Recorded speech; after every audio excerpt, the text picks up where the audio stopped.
If you could take something out of the game, what would you like to take out the most? What changes will your life undergo? You spent 3 years playing a life simulation game and reached the first place, sitting on the throne of the world's richest person. You felt content and greatly satisfied in your heart. But soon, a sigh, the game is virtual. If this were my real life, that would be wonderful. The next second, the in-game reminder sound chimed, congratulating the host. Bind this game, and you can cash out everything that belongs to you within it. Completing tasks will grant you cash out opportunities, with employers earning 10, and receiving 3 reminders from the opposite sex.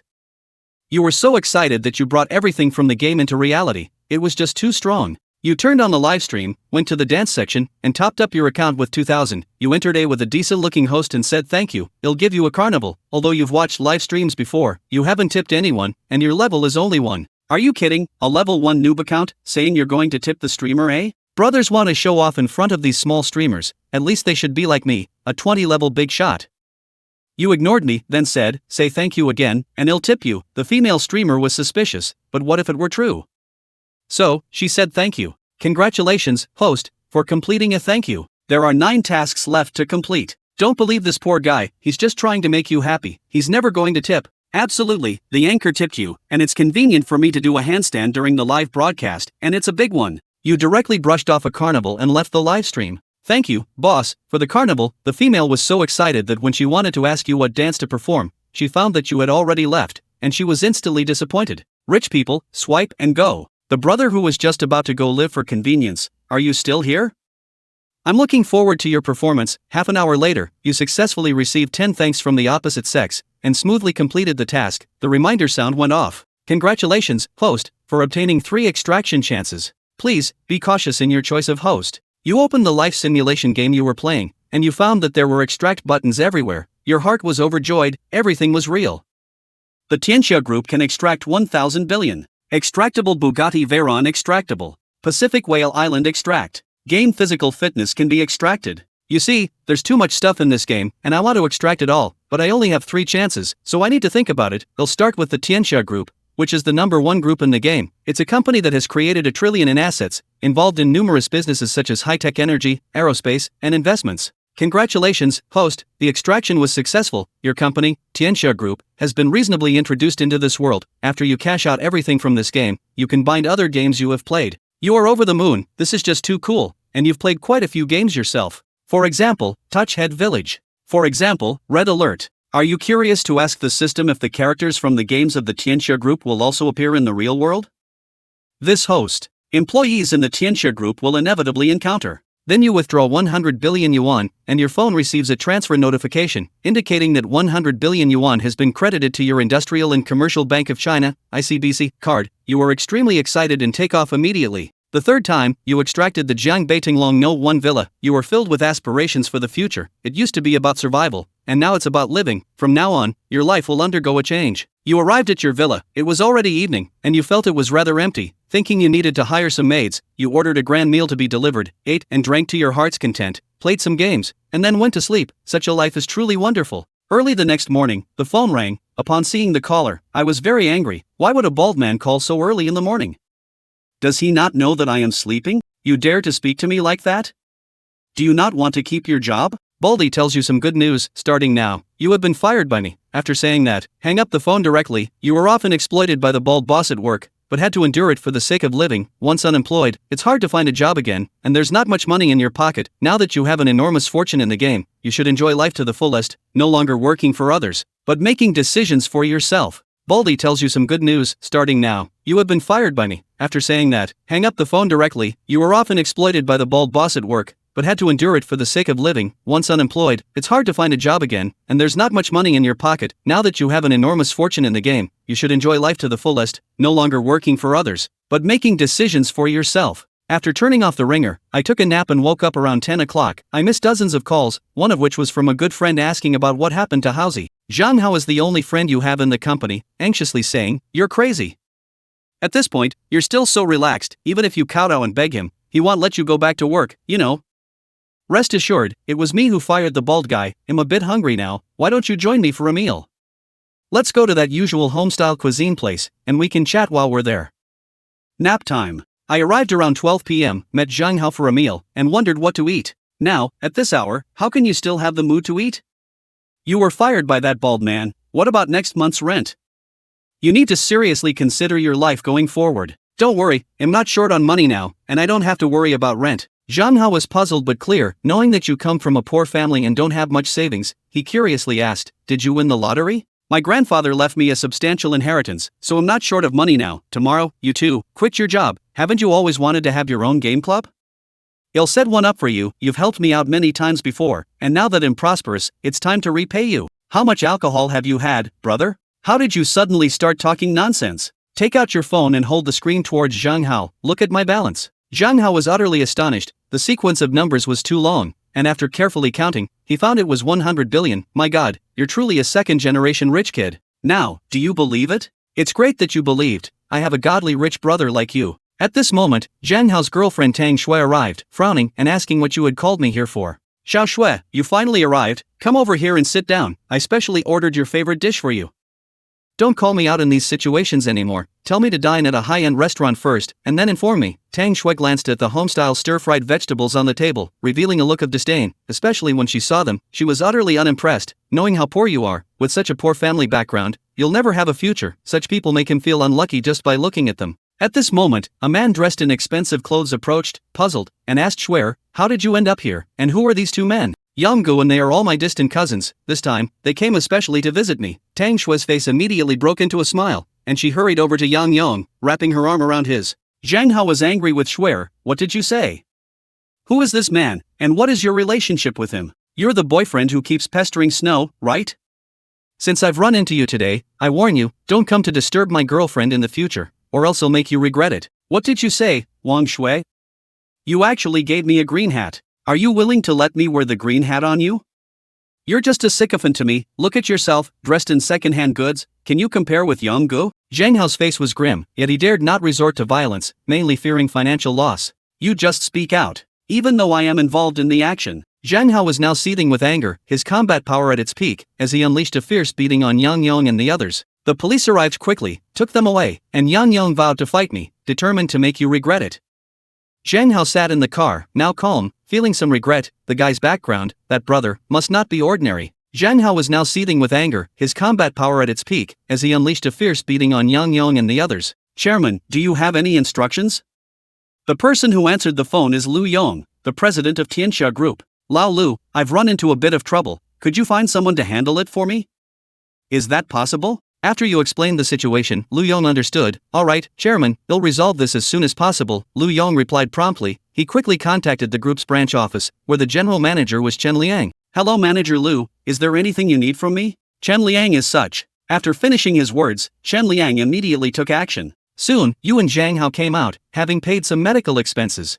Yang Yong was lectured. You shouldn't have provoked, and getting beaten was deserved. Yang Yong trembled with fear upon learning about your background, relieved that he hadn't beaten you earlier.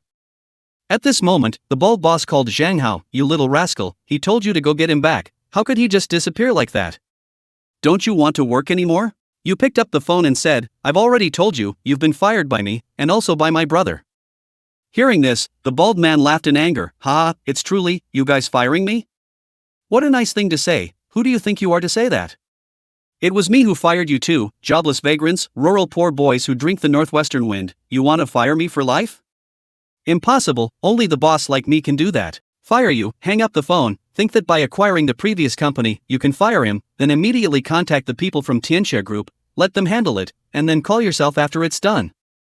Zhang Hao knew about it and couldn't wait. Haha, in the past, it was always him who faced us from a high pedestal, commanding us, exploiting us. Now that he's become successful, he regrets it, and he can't wait to go to the company in his new role. It won't be long before the acquisition happens. There's one thing, I've promised to give you a game club, and I'll give you a game club in a while. You'll be in charge of it. I'm well aware of your strength in the gaming industry. My good brother, thank you so much. You're like my second parents. I'll definitely manage you well. An alert sounds in your mind, congratulating the host for obtaining 1 sincere gratitude. Further, obtaining 99 more sincere gratitude will grant 1 extraction opportunity. You went home first, looking at the dilapidated house, and felt that you needed to give some money to your family so they could eat well and live comfortably. At this moment, the younger sister joyfully ran to her brother. You're back. Little sister has been released from school, and she's getting more and more beautiful. She's just in her first year of high school, and she should study hard. Brother is getting handsomer and handsomer. I will study hard. Suddenly, you furrowed your brow and noticed that your sister's neck was bruised again. What's wrong with you, sister?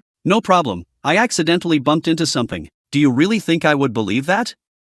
What exactly happened? My sister, Lin Xiaoxiao, started crying in a fit of, brother, I was bullied by classmates at school. Your expression darkened. I know, tomorrow, he'll accompany you to school to uphold justice for you. Brother, forget it, those who bully me come from wealthy and powerful families. We can't afford to offend them, they'll just leave this school. The transfer to a new school is inevitable and will affect your studies. You'll have to adapt to a new environment at the new school. Why should you be bullied and have to transfer? Don't worry, he'll handle this matter for you. He'll take you to the hospital to treat your wounds. Okay, older brother. After the hospital examination, you breathed a sigh of relief. The superficial skin injury was treated with some ointment, and it would heal in a few days. You then called Chen Liang to have him contact the principal of his sister's school. Early the next morning, you and your sister went to school, but you were stopped by the security guard. Good sir, outsiders are not permitted entry. Little sister, you go in first, he'll come in later. Okay, older brother. You called Chen, and I was blocked at the door during the sign language demonstration. I will send the principal to pick you up immediately. The principal will arrive soon, smiling warmly and asking, I am the principal of No. 1 high school in the city, Mr. Ching. What brings you to our school? This time, I have come to your esteemed school. Could you do me a favor? Sir, what's the trouble? Your company has previously provided us with 200 million yuan in funding, let alone one matter, even 10 matters can be handled. Ching principal, as long as I am satisfied with this matter, I will immediately have the Tianxia Group provide you with another 2 billion yuan in funding. Sir, please come in and chat with us. Arriving at the principal's office, you directly inquire, my sister is named Lin Xiaoxiao. Have you heard? Principal Qin's pupils contracted. Did you notice, have you ever heard my sister's name? Or do you know who is bullying my sister? I have indeed heard about this matter, but those students are rather special, and I am at a loss what to do. No problem, let them come over, I'll chat with them. Okay, Principal Qin, it's difficult to deal with those troublemakers who can't be offended, but I think you can. Lin Xiaoxiao quickly arrived at the principal's office. Qin principal asked Lin Xiaoxiao, were those school bullies bullying you? Lin Xiaoxiao suddenly trembled with fear. You patted your sister on the shoulder, your gaze filled with encouragement. Lin Xiaoxiao nodded, that was them. 10 minutes later, several boys in colorful and flashy attire, who didn't resemble students but rather gang members, entered, accompanied by a tomboy. Qin Pengzi called us over for what? Lin Xiaoxiao, how did you end up here? Are you coming here to Qin Pengzi to complain, planning to fire us? That's absurd. Ask Qin Pengzi if he has the courage to fire us. Not only can he not fire us, but you'll be in even worse trouble. I'm about to beat him up, and the little tomboy is ready to get physical. Seeing this scene, his expression grew even colder, releasing an icy chill. You notice that your sister is trembling with fear at this moment. You went up and intercepted the little tomboy without hesitation, and you gave her a slap across the face. Little tomboy, you're really bold. You dare to hit me. Do you know who I am? You dare hit my girlfriend. Don't you want to live? I am Guo Baokuan, the son of Gui Zhaowen, one of the top 10 entrepreneurs in Jiangbei, from the Guo family of Jiangbei. Quick, get down on your knees and apologize to my girlfriend, or you're in for a big trouble. Threaten me, you have two choices. Zhang Chen, hearing Guo Baokuan's threat, was enraged to the point of laughter. He increased the pressure on his feet, casting a cold glance around the principal's office at everyone present, and coldly uttered these words. What do you mean? Do you dare to kill us? Or cripple us? A purple-haired youth scoffed at Zhang Chen's words. His background was equally impressive. His father was the head of the inspection office in the main urban area of Jiangbei City. You can only be toyed with to death. Zhang Chen heard the purple-haired youth's words, looked at him coldly, and issued a death sentence. What do you mean? The purple-haired youth, hearing this, looked at Zhang Chen warily, his body involuntarily retreating, fearing that Zhang Chen might suddenly explode and attack him. Zhang Xiaoyu, 3 years ago, after a quarrel with a classmate, called in gangsters to brutally kill his classmate, and his father, Zhang Zhenhua, smoothed things over. 2 years ago, he violently assaulted a girl who had just turned 12, resulting in her death. A year ago, because his pet was kicked by someone, he called in gangsters to beat that person into a vegetative state. Zhang Chen looked at Zhang Xiaoyu's actions and scoffed disdainfully. Hiss. Zhang Xiaoyu's companions, hearing what Zhang Chen said and seeing Zhang Xiaoyu's ashen face, realized that all of it was true. They never expected the seemingly gentle Zhang Xiaoyu to be so brutal, and one by one, they distanced themselves from him. Zhang Xiaoyu ignored his companions, glaring at Zhang Chen with a twisted expression, his eyes filled with intense killing intent, and coldly questioned, how could you possibly know these things? If you want to keep something from others, you must first not do it yourself. Do you think that without your father backing you, you would bear no consequences for what you've done? Zhang Chen, seeing Zhang Xiaoyu's killing intent, smiled disdainfully and coldly said this. What? Jang Xiaoyu's eyes widened as he looked at Zhang Chen, realizing what he was preparing to do. Who is Zhang Xiaoyu? Please come with us to cooperate with the investigation. Just as Zhang Xiaoyu was about to say more, several police officers arrived and took him away. He. It's your turn now. Do you want to be toyed to death or crippled? Zhang Chen coldly smiled as he watched Zhang Xiaoyu being taken away, then turned his gaze to the other students in the office. The students targeted by Zhang Chen all shivered, looking at him with eyes full of fear. I can't take it anymore, I want to leave. A male student, unable to bear the pressure in the office, was the first to break through the door and leave. The other students, seeing this scene, planned to follow suit, but upon hearing Zhang Chen's words, decisively stopped in their tracks. The one who left is called Gao Yu. 3 years ago, he severely injured 3 students at school, leaving them with severe disabilities, and later threatened the students' parents with money, causing the matter to be buried. 2 years ago, he organized a brawl outside of school, got punched once, and then spent money to arrange for someone to beat the other party into a disability. A year ago, he took pleasure in bullying students at school, leading a girl to jump off a building and commit suicide due to unbearable humiliation. Zhang Chen recounted Gao Yu's misdeeds in front of all the students and Principal Ching. What do you think will happen if Gao Yu's family runs out of money? Zhang Chen looked at these students with a devilish smile and softly asked. It's time to take action. The Gao family group can go bankrupt. Zhang Chen said this in front of all the students. Naturally, these students did not believe Zhang Chen. The Gao family group behind Gao Yu was one of the top 100 groups in Jiangbei City, and among these students, their family wealth was second only to Guobaokuan. Alright, young Master Jang. After receiving the order, Lu Yong opened fire fully. The Gao group was under multifaceted attack, and all partners began to withdraw from their collaborations, turning the entire Gao group into chaos within half an hour. The shares of the Gao group have plummeted, and it happened very quickly. The Gao group has been exposed for tax evasion. In just half an hour, the students in the office and Principal Chen watched the events continuously exposed on Douyin, realizing that Zhang Chen had truly succeeded. In half an hour, the Gao group was on the brink of bankruptcy, just a step away from complete collapse. The game continues. Will you be crippled or destroyed? Zhang Chen had dealt with 2 people and looked at the group of students with a half smile. The students were thoroughly frightened by Zhang Chen's smile, and one girl could no longer bear it. She knelt on the ground and pleaded, Brother, I was wrong. Please spare me, spare my family. I won't dare to bully Lin Xiaoxiao again. No, I won't dare to bully anyone anymore. That's right, brother, we were wrong. Please spare us. This group of unruly, arrogant students realized, in the face of Zhang Chen's displayed power, that they were utterly defenseless. Even their parents were the same. This time, they had kicked a steel plate. Don't admit defeat. This game isn't over yet. Xia Baifeng, 3 years ago, because of a classmate's joke, had someone removed a classmate's kidney. 2 years ago, someone was accidentally brushed against, and they actually sent people to sever the opponent's Achilles tendon. You say your dad lost his job, and these past years' matters have been exposed. What will you do? Zhang Chen looked at the group of girls and smiled coldly. Upon hearing Zhang Chen's words, Xia Baifeng collapsed to the ground, her eyes losing all color. The police quickly took the other party away for questioning. In that moment, the students in the office looked at Zhang Chen as if he were a demon from hell, trembling in fear. Their fates were now in his hands. The game continues. Zhang Chen smiled coldly, his gaze constantly surveying the group of students. Faced with Zhang Chen's eyes, none of the students dared to meet his gaze,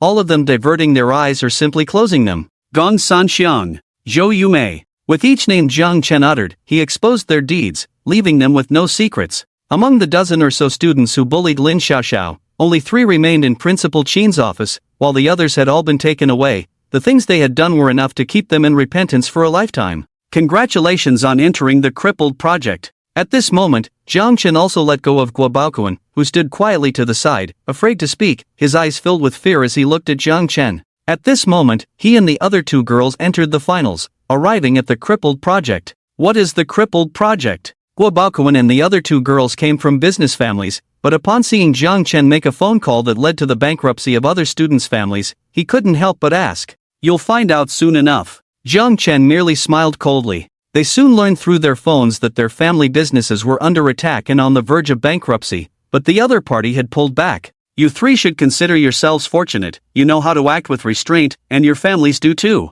This is a lesson, next time, you won't have such luck. Zhang Chen coldly looked at the 3 of them, telling them to get lost. Xiao, you can go back too, study hard, and strive to become a useful person in society. Zhang Chen's gaze finally fell on Lin Xiaoxiao as he said this with a light smile. I will, second brother. Lin Xiaoxiao, having witnessed Jiang Chen resolve this group of people with just a few phone calls, felt her admiration for him reach its peak. Hearing that Jiang Chen wanted her to become a useful person to society, he nodded solemnly and left. Principal Ching, thank you this time. The 200 million from the Tianxia group will be transferred soon, so I'll take my leave now. Mr. Jiang, I'll see you off. Principal Ching respectfully sent off the mysterious big shot, Jiang Chen. Jiang Chen left the school, returning home to the slums with a heavy heart. As soon as he arrived, he saw his father quietly standing at the door, as if waiting for something. Before Jiang Chen could greet him, his father's deep voice reached his ears. Kid, is the matter resolved? Jiang Chen's heart jolted, and he stared wide-eyed at his father, incredulously saying, Dad,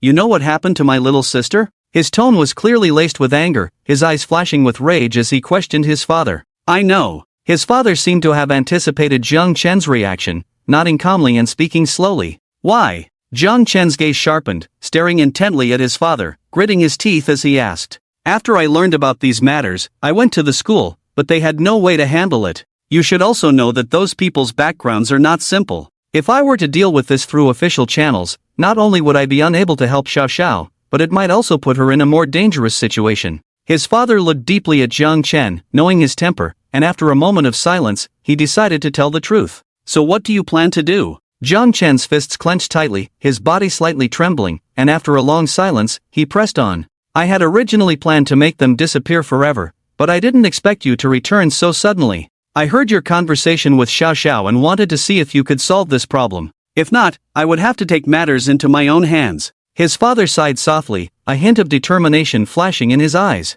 Upon hearing this, Jiang Chen's heart also trembled. He hadn't expected his father to be prepared for such a thing. Fortunately, he had returned in time, otherwise, if his father had gone through with it, there would have been no turning back.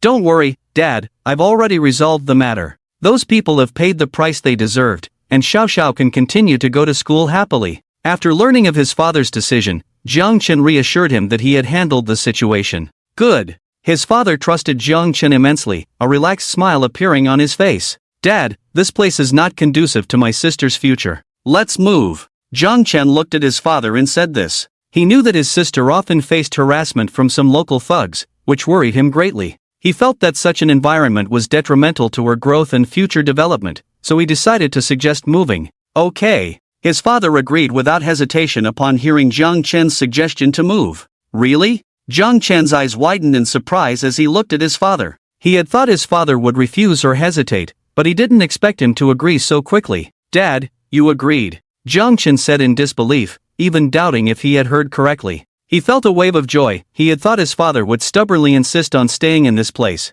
After all, his father had once said he would never move in his lifetime. He often said that a golden nest or a silver nest is not as good as one's own doghouse, and even if this place was shabby, it was still his home. Moreover, his father had grown accustomed to living here and had expressed that he would rather die here. But now, his father had actually changed his mind, which surprised and comforted Jiang Chen. He understood that although his father was stubborn, he chose to compromise for the sake of his family's better life. Dad, then let's hurry up and pack to leave here. Jiang Chen urged impatiently, worried that his father might change his mind. Dad looked at Jiang Chen's excited expression, then glanced at his dilapidated house, and finally sighed. He packed up everything that needed to be taken away, and the two of them prepared to leave. Jiang Chen watched as Dad packed the few items they needed. He also made a phone call to summon a private car to pick them up. Are you Mr. 6682? That's right, let's go. Jiang Chen helped Dad into the car and smiled at the driver. Sir, are you sure we are going to Tinglong Community?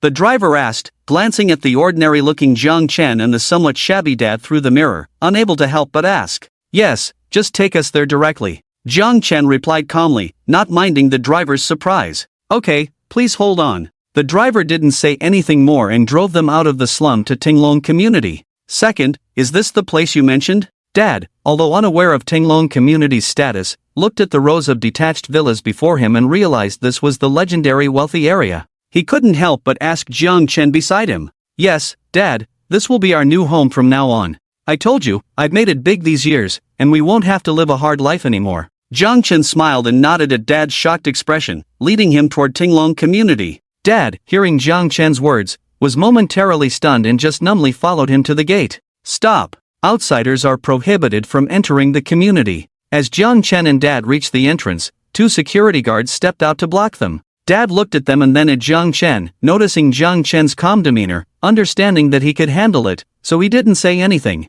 I am the owner of Villa No. 1. My name is Jiang Lu. You should have my information and photo here, Jiang Chen said to the two security guards who were stopping them. He didn't say much more, as this was their duty. Okay, Mr. Jang, please wait a moment. The two young security guards were shocked to hear that Jiang Chen was the owner of Villa No. 1. They exchanged surprised glances, knowing that Villa No. 1 had a new owner and recognizing his surname, but they didn't know his exact name or appearance, as that was a secret of the owners. Generally, they couldn't view the information left by the owners unless it was a situation like today. We sincerely apologize, Mr. Jiang. We didn't recognize you at first, that was our oversight. One of the guards, after checking Jiang Chen's information, quickly realized he was indeed the owner of Villa No. 1. He hurriedly stepped forward and bowed deeply to Jiang Chen, expressing his apologies. It's fine, I just arrived, so it's normal you don't recognize me. This is my dad, and he will be living here too, along with my sister. Please help register their identity information. Jiang Chen, seeing the guard's sincere apology, smiled lightly and didn't hold it against them, instead asking them to help register Dad and his sister. Mr. Jiang, this is what we should do. Uncle, please come with me to register your information. The two guards invited them to the security booth, and soon they completed the registration for Dad and his sister. One of the guards personally led Jiang Chen and Dad to Villa No. 1. Jiang Chen and Dad were both stunned as they looked at Villa No. 1 before them. Jiang Chen appeared relatively calm, as he knew about Villa No. 1 from the game world and had lived inside it. But even so, when I saw the luxurious villa again, I couldn't help but feel a shock in my heart. Second son, are we really living here? Dad looked at Jiang Chen and asked in astonishment. The villa before us had 4 floors in a vast area, resembling a small palace. Yes, Dad, let's go inside and take a look. Jiang Chen smiled and replied to him. Jiang Chen opened the heavy solid wood door, which was intricately carved with exquisite patterns, exuding a sense of luxury.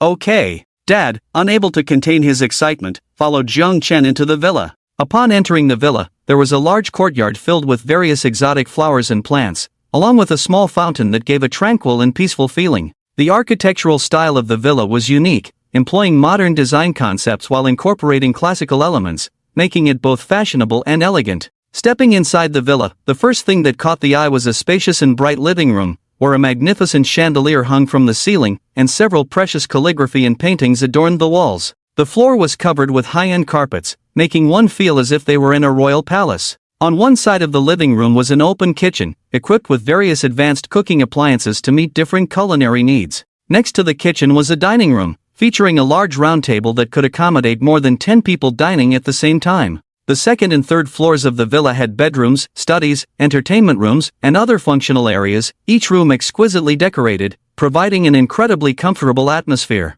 The fourth floor was an outdoor terrace, where beautiful views could be enjoyed, and various parties could be held. Overall, Villa No. 1 was perfect in terms of both appearance and internal facilities. It not only reflected the owner's taste and status but also conveyed a sense of warmth and comfort of home. Dad, are you satisfied with this Villa No. 1. Jiang Chen smiled at Dad after showing him around the entire villa. Not just satisfied, I never imagined in my life that I could live in such a good house. Dad's emotions were still not calmed, and he felt extremely excited. As long as you're satisfied, this will be our new home from now on. When elder brother returns from the army, our family can live here together. Jiang Chen looked at Dad with satisfaction and breathed a sigh of relief. Dad, you can choose a room first. In the evening, I will personally go pick up little sister, and then she can choose her room, Jiang Chen said to Dad with a smile. Okay. Dad agreed and chose a bedroom on the second floor. After Dad made his choice, Jiang Chen unhesitatingly opened his phone and transferred a full 1 million to Dad's account.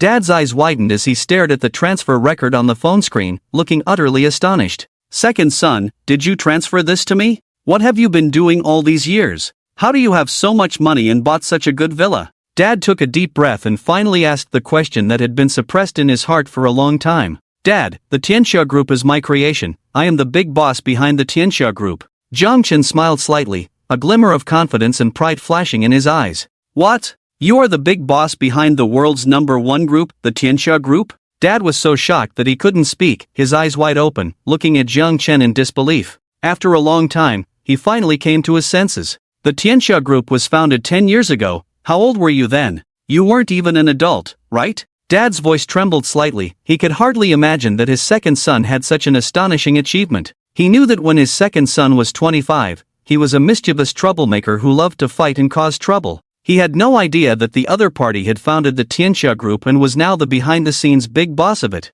Chen smiled and nodded, only able to lie to his father, saying, "Dad, I founded the Tianxia group when I was 15. I just did some bad things to avoid drawing attention. After all, at that time, I didn't know the Tianxia group would develop so well and become the world's #1 group." After hearing Chen's words, his father fell silent for a moment before slightly nodding, but deep down, he still found it hard to accept the fact before him his second son had actually become the big boss of the Tianxia group. Everything was simply too unbelievable for him to adapt to at once. Chen didn't say much more but quickly dialed Lu Yong's video call and turned the phone screen towards his father. As the call connected, Lu Yong's figure appeared on Chen's phone. Lu Yong looked like a very shrewd man, in his 30s, exuding an air of decisiveness and competence. His gaze was sharp and firm, as if he had unique insights into everything. "Old Lu, this is my dad. He doesn't believe I'm the big boss of the Tianxia group, so I need you to vouch for me." Chen did not appear in the video frame. Lu Yong only heard his voice.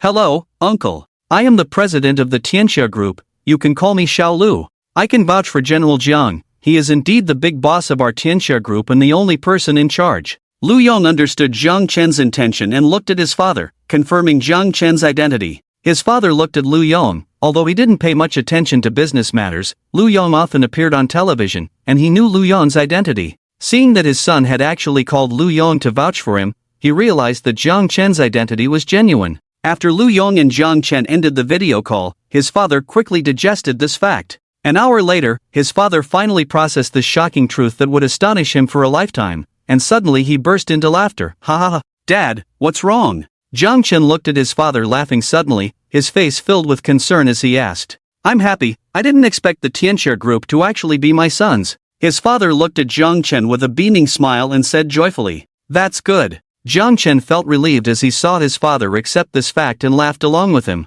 After learning about Chen's identity, his father did not reject the idea of enjoying life. After all, who would want to live a hard life or stay in a slum when they could enjoy a better one? From today on, his father understood that his life and his family's life would undergo earth-shattering changes. After accepting this fact, his father also shared a dream with Chen. He wanted to travel the world, to go out and see the beautiful landscapes of Huagua. Over the years, his father had worked hard for his 3 children. Now that the second son had succeeded, he naturally wanted to go out and see the world. "Sure, Dad, I support you. You can tell your little sister about this when she comes back. As long as she agrees, you can go out and see the sights. It doesn't matter how much money you spend, your son has money now." Chen unhesitatingly agreed to his father's dream. All the wealth he possessed was for his family to enjoy life, and since his father had the dream of traveling around the beautiful landscapes of their homeland, he would not stop him but would fully support him. His father had been too tired over the years. It would be nice for him to go out and relax.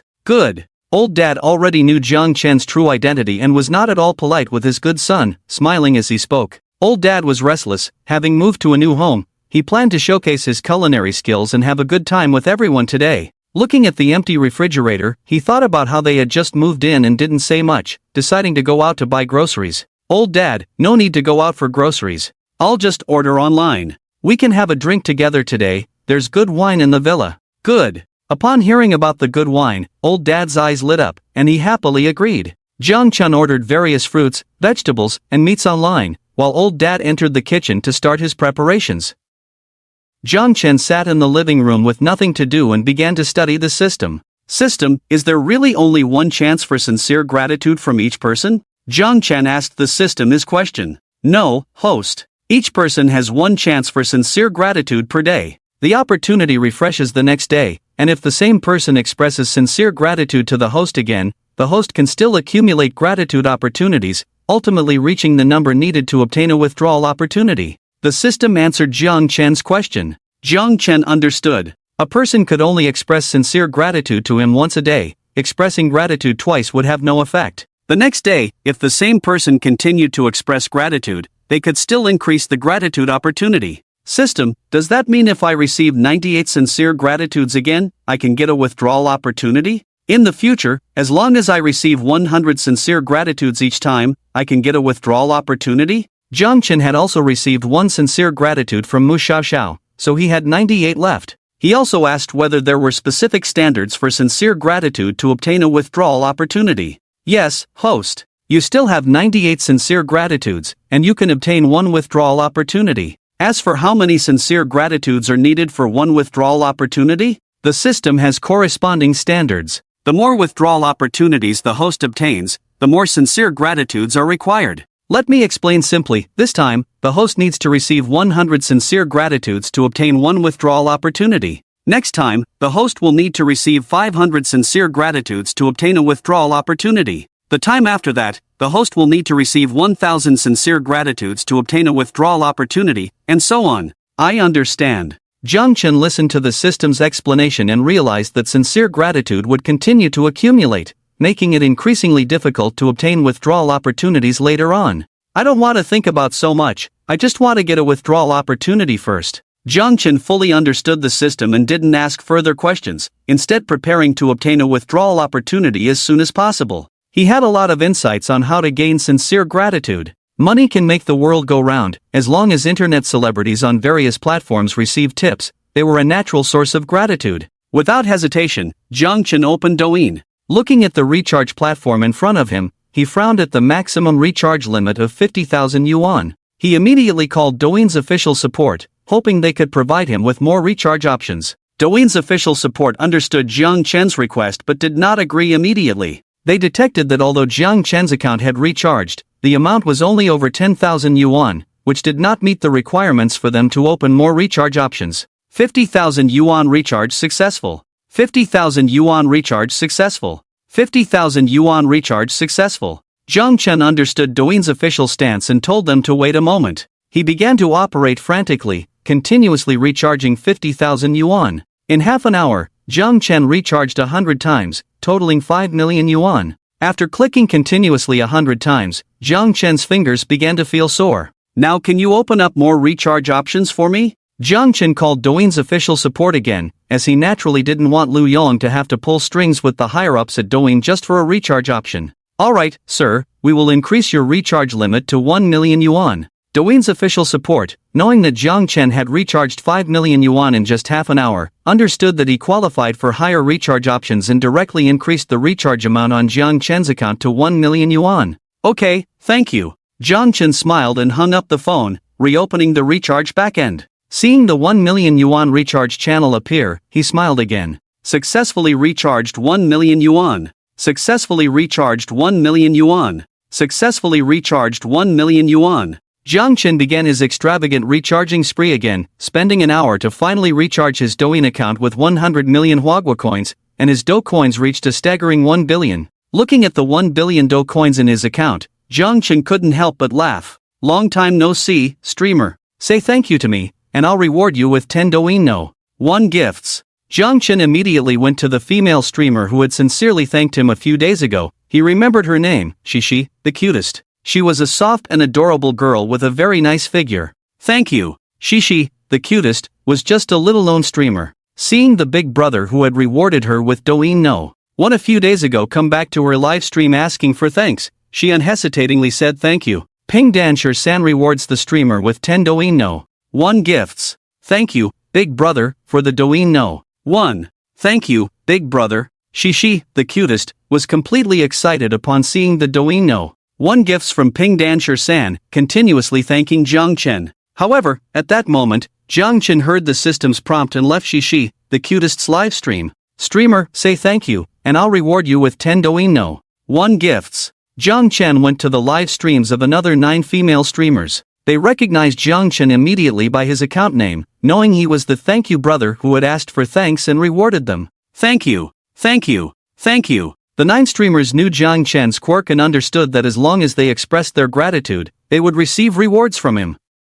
Each streamer sincerely thanked him without hesitation. Ping Dancer-san rewards the streamer with 10 Douyin no. 1 gifts. Ping Dancer-san rewards the streamer with 10 Douyin no. 1 gifts. Ping Dancer-san rewards the streamer with 10 Douyin no. 1 gifts. Chen received sincere thanks and decisively rewarded each female streamer with 10 Douyin no. 1 gifts, once again receiving their frenzied gratitude, though the subsequent thanks had no effect. Still need 88 more thanks. Chen looked at his sincere thanks, which had reached 12, and with 88 more to go, he smiled happily. Female streamer, say thank you, and I'll reward you with 10 doino. 1 gifts. Chen continued to search for lucky players, entering the room of a female streamer named Lao Wang, who was indeed very pretty, but there were only 10 viewers, and all the gifts were free hearts. No one had rewarded her.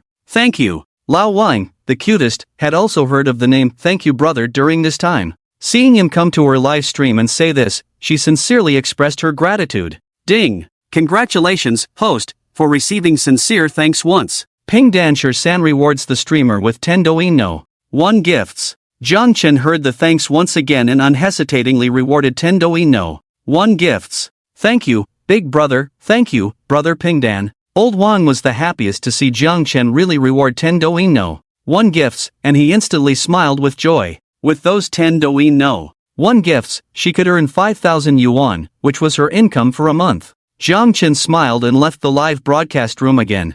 Thank you, brother, for going into battle. Brothers and sisters, whenever you meet someone who makes you say thank you, you must say it. As long as you say thank you, you can get 10 doino. 1 gifts. The sister upstairs is right, I have already received 10 doino. 1 gifts. What? I'm so envious of you. I wonder if thank you, brother, can come to my live broadcast room. That's great. Thank you, brother, has also come to my live broadcast room, and I was rewarded with 10 doino. 1 gifts by thank you, brother. These small streamers immediately entered the group chat to share the news with everyone, welcoming the arrival of thank you, brother. Some streamers were incredibly excited to receive Chen's rewards, some were eagerly anticipating their turn, while others were dejected. One female streamer, upon seeing Chen enter her room, decisively spoke up, but Chen did not reward her. The reason was simple, this female streamer did not sincerely express her gratitude, and he did not receive a system prompt, so he turned around and left her live broadcast room without hesitation.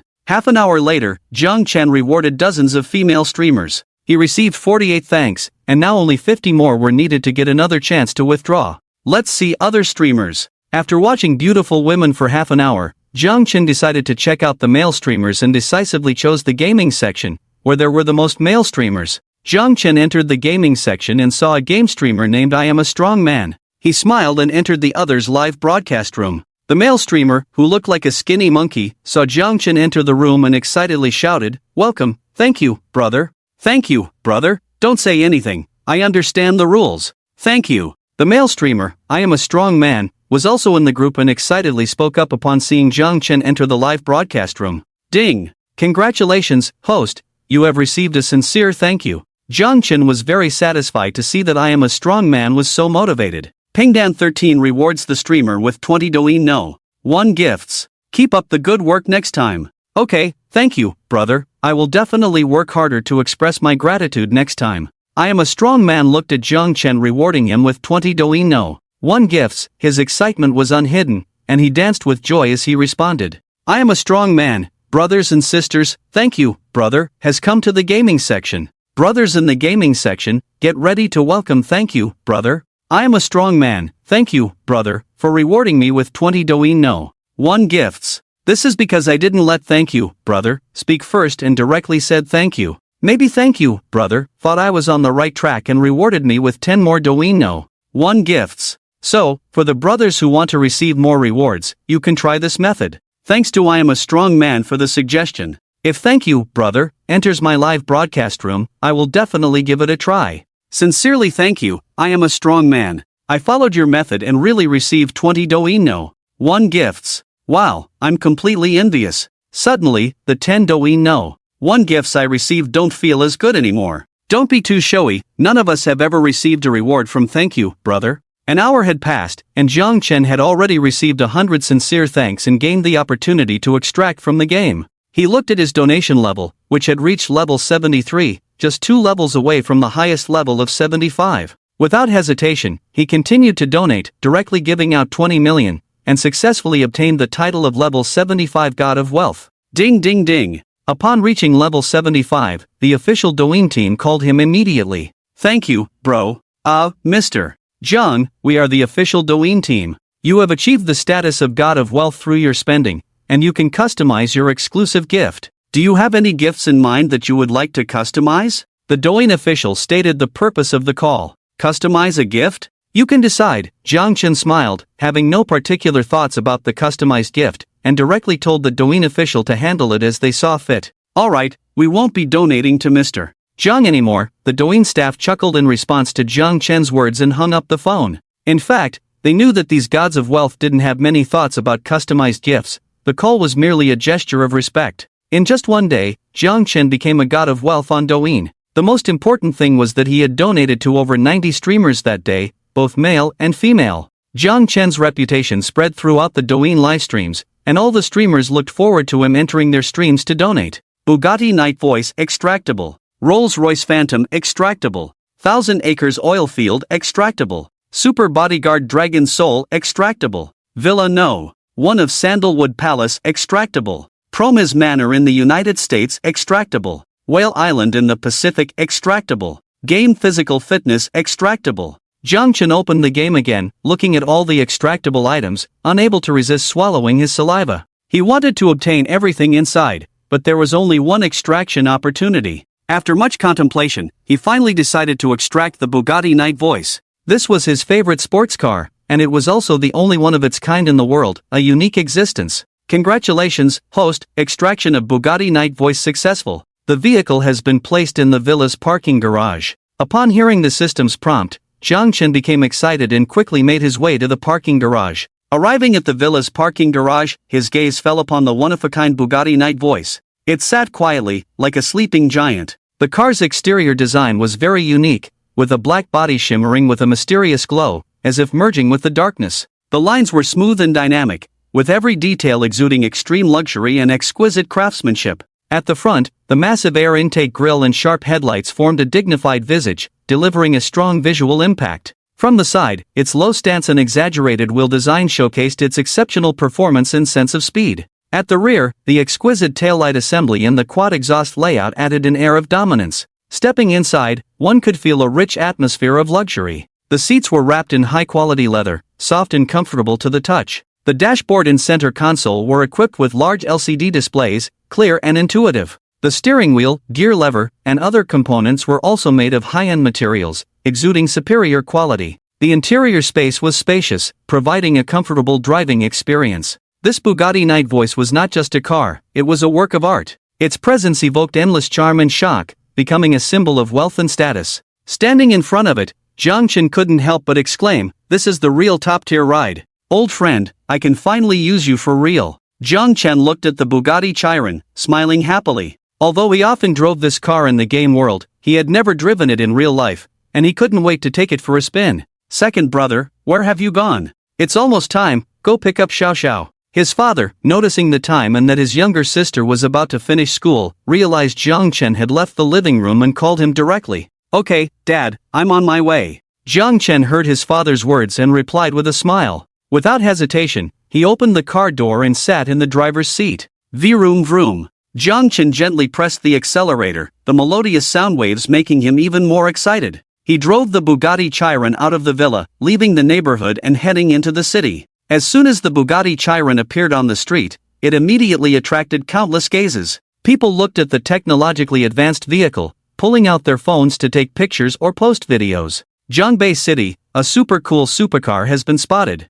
Zhangbei City, a top tycoon is driving a Zhang A88888 supercar, causing a stir. Countless videos were posted on Douyin, and soon they went viral. Wow, this supercar is a Bugatti Chiron. I remember it was bought a year ago by a mysterious billionaire for 130 million Huagua dollars. I always thought it was bought by a foreign tycoon, but I didn't expect it to be bought by one of our own. Are you serious, bro? A car for 130 million Huagua dollars? I can testify, this car indeed sold for 130 million. I participated in the auction but gave up because it was too expensive. Damn, Principal Wang actually spoke up, it must be true. A car for 130 million, that shatters my understanding. Does anyone know whose car this is? Just message me, and I'll give you 100,000 yuan. Of course, if you tell me where this car is, I can also give you 100,000. Principal Wang continued to speak. His identity was not simple, he was the son of the richest man 5 years ago. Since then, Tiankai Group had become the #1 enterprise in Huagua, taking that title.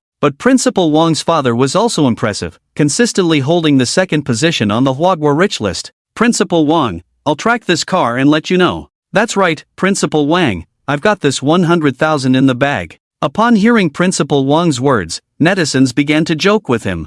Chen drove the Bugatti Chiron and soon arrived at the first middle school of the city. As the Bugatti Chiron parked here, it instantly became a stunning sight, with countless students stopping to admire it. Even some bold young girls approached the car, tapping on the window, wanting to know who was inside and hoping to get contact information. Chen watched this scene, completely indifferent and unconcerned. Second brother, I'm out. Where are you? Lin Xiaoxiao walked out of the school gate, scanning the surroundings. Seeing the crowd gathered around the Bugatti Chiron, she didn't linger but continued searching for Chen. I'm coming to pick you up. Chen smiled and directly opened the car door. At that moment, all the young girls turned to look at Chen. So handsome. This guy is both handsome and rich, just my type. I'm getting in first. After Chen walked out, although he was dressed normally, his handsome appearance was striking, and most importantly, he had the support of the Bugatti Chiron. The young girls couldn't sit still and quickly approached Chen, eager to get to know him. Chen saw through their intentions at a glance and decisively rejected all the young girls, finding Lin Xiaoxiao instead. Let's go home, Chen said as he led Lin Xiaoxiao to the front of the Bugatti Chiron. Second brother, is this your car? Lin Xiaoxiao looked at the supercar in shock and asked Chen. Yeah, get in, let's go home. There are too many people here. Dad is waiting for us to have dinner, Chen replied with a smile. After they got in the car, Chen simply honked the horn, and the crowd parted instantly. He started the engine, and the Bugatti Chiron sped away like an arrow, leaving behind a group of envious young girls. Chen and Lin Xiaoxiao returned to the Tinglong community. She looked at the luxurious villa in front of her, glanced at the supercar beside her, and thought about the balance Chen had shown her. She was still deeply shocked. A few minutes later, Lin Xiaoxiao accepted everything. Her capacity to handle it was clearly greater than that of her father. When they returned to the villa, Dad had prepared a sumptuous dinner, and Chen took out some fine wine from the villa. The father and son enjoyed a good time together. After eating and drinking to his fill, Dad told Lin Xiaoxiao that he was planning to go out for a walk and see the beautiful landscapes of the country. Lin Xiaoxiao, upon hearing this, agreed without hesitation. Dad had worked hard for so many years, and now that second brother was capable, it was only natural for the children to support Dad in wanting to relax. Dad, if you run out of money, just call me, and I'll transfer it to you, Chen said, learning that Dad was planning to leave the next day. He couldn't help but laugh and cry at the same time, transferring 9 million to Dad to make it an even 10 million. You've already transferred enough money, I can't possibly spend all this, Dad said with a light laugh, shaking his head as he looked at the balance on his phone, feeling a mix of emotions and smiling wryly. It's fine, buy whatever you want, eat whatever you like, I'm not short on money now, Chen said, knowing Dad's frugal nature. He smiled and told him not to save money for him, just enjoy life and be happy. The next day, Dad left the villa directly. He didn't buy a plane ticket but randomly purchased a train ticket. In his words, he wouldn't set a travel destination, wherever he ended up, he would go there. Lin Xiaoxiao declined Chen's kind offer to drive her to school. After all, the car Chen drove was too eye-catching, and she didn't want to be the center of attention again, so she chose to take the bus to school. Chen understood Lin Xiaoxiao's thoughts and didn't insist on driving her, staying alone in the villa. Looking at the large villa, feeling lonely with just himself, he felt a sense of isolation. Old Lu, did you find the person I asked you to look for? Chen called Lu Yong immediately. President Zhang, the person has been found and should be on the way, Lu Yong replied. He had helped Chen find a top chef and a cleaning lady. The chef and cleaning lady Lu Yong found soon arrived at the villa. Chen trusted the people Lu Yong brought and let them settle in, each taking on their respective duties. System, this time I need to receive 500 sincere thanks to get a withdrawal opportunity, right? Chen asked the system, feeling utterly bored. Yes, host, you need to achieve 500 sincere thanks to obtain a withdrawal opportunity, the system confirmed. Chen learned the specific number, opened Douyin, and found that there weren't many streamers live during the day, feeling disappointed. He tipped over 30 streamers and received over 30 sincere thanks in return. It seems I need to find a way to quickly receive thanks. Chen closed Douyin, furrowing his brows as he spoke softly. Just after Chen closed Douyin, some of the streamers received donations from the Thank You Brother and, fighting off their drowsiness, immediately started their streams. However, without receiving any donations from Chen, they disappointingly closed their live streams again. I remember a battle royale game. Chen suddenly thought of a battle royale game where 100 people play together each time. As long as everyone sincerely thanked him once, he could get another chance to withdraw after playing 5 times. Without hesitation, he downloaded the Battle Royale mobile game and jumped into a match. Brothers on the plane, if you sincerely say thank you to me, contact me later, and I'll give each of you $500. Chen opened all the game channels and said to everyone, "Is this guy crazy? Sincerely thank him? How about I thank your dad instead? Ha ha ha. You're killing me. Since you thanked his dad, I'll thank his mom." The others in the Battle Royale game couldn't help but burst into laughter upon hearing Chen's words, continuously greeting his family. "A bunch of fools. A bunch of idiots. I'm your dad." Chen was not a kind-hearted person. Facing the insults about his family, he decisively retaliated, sparing no feelings. In no time, a cursing battle erupted across all channels. Most people, hearing the cursing battle, quickly closed all channels and switched to team channels, not wanting to hear Chen's friendly greetings. "A bunch of sons, what's wrong? Keep cursing. Let's see who's better. Sons, why aren't you talking? Come out and continue the battle for 300 rounds." Chen looked at the silence in all channels, like a victor continuously shouting. But everyone had closed all channels, completely unaware of what Chen was saying next. Looks like this method won't work. Chen's skills in the Battle Royale game were too poor, and he was quickly killed by others. Frowning, he felt this method was ineffective and was about to quit the game when suddenly he heard a voice of thanks echoing through all channels. "Thank you, brother Pingdan Shirsan. Ding! Congratulations, host, you have received a sincere thank you once. Brother, I'm waiting for you outside. Add me as a friend, and I'll transfer money to you." Chen, upon being killed, unexpectedly felt a surge of joy and smiled as he replied, "Okay, brother Pingdan Shirsan, I'll quit the game right away, wait for me." The person who thanked Chen, upon hearing his words, excitedly responded immediately. Chen exited the game and quickly added the person who thanked him as a friend. "Thank you, brother, is it really you?" After they became friends in the game, Chen pulled the grateful friend into a team room, and the friend excitedly asked. This friend who thanked Chen was a small streamer under Douyin's Battle Royale section. He knew the legend of the thank you brother and had heard Chen asking them to say thank you when he entered the game, but at that time, he didn't take it seriously and was focused on playing. Suddenly thinking of the thank you brother, he immediately thanked Pingdan Shirsan to verify if it was really him. Not expecting Chen to actively add him as a friend, the streamer instantly realized that this big brother was indeed a Douyin tycoon and didn't hesitate to quit the game to join Chen. "Are you a Douyin streamer?" Chen, hearing the other person's words, instantly thought of something and asked with a smile. "Yes, thank you brother, you even donated to me yesterday. I didn't expect to meet you again today. Alright, is your Douyin account your game name?" "Douyin's #1 Gun King, I'll go on Douyin and give you 20 Douyin won." The Gun King excitedly replied to Chen, who then agreed to give him the Douyin won. "Thank you, big brother. Actually, thank you, brother. If you want to receive thanks, I can help you." The Gun King became even more excited upon hearing that Chen was willing to continue giving him Douyin won, revealing his purpose this time. "Help me receive thanks? Tell me more." Chen couldn't help but brighten up at this and asked with a smile. "Brother 13, as long as you can receive thanks, would you be willing to give everyone 500 yuan?" The Gun King asked with a light laugh. "That's a small matter, but it must be genuine thanks." Chen chuckled at the Gun King's words. "As long as brother 13, you are really willing to give everyone 500 yuan, I can arrange for people to specifically thank you." The Gun King patted his chest and assured Chen, "Tell me your plan." Hearing the Gun King's confidence, Chen immediately laughed and inquired about his plan. "Brother 13, you should know I'm a small streamer, right? Although I only have a few 100,000 fans, they are all die-hard fans. As long as I tell them in the group to play games with me and sincerely thank the big brother, they can get 500 yuan. I believe many people would be willing to play a game with the big brother." The Gun King quickly laid out his plan, which was to leverage his network. Detected that the host intends to cheat, hereby warning. The host wants to obtain genuine thanks through other games, must match players, create a room together to form a game, and the genuine thanks received will not count towards the standard. The system also detected Chen's intention to cheat and issued a warning.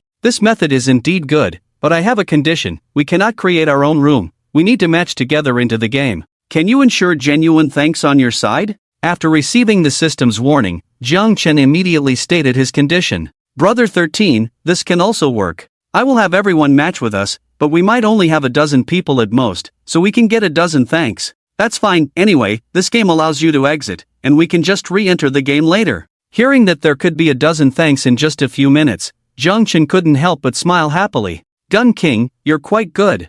I'll send you my WeChat later, and you can contact me there. I'll go ahead and give you 20 Douyin won. Chen was very satisfied with the Gun King's arrangement and affirmed it. Thank you, Brother 13. I will definitely serve you well and help you receive more thanks. The Gun King didn't expect Chen to plan to give him 10 more Douyin won, which meant an extra 500 yuan, and he expressed his gratitude to Chen. Chen sent his WeChat privately to the Gun King, who immediately exited the game and entered Douyin, searching for Douyin's number 1 Gun King and directly entering his live broadcast room. After entering the live room, Chen saw that his exclusive gift was already prepared. As Chen rewarded an exclusive gift, a magical scene appeared in the Gun King's live room. A celestial figure, dressed in a white robe, wearing a jade crown, and stepping on clouds, appeared in the center of the screen. Then, with a wave of the celestial figure's hand, countless golden petals fell from his hand, and the entire live room was instantly enveloped in golden light, as if entering the celestial realm. Amidst the golden light, a huge font slowly emerged.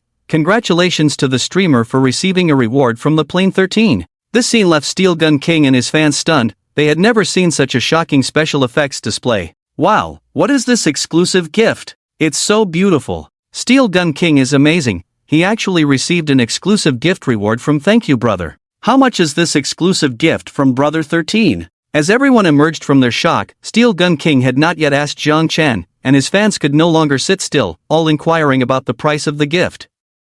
It's not much, just 50,000 yuan. Chen commented nonchalantly. 66666, we little fans don't understand the ways of the rich. 50,000 yuan is just not much. Brother 13, you really pulled this off. I hope one day I can become a rich person like Brother 13. Steel Gun King's fans looked at Chen's comment, feeling a strong sense of Versailles. Thank you, Brother 13, for the exclusive gift. Since Brother 13 is here, he can just witness this. Brother 13 and I plan to give my fans a benefit, as long as my fans match with me and Brother 13 in the game every day. Sincerely thanking Brother 13 once will earn them a 500 yuan reward from him. Of course, each person only gets one chance. Taking advantage of Chen being in the livestream, Steel Gun King directly addressed the thousands of fans in the chat. Brother 13, is what Steel Gun King said true? Brother 13, I'm a longtime fan of Steel Gun King. This opportunity must be reserved for me. As long as Brother 13 plays one game with you every day and thanks you once, can he really get 500 yuan? Steel Gun King's fans became completely excited, continuously commenting to inquire about the truth of this matter. Chen also saw through Steel Gun King's little scheme, but he didn't mind. As long as the other party could bring him enough gratitude, he would share a wave of his traffic to attract more fans, and he wouldn't care. That's right, as long as Steel Gun King's fans can enjoy this benefit, everyone has one chance every day. Just match with me in the game, and then you can find Steel Gun King together. Chen didn't expose Steel Gun King, smiling as he commented. Steel Gun King breathed a sigh of relief when he saw Chen didn't expose him, and his smile grew even wider. He understood that Chen acknowledged his little scheme. It's worth noting that when Steel Gun King said only his fans could enjoy this opportunity, he felt a bit regretful, but fortunately, Chen was generous and didn't say much. Brother 13, when does this opportunity start? I've already downloaded the game. Brother 13, I'm already waiting for you in the game. Please, I really want a match with you. I want that 500 yuan so much. Brother 13, how long will this opportunity last? Steel Gun King's fans became excited when they saw Chen personally confirm it, immediately entering the game to wait for Steel Gun King and Chen to join.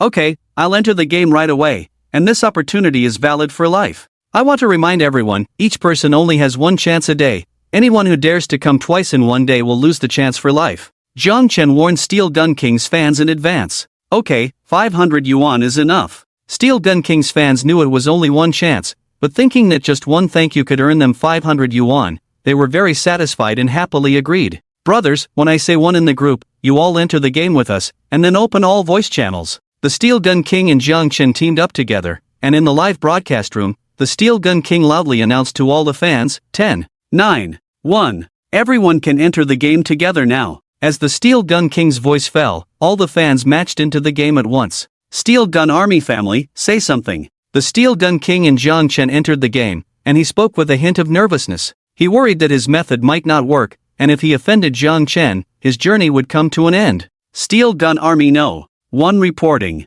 Steel Gun Army no. 2 reporting. Steel Gun Army no. 3 reporting. Steel Gun Army no. 20 Reporting. The Steel Gun King breathed a sigh of relief upon hearing that 20 family members of the Steel Gun Army were with them, realizing that this method was feasible, and then said to Jang Chen, Boss 13, the Steel Gun Army family is ready and waiting to thank you at any time. Jang Chen did not expect the Steel Gun King to say something so cringeworthy, and the corner of his mouth couldn't help but twitch, his ingrained cringeworthy personality awakening as he said faintly, let's begin. Damn, brothers, are you acting in the game world? I'm going to the Steel Gun Army, I'm still in the Heavenly God Army. Are you conducting an exercise between the commander and soldiers? You're going to kill me with laughter. Some trolls in all channels couldn't help but mock. Everyone shut up, don't affect our Steel Gun Army's performance. The Steel Gun King, seeing that the thanks were about to begin but someone interrupted, roared angrily. Damn, brother, are you declaring war on us? Brother, since you want to start a war, I'll satisfy you today. I'm your dad, obedient son. A bunch of clowns playing commander and soldier games in the game world, you really are talents. Various trolls from the game world concentrated their fire on the Steel Gun King, and in an instant, he was overwhelmed by a flood of insults, unable to respond even once. Damn, brothers, they actually bullied the Steel Gun King, bomb them. You dare to bully the Steel Gun King, that's going against me. The world's #1 troll requests to battle. When the Steel Gun Army members reacted, they all rallied to support the Steel Gun King, and in an instant, countless curses echoed through all channels. Jiang Chen frowned at the sound of curses from all channels, his expression turning ugly. Was he here to listen to this? He came here to hear others express their gratitude to him. Everyone shut up. Jiang Chen's voice, cold and powerful, drowned out the curses, and everyone couldn't help but stop. Shut up, Boss 13 has spoken, Steel Gun Army family, do not make a sound. The Steel Gun King did not expect Jiang Chen's words to have such power, causing everyone to stop cursing. He was the first to react, worried that the Steel Gun Army family would insult Jiang Chen and ruin his source of income, and he quickly reminded them. Damn it, who do you think you are? Just because you tell us to shut up, we will? I'm your dad. Exactly, you don't know what you're getting into, IXXX. The fans reacted and began to attack Jiang Chen verbally. Next, you all shut up, it's my time to perform now, I will end the battle quickly and welcome your gratitude. Jiang Chen said to the Steel Gun Army family. Do. Jiang Chen opened fire completely, cursing without holding back, exposing all weaknesses, leaving people dumbfounded. Damn, Boss 13's firepower is too fierce, surpassing our 20+ people. So it turns out that the rich can curse too, but the way the rich curse is just too advanced. I need to study more in the future, learn the insults of the rich, and leave everyone speechless. The Steel Gun King and the families of the Steel Gun Army watched as Jiang Chen unleashed his full firepower, single-handedly battling countless opponents. By the end, the entire channel was filled with only Jiang Chen's voice, leaving them in awe and filled with admiration for him. Is there anyone else? Jiang Chen looked at the silence in the channel and asked, who else but me? The 13 boss is amazing. The 13 boss is forever a god. 13 boss, I want to learn from you. The families of the Steel Gun Army, seeing no one willing to challenge, began to shower him with compliments. Ahem. Be low-key. Be low-key. Hearing the numerous praises, Jiang Chen lightly coughed and humbly said, alright, fighting is fighting, and joking is joking, but gratitude should not be taken lightly. You may begin. Jiang Chen coughed a few more times to remind everyone of the purpose of this gathering. The world's #1 troll sincerely thanks the Plane 13. I am the big baby, sincerely thanking the Plane 13. The members of the Steel Gun Army understood the purpose and expressed their gratitude to Jiang Chen. Each thank you came from the heart, and everyone sincerely admired him. Alright, thank you to all the families of the Steel Gun Army. Everyone worked hard this time. After going out, each person can collect 1,000 yuan from the Steel Gun King. Jiang Chen looked at the 20 extra sincere thanks, and a smile he couldn't suppress appeared on his face. He directly doubled the reward. Thank you, 13 boss. 13 daddy, you treat me the best. 13 grandpa, I really like you. I'll come back tomorrow to thank you again. The families of the Steel Gun Army knew the rewards were doubled, and each expressed their gratitude even more happily.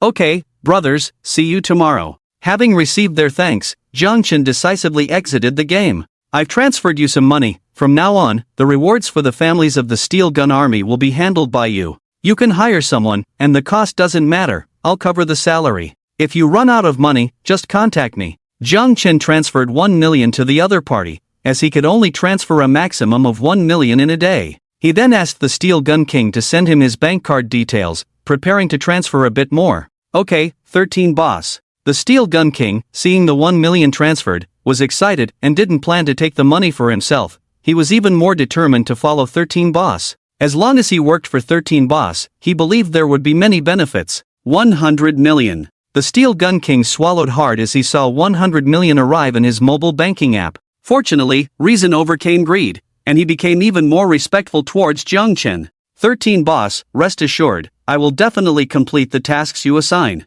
The Steel Gun King patted his chest and promised.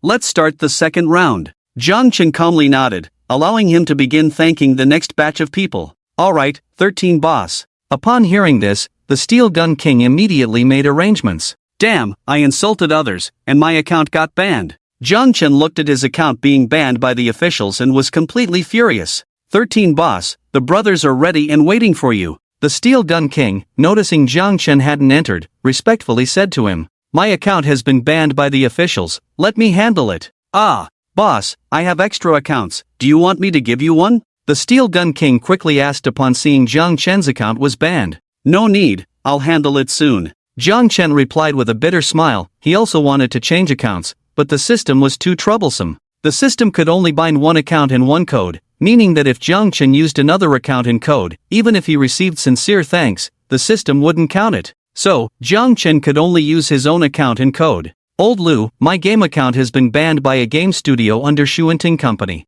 I need to contact Shuanting Company immediately. I want to acquire this game studio. I'm in a hurry. Chen contacted Lu Yong right away, asking him to reach out to Shuanting Company as quickly as possible and prepare for the acquisition. Lu Yong was shocked and screamed when he heard Chen planned to acquire a game studio under Shuanting Company. Is there a problem? Chen frowned and directly asked upon hearing Lu Yong's scream. President Zhang, there's no problem at all. We hold 30% of Shuanting Company's shares, making us the second largest shareholder, so there's really no need to acquire this game studio. Lu Yong sensed Chen's displeasure and quickly explained with a bitter tone. Chen was taken aback by this revelation. He hadn't expected to own shares in Shuanting Company, let alone be the second largest shareholder. He had planned to directly acquire the game studio, which meant he would be spending his own money to buy his own game studio. Then it's fine. Please call the person in charge of this game studio and give them a heads up, then pass the phone to me. I'll contact them personally. Now that Chen knew he was the second largest shareholder of Shuanting Company, he decided there was no need for an acquisition and instructed Lu Yong to inform the person in charge so he could call them himself. Okay, President Jang, I'll handle this right away. Lu Yong promptly replied, and after hanging up, he contacted General Manager Mu of the game studio. General Manager Mu was aware of Lu Yong's identity as the president of Tianxia Group and one of their proxy shareholders at Shuanting Company. Manager Lu, I'm not sure why you're calling me. General Manager Mu answered Lu Yong's call respectfully. Wait a moment, a big shot will call you soon. Just agree to whatever they say, understood? Alright, Manager Lu, may I ask what this big shot's name is? General Manager Mu responded respectfully, eager to know the name of the person. You can just call him young Master Jang, you don't need to know much else. I understand, Manager Lu. After hanging up with Lu Yong, within 3 minutes, Chen personally called General Manager Mu. Is this Manager Mu? Old Lu should have called you. Yes, young Master Jang. Manager Lu has already called me. What can I do for you? Upon receiving Chen's call, General Manager Mu noticed Chen sounded quite young, but hearing Chen refer to Lu Yong made him even more respectful. Nothing much. I'm currently playing a battle royale game produced by your game studio, and your staff has banned my account. Can you help me resolve this? Chen directly stated the purpose of his call. General Manager Mu was taken aback upon hearing Chen's request. He thought this mysterious young Master Jang might need him to handle something very difficult, but it turned out to be such a trivial matter. Is there a problem? Chen noticed the hesitation in General Manager Mu's tone and frowned slightly, his tone growing colder. There's no problem, young Master Jang. I'll handle this right away. General Manager Mu quickly sensed Chen's coldness and immediately replied. He didn't even hang up the phone and called his trusted aide to have the account Pingdan Shursan unbanned as soon as possible, ensuring it wouldn't be banned again in the future. Young Master Zhang, the issue has been resolved. Please check if you can log into your account. General Manager Mu spoke respectfully to Chen. It's all set. Thank you, Manager Mu. Chen looked at his account being restored and smiled with satisfaction as the two hung up the phone. President Mu, watching Chen end the call, also let out a sigh of relief. This mysterious young Master Jang had an unpredictable attitude, and interacting with him felt terrifying. Thankfully, it was over. His back was drenched in sweat, clearly shaken. "Boss 13, you're here," Steel Gun King exclaimed as he saw Chen come online, immediately pulling him into the team with excitement. "Yeah, I had the official handle my account, which took some time. Let's get started," Chen casually replied with a smile. Damn, Boss 13's disappearance allowed the officials to unban him. The efficiency of Boss 13 is incredible. It took less than 10 minutes for his banned account to come out of the little black room. Such processing speed is something even top streamers don't enjoy. No wonder he's one of the wealthy on Douyin, truly deserving of the title Boss 13. Steel Gun King was currently streaming, and his fans naturally heard Zhang Chen's words, flooding the comments with admiration for Zhang Chen's efficiency. Steel Gun King was also shocked by Zhang Chen's words and decisively chose to believe him without saying much more. Get ready to launch, family members in the group who haven't received rewards, prepare yourselves. Officially launching. Steel Gun King informed the family members in the group who hadn't received rewards to get ready as Zhang Chen entered the room. With those words, the brothers in the group began entering the game. This time, the number of brothers entering the game together was still too few, only a dozen or so. Fortunately, the efficiency was high this time. Before Zhang Chen even waited for the plane to appear, he received thanks from this group of family members. However, 3 of them were not sincere in their gratitude, and Zhang Chen did not receive a system prompt. He directly told Steel Gun King that these 3 could not receive rewards. Steel Gun King, why did everyone else get rewards while the 3 of us didn't? That's right, Steel Gun King, is there some inside information? We've expressed our thanks, why didn't we get $500? Steel Gun King, do you believe I'll expose this? The 3 who didn't receive the 500 yuan reward caused a commotion in Steel Gun King's group. Upon learning about this, Steel Gun King immediately informed Zhang Chen. Zhang Chen didn't say much. He simply had Steel Gun King drag him into the other group. Get lost, if you want to expose it, go ahead and try. I said you didn't meet the standards, so you didn't meet them. If you're not satisfied, you can leave the group. Zhang Chen directly stated 2 sentences, ignoring their threats and telling them to get lost. The 3 who didn't receive rewards, seeing Zhang Chen's strong stance, dared not say more. They all knew Zhang Chen was a true wealthy individual and didn't dare utter a word, leaving the group in disgrace. I'll say it again. To receive rewards, you must sincerely express your thanks. I can tell whether the gratitude expressed is genuine. Zhang Chen left this message in the group, telling everyone to continue launching. Those who hadn't received rewards should continue entering the game together. Zhang Chen played for a whole day before the game forcibly logged him out. This forced logout was a requirement from the state, and Zhang Chen naturally wouldn't say much about it. He was satisfied with the 500 thanks he received and left the game, informing the brothers in the group who hadn't received rewards to keep working hard every day, while those who had received rewards could enter the game again tomorrow to earn more. Rolls-Royce Phantom withdrawable. Boeing 747-400 private jet extractable. Dream Dragon private cruise ship extractable. 1,000-acre oil field extractable. A gold mine in South Africa extractable. A natural diamond mine in South Africa extractable. Super Bodyguard Dragon Soul extractable. Villa No. 1 of the Sandalwood Palace extractable. Promise Manor in the United States extractable. Whale Island in the Pacific extractable. Game Physical Fitness extractable. Zhang Chen opened the game interface, looking at the items available for extraction, momentarily unsure of what to choose. He now possessed the world's #1 conglomerate. Hundreds of billions in assets. The only limited edition supercar in the world. A definite winner in life, on the path to the pinnacle of the world. Congratulations to the host for successfully extracting game Physical Fitness.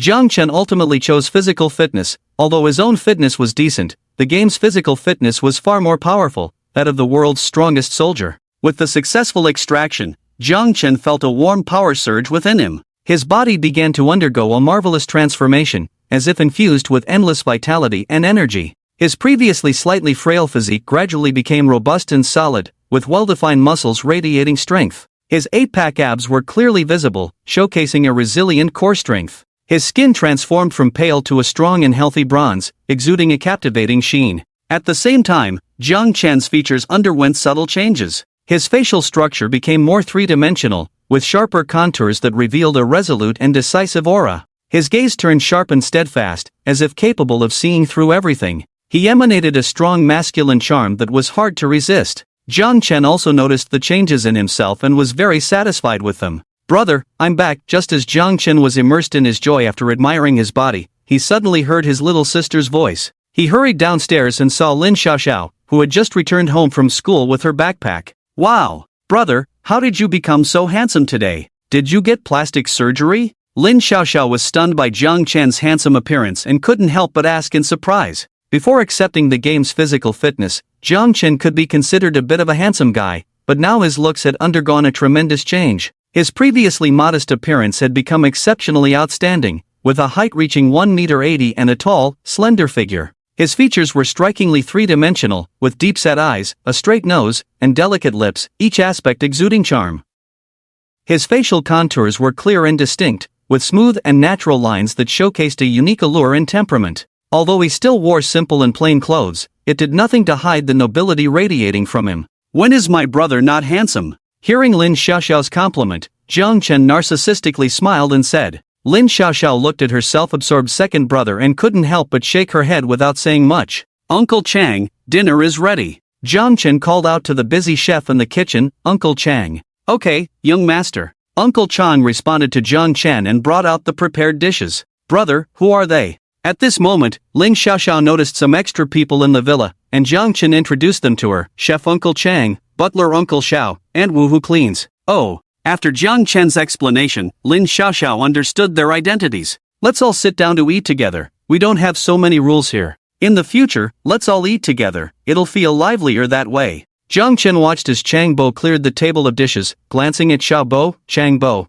and Aunt Zhou along with the other guests they had invited. He said a few words to them. Naturally, Xiao Bo, Chang Bo, and Aunt Zhou declined the host's invitation, but in the end, it was Jiang Chen's insistence that led everyone to sit down together for the meal. During the meal, everyone got along quite well. Lin Xiaoxiao was very sweet-tongued, constantly serving dishes to everyone, and the meal ended quickly. Lin Xiaoxiao returned to her room, planning to finish her homework. Jiang Chen also went back to his room, preparing to continue his gratitude campaign. Old Steel, do you want to stream tonight? I can come over and give you a few exclusive gifts? Jiang Chen didn't plan to play games that night. He was ready to enter the Douyin live stream room to watch the broadcast and accept some thanks. Boss 13, I'm starting the stream right now. Steel Gun King had just finished eating and immediately responded respectfully to Jiang Chen's message. Steel Gun King quickly started the live stream, and soon many fans flooded into the room. Gangzi, is the benefit you mentioned to Boss 13 effective for all fans, including new ones?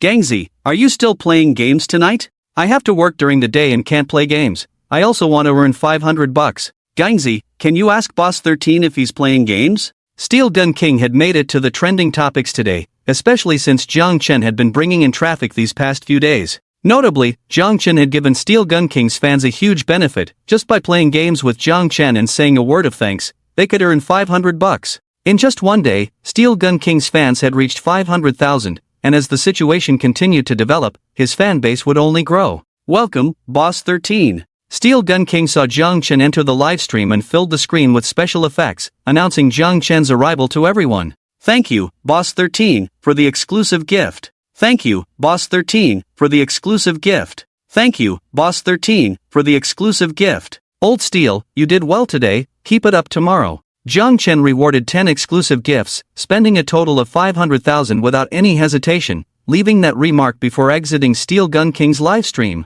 Wow! What kind of special effect is this? It's so beautiful. Steel Gun King? Have you become Boss 13's favorite? Steel Gun King, weren't you selling your skills and not your body before? Have you now fallen under the spell of money? Steel Gun King, have you fallen? Why isn't this immense wealth coming to me? Jiang Chen left, and countless comments popped up in his livestream. Welcome, Boss 13, to the livestream. Shishi, the cutest, opened her livestream at the scheduled time. She saw Jiang Chen enter with a screen full of special effects and realized he was at level 75, understanding that this was the exclusive effect of a wealthy player. She shouted excitedly. Very ambitious. As soon as Jiang Chen entered Shishi's live stream, he received her sincere thanks and commented with satisfaction. Plane 13 rewarded an exclusive gift. Immortal King descends to 9 generations. Jiang Chen unhesitatingly rewarded Shishi with an exclusive gift. This, Shishi, the cutest, was stunned by the exclusive gift Jiang Chen had given, and all her words turned into endless thanks. I'm leaving now, I'll come back to see you tomorrow. Jiang Chen smiled and left his comment before exiting her livestream. In just 1 hour, Chen rewarded over 100 streamers, spending tens of millions of dollars and receiving hundreds of sincere thanks in return. Ding! Congratulations, host! You have received 150 sincere thanks. You still need 850 more sincere thanks to obtain a chance for extraction. It seems impossible to gain an extraction opportunity today. After watching the talents of these streamers, I'll take a break. Chen heard the system's prompt and understood that it would become increasingly difficult to obtain a chance for game extraction. He wasn't in a hurry to leave after receiving thanks. Instead, he decided to enjoy the talents of these streamers. Chen had already rewarded the dance streamer and the gaming streamer, and now he planned to check out the singing streamer. Welcome, Master 13, to the streamer's room. A female streamer known as Douyin's #1 singer became instantly excited upon seeing Chen enter her livestream. She had heard of this new wealthy figure, Brother Thank You, who could receive rewards just by being thanked. The reason Chen came to her stream was that he noticed her tags, and she had quite a following, already exceeding 1 million fans. Thank you, Master 13. The Douyin #1 singer was very considerate and immediately expressed her sincere gratitude. Plane 13 rewards the streamer with a fairy king for 9 generations. Chen was also decisive and rewarded her with an exclusive gift. Thank you, Brother 13. I wish you, may you sail smoothly through the winds of the day, hold high office with clean sleeves, create great fortune with 3 sails and 5 leaps, prosper in all seasons, make friends across the seas, earn more with great luck, have the 7 stars shine upon you, gather treasures from all directions, have 9 sons succeed in their studies, and achieve perfection in the world. The Douyin #1 singer directly delivered a catchy rhyme of thanks. Not bad at all. Hearing her words, Chen couldn't help but laugh, leaving another comment and rewarding her with 5 more exclusive gifts. Seeing Chen's additional rewards, the Douyin #1 singer expressed her gratitude even more fervently, hoping he would continue to reward her. Chen, however, did not continue to reward her and instead moved on to other live streams. Over the course of one night, Chen visited 300 streamer rooms. These rooms included both big and small streamers, of all types. Regardless of whether they were big or small streamers, everyone beamed with joy upon seeing Chen's arrival, sincerely expressing their thanks, which earned him a bounty of sincere gratitude. Satisfied, Chen closed Douyin. The streamers who did not receive rewards looked dejected, while those who did wore happy smiles, marking another fruitful day. Ding ding ding. The next day, sunlight streamed into the room as Chen lay inside, sound asleep, completely unwilling to get up. He was exhausted from visiting the live streams yesterday and wanted to rest well today. Suddenly, he heard his phone ring, and a clear displeasure crossed his face. Speak, what is it? Chen's tone was unfriendly as he coldly reprimanded. Oh, Jang, it's been years, and your temper has grown. A teasing voice came through the phone, reaching Chen's ears. You brat, why are you calling me? Have you returned to Jiangbei City? Upon hearing the teasing voice, Chen instantly recognized who it was and couldn't help but ask with a smile. The person on the other end was Su Jia, a local from Jiangbei City. They had known each other since their first year of high school, when they were both notorious delinquents from the 13th middle school. However, Su Jia came from a wealthy family, while Chen was an orphan. Su Jia always traveled with a group of followers, while Chen was alone, but no one dared to provoke him due to his fierce reputation, which he had earned through his own strength. Su Jia was also aware of Chen's ruthlessness, and the two maintained a relationship of mutual respect without interfering in each other's affairs. One day, Su Jia's little brother provoked Chen, who gave him a severe beating, leading to a conflict between the two. Su Jia brought over a dozen of his underlings to teach Chen a lesson. However, Chen faced Su Jia and his gang without fear, single-handedly scaring them off with his punches. That time, Chen was bedridden for a month, while Su Jia was out for 3 months. It was also during that incident that Chen nearly got sent to reform school by Su Jia's family, but fortunately, Su Jia stopped it in time. Surprisingly, the two became good brothers instead of enemies. After they were discharged from the hospital, Su Jia joined Chen's class, and they became the 2 school bullies of No.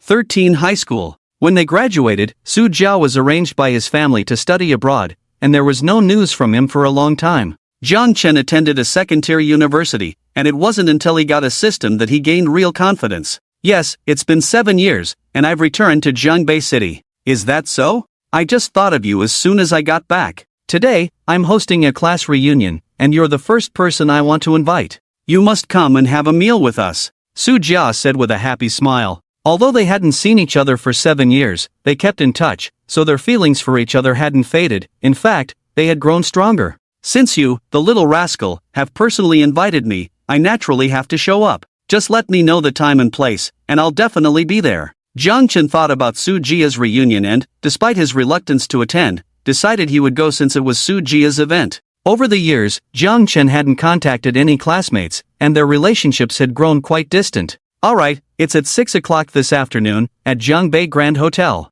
Remember to come, I've prepared a surprise for you, Sujia said with a bright smile. After hanging up, he began contacting other classmates to join the reunion. After their call ended, Chen went back to sleep. He was extremely tired, having only slept for 2 hours. It seems today we'll just have to delay my earnings, Chen thought as he heard the alarm ring and saw it was already 5 o'clock. He smiled wryly and shook his head. Chen drove his car, the night voice, directly to the underground parking lot of Jiangbei Grand Hotel. After parking, he made his way to the hotel entrance. Old Su, where are you now? I'm at the hotel entrance. Chen only knew it was Jiangbei Grand Hotel, but he didn't know the exact location, so he called Su Jia to ask. I'm also at the hotel entrance. How come I don't see you? Su Jia asked in shock upon hearing Chen's words. Chen naturally heard Su Jia's voice and looked in the direction of the sound. He saw a young man dressed in designer clothes, with thick eyebrows and big eyes, handsome and exuding an outstanding aura, standing there and attracting the attention of those around him.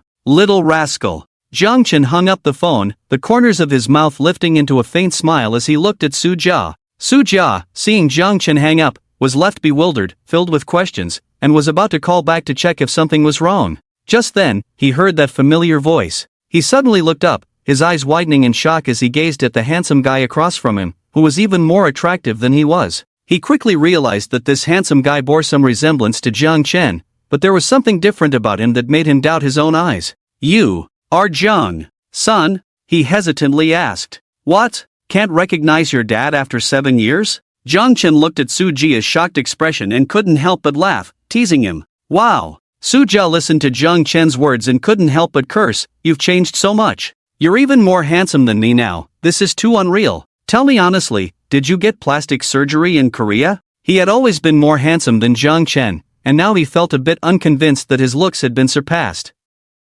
Get lost. Chen could tell Su Jia was joking and couldn't help but laugh and curse back. Has everyone else not arrived yet? Chen and Su Jia didn't dwell on appearances any longer. After all, it was normal to change after not seeing each other for years. They shifted the topic and continued to chat, laughing as they asked, so everyone is on their way. This time, I invited a special guest just for you. Su Jia smiled and nodded at Chen. Hearing Su Jia's words, Chen asked in confusion, but Su Jia kept it a secret. He wasn't in a hurry, he would find out the answer eventually. A few minutes later, a red BMW pulled up at the hotel entrance. Immediately, a sweet-looking woman stepped out of the car. She wore a white long dress, her figure tall and perfect, with long, shiny black hair cascading over her shoulders, giving off a fresh and elegant vibe. Su Jia stared at the woman, his eyes wide and mouth slightly agape, as if he had forgotten to breathe. Following Su Jia's gaze, Chen couldn't help but be captivated by the woman's beauty, but he quickly regained his composure.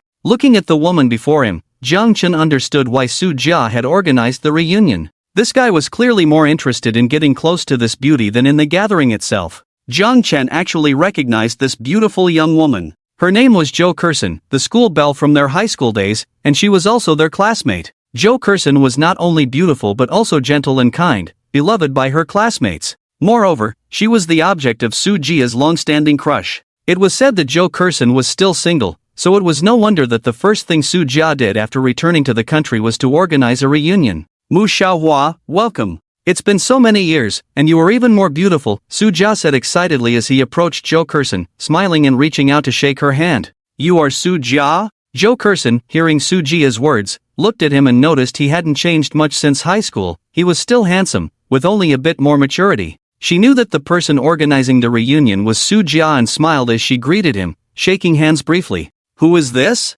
Jo Kerson's gaze shifted to Su Jia's side, and upon seeing Chen's looks, her eyes lit up, and she asked Su Jia. Su Jia, noticing that Chen had attracted Jo Kerson's attention, smirked and introduced him. This is Lao Jang, Chen. It's him? Jo Kerson was shocked to find out that this handsome guy was Chen. Although she was surprised by his changed appearance, thinking of today's technological advancements, her gaze towards Chen grew a bit cold, clearly looking down on him. She directly asked Su Jia where the dining room was and said she would go ahead. Jia sensed something was off, smiled, and told Zhou Kersen the name of the room, watching her walk off alone. Lao Jiang, what's going on? Did you offend Mu Xiaohua? After Zhou Kersen left, Jia looked at Jiang Chen in confusion. Over the 7 years, although they had kept in touch, most of their conversations were about daily life, and Jiang Chen hadn't shared many things, so Jia naturally didn't know. It's nothing, she probably looks down on me, Jiang Chen replied with a nonchalant smile. He still remembered that it was 3 years ago.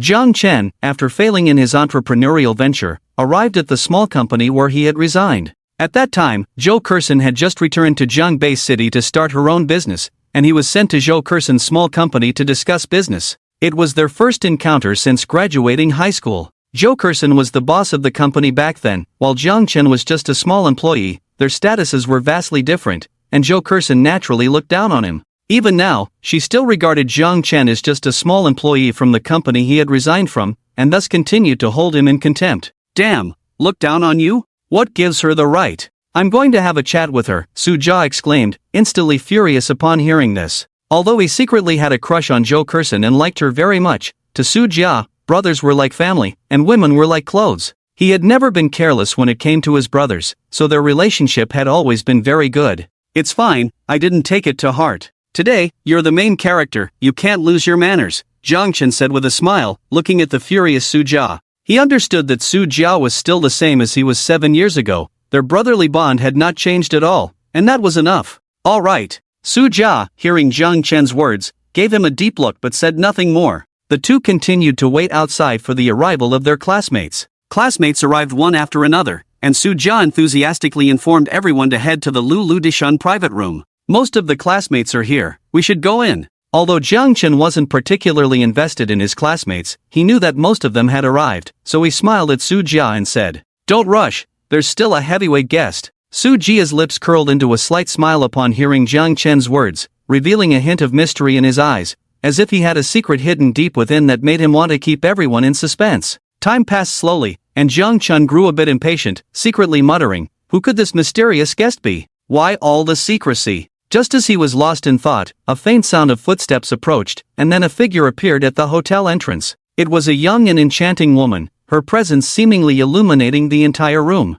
She wore a stylish outfit and stepped confidently in a pair of Balenciaga high heels, exuding elegance with every step. Her exquisite features were breathtaking, with large eyes sparkling brightly, full of vitality and charm. Her every glance and smile radiated an alluring grace that made one unable to resist being captivated. Her tall and slender figure was perfectly accentuated by the well-tailored cut of her outfit, showcasing her flawless curves. Her presence was like a beautiful painting, leaving a deep impression with just a glance. Old Sue. The woman's voice was crisp and melodious, like a celestial sound. She smiled and greeted Jia, her eyes revealing warmth and familiarity. "Old Jang, long time no see." The woman's gaze turned to Jiang Chen, her eyes filled with gentle smiles. "Xincheng, long time no see." Jia looked at the enchanting Mu Qingqing before him, a wave of joy surging in his heart. It was quite comforting that Mu Qingqing recognized them at a glance. Jiang Chen was also stunned by Mu Qingqing's beauty, momentarily at a loss for words. His eyes were filled with amazement and admiration as he stared at her, seemingly entranced by her beauty. Looking at the arriving Mu Qingqing, Jiang Chen couldn't help but smile bitterly inside. He hadn't expected old Sue to invite her over. Mu Qingqing was very familiar with both of them. Jiang Chen and Jia were indeed the school bullies from their high school, and Mu Qingqing was no different. Today, the 3 school bullies from their high school had all gathered. Jiang Chen's thoughts drifted back to their high school days. At that time, Mu Qingqing was not as beautiful as she is now. In fact, she dressed like a little delinquent every day, and apart from Jiang Chen and Jia, no one was willing to play with her. The 3 of them had been playing together for 3 years, leaving deep feelings among them. It was also during that time that Jiang Chen began to develop different feelings for Mu Qingqing, but later, during university, they lost contact. Little did he expect that when they met again, Mu Qingqing had undergone a tremendous transformation. "Old Jiang, what's wrong? Don't you recognize me?" Mu Qingqing's lively big eyes looked at him mischievously as she asked with a light laugh. "Of course I recognize you, it's been a long time," Jiang Chen replied with a smile. His voice was gentle and warm, as if time had not left too many marks between them. Looking at the man before her, Mu Qingqing couldn't help but feel a surge of warmth in her heart. She thought of 7 years ago, the boy who stood up for her, the day he protected her from harm. Alright, now that everyone is here, let's go in and eat while we chat, Sujia said with a smile, looking at the scene. His gaze swept over Jiang Chen and Mu Qingcheng, a hint of slyness flashing in his eyes. Then, he led the way into the private room. Jiang Chen and Mu Qingcheng followed behind, walking side by side, their figures appearing particularly harmonious under the lights. At that moment, Jiang Chen and Mu Qingcheng looked like a perfect couple, very well matched. However, after years of not seeing each other, they found themselves at a loss for words. Wow, who is this beauty? She's so stunning. Is this handsome guy also a classmate of ours? Why have I never seen him before? Hey, Sue, who are this beauty and handsome guy? As Jiang Chen and Mu Qingcheng entered the private room, they immediately became the center of attention. The classmates exclaimed in surprise, curiously inquiring about their identities. The entire room instantly became lively, the atmosphere exceptionally vibrant. Zhou Kersen also looked over and, upon seeing Mu Qingcheng's appearance, couldn't help but reveal a hint of jealousy and hatred in her eyes. Before Mu Qingcheng arrived, she was the focus of the entire room, but with Mu Qingcheng's entrance, she instantly became a mere backdrop. What's so surprising? With technology so advanced now, maybe she used some tech on her face. I don't know this woman, but I know Jiang Chen. When we met 3 years ago, he was very ordinary. After 3 years, he can't possibly look this handsome, he must have used technology. Zhou Kersen shot a fierce glare at Jiang Chen, seemingly wanting to vent her frustration. As Zhou Kersen's words fell, Su Jia, sitting in the main seat, suddenly turned pale. He hadn't expected Zhou Kersen to embarrass Jiang Chen in front of the whole class. Wasn't that making things difficult for him? Just as he was about to speak up for Jiang Chen, Mu Qingcheng's gaze fell on Zhou Kersen. Mu Qingcheng sized Zhou Kersen up and coldly smiled. I can't tell if old Jiang has had any work done, but I can see that you've definitely had some. You've had your nose done, and your double eyelids too. As for whether you've had anything else done, I'm not sure. Swish! Zhou Kersen's face instantly changed upon hearing Mu Qingcheng's words. She hadn't expected Mu Qingcheng to see through her so easily. She had indeed had work done, and everything Mu Qingcheng said was true. She was utterly shocked. Who are you? Just because you say I've had work done means I have?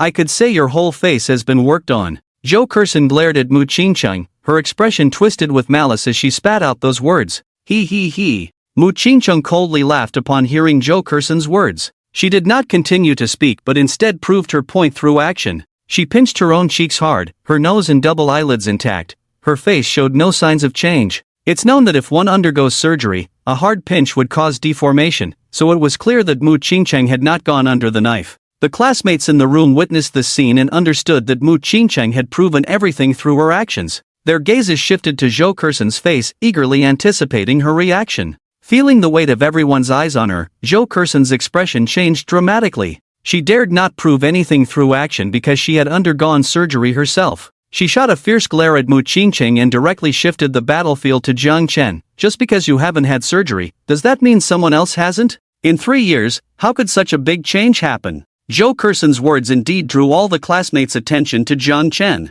In this society, many girls love beauty and have accepted the idea of cosmetic surgery. However, the notion of a boy going under the knife to become handsome was something many, especially boys, found hard to accept. Jiang Chen did not expect Zhou Kersen to shift the conflict back onto him. From the beginning at the hotel entrance, to entering the private room, and now having the conflict directed at him, Jiang Chen's anger erupted. He coldly looked at Zhou Kersen and said indifferently, "Are you a dog? Have I eaten your family's food or drunk your family's water? You've been targeting me since the hotel entrance. Do I need to prove to you whether I've had surgery or not? How dare you insult me?" Zhou Kersen looked at Jiang Chen in shock, her face filled with disbelief. Insult you? I'm telling you to get lost. There's no place for you here, so get out right now. Jiang Chen, hearing Zhou Kersen's words, showed a hint of disdain and disgust, coldly mocking her. After saying this, he walked straight towards Zhou Kersen and unhesitatingly pulled the chair she was sitting on away. Zhou Kersen was caught off guard, lost her balance,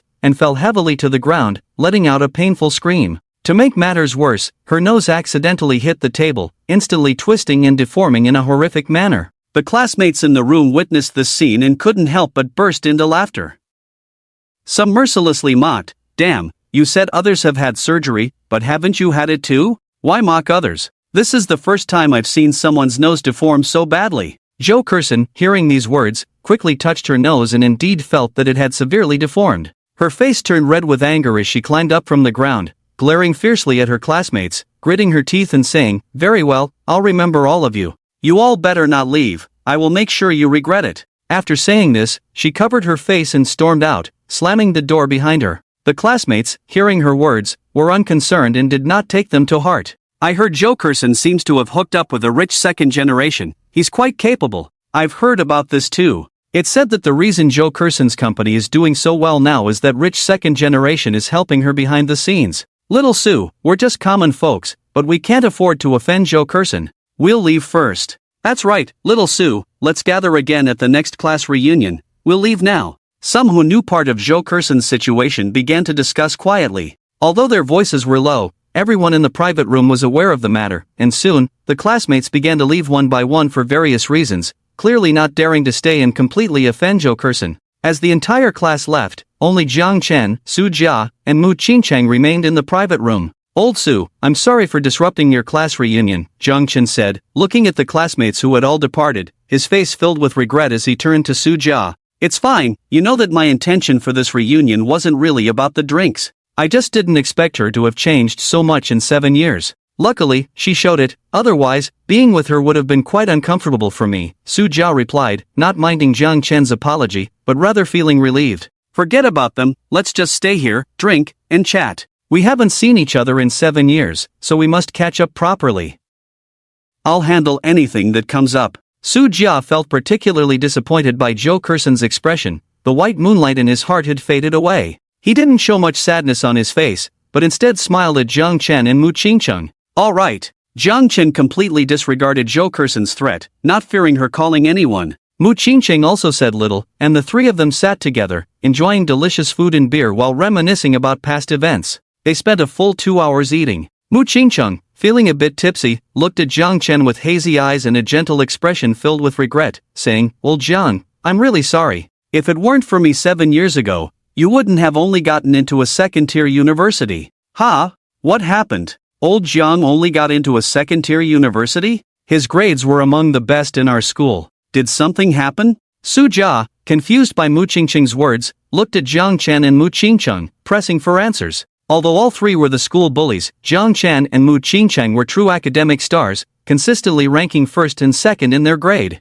Su Jia had no idea that Jiang Chen had only gotten into an ordinary second-tier university. The reason Su Jia went abroad was naturally due to his poor grades. You're drunk, Jiang Chen said softly, looking at Mu Qingcheng's dazed eyes and flushed cheeks, intending to tell her not to take it to heart and that it was time to go home. Don't say anything, I'm not drunk. I've kept this in my heart for 7 years, and I have to say it today. Mu Qingcheng shot Jiang Chen a fierce glance, which, instead of being threatening, made Jiang Chen find her adorable. Old Su, do you know? When you left Huagua to go abroad, I was surrounded by a group of people outside the school. At that time, old Jiang appeared in front of me to protect me, and he got seriously injured because of it, ultimately lying in a hospital bed for 3 months. Although old Jiang insisted on taking the college entrance exam despite being ill, he didn't perform well and only got into a second-tier university. Old Jiang, I'm sorry, I caused you harm. I owe you a thank you for what happened back then. Without you, I might have been ruined. Mu Qingcheng directly recounted the events of that year, tears streaming down her face. What? I left and these things happened. Where are those people now? Today, I will seek justice for you. Su Jia, upon learning this, instantly became furious, planning to take Jiang Chen and Mu Qingcheng to retaliate. It's fine, those people have already received their due punishment. Qingcheng, you're drunk. Where do you live? I'll take you home, Jiang Chen said with a wry smile, looking at the furious Su Jia, then glancing at the drowsy Mu Qingcheng and asking, Dear, it's this private room, you must stand up for me. Just as Jiang Chen finished speaking, Joe Kerson's voice rang out from outside the room, and then their private room was violently pushed open. Clang! When the door was violently kicked open, Jiang Chen and Su Jia's gazes turned simultaneously. Mu Qingcheng intended to stand up as well, but she was already drunk, so Jiang Chen could only support her as she leaned on the table, softly saying, You just rest for a bit, we'll handle this. It's you! As Jiang Chen helped Mu Qingcheng lean on the table, his gaze shifted to the people Joe Kerson had called over. When he recognized the young man approaching, a hint of cold fury flickered in his eyes.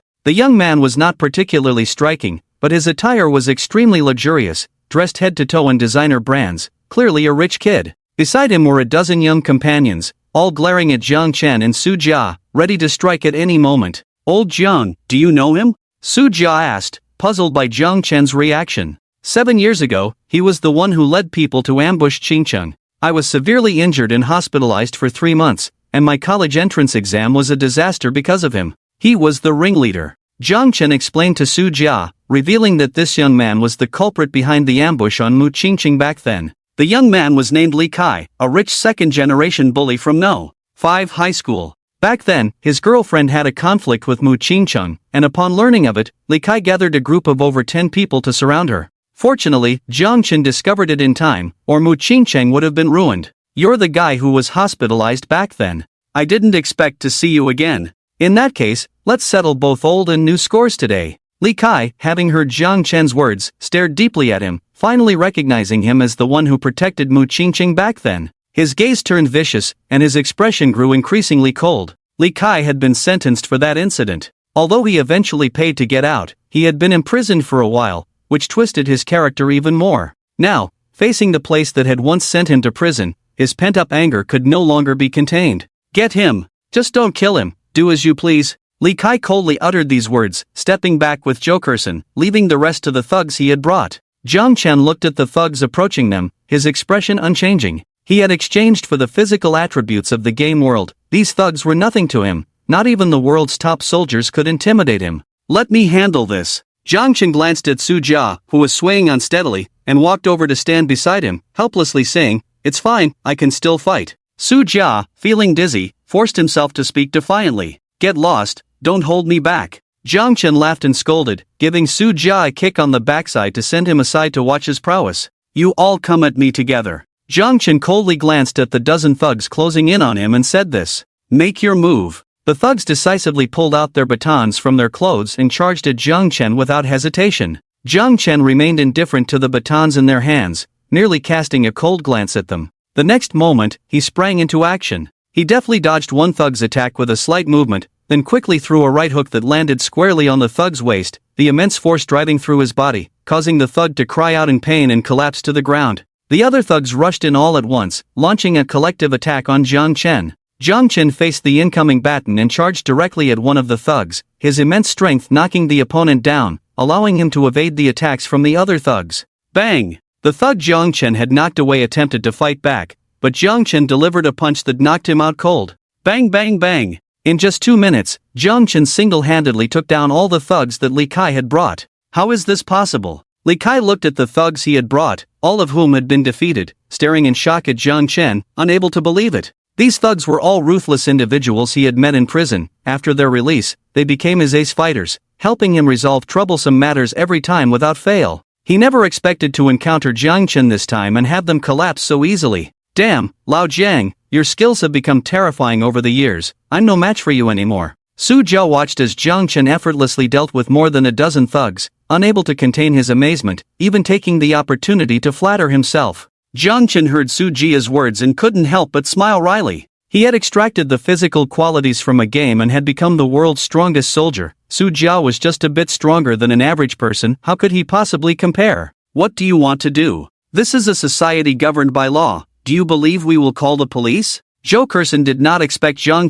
to possess such terrifying skills, easily dispatching the thugs Li Kai had brought. As she watched Chen approach them step by step, the fear on her face was unmistakable, and she shouted in panic. Slap! Chen didn't even have time to speak when Li Kai slapped Jokerson across the face. Jokerson looked at Li Kai in disbelief, not understanding why he had hit her. You fool, don't you know I don't want to deal with those people? Are you planning to call the police? Do you want me to go back inside? Li Kai glared at Jokerson with cold fury. Brother Kai, how could I? I just wanted him to be locked up. Jokerson covered her reddened face, looking aggrieved as she spoke to Li Kai. Get the hell out of here. This bunch of useless trash can't handle him. I'll deal with him myself. Kid, 7 years ago, you got me locked up. For the past 7 years, I've been training my body and even spent a lot of money hiring a teacher to teach me combat. Today, I'll settle both old and new scores from 7 years ago. Li Kai coldly watched as Chen approached, taking a fighting stance. Whoosh!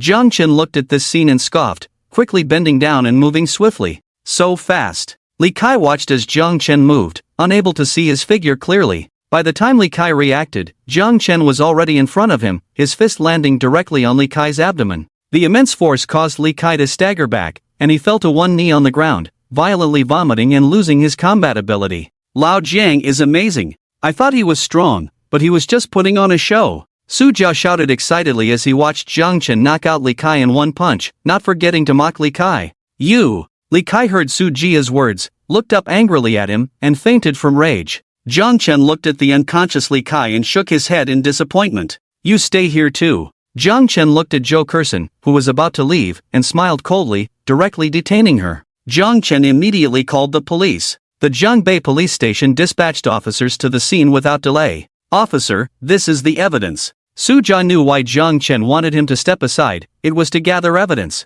He quickly took out his phone, proving that Jiang Chen was acting in self-defense. Alright, we need you to cooperate with us a bit, sir. The young officer who arrived here saw Jiang Chen and, although he was unaware of Jiang Chen's true identity, he understood that it was quite significant, so he respectfully said a few words. Okay. Jiang Chen accompanied them to the police station to take a statement. When he returned to the Jiangbei Grand Hotel, Su Jia and Mu Qingcheng were still in the private room. Didn't I say to take Qingqing to the hotel to rest? Jiang Chen looked at the two still there and couldn't help but glare at Su Jia, saying something. I wanted to, but Qingqing doesn't want me to accompany her. Why don't you give it a try? Su Jia shrugged helplessly in response to Jiang Chen's complaint, smiling wryly. Alright, I'll give it a try. Hearing Su Jia's words, Jiang Chen went to Mu Qingqing's side. She lifted her eyelids slightly, saw Jiang Chen beside her, and gave up resisting, allowing him to take her away. You really are something. Let's go, I've already booked a hotel room. Su Jia gave Jiang Chen a thumbs up and led him to the outside of a hotel room, handing him the room card and directly telling him that he was drunk and needed to rest.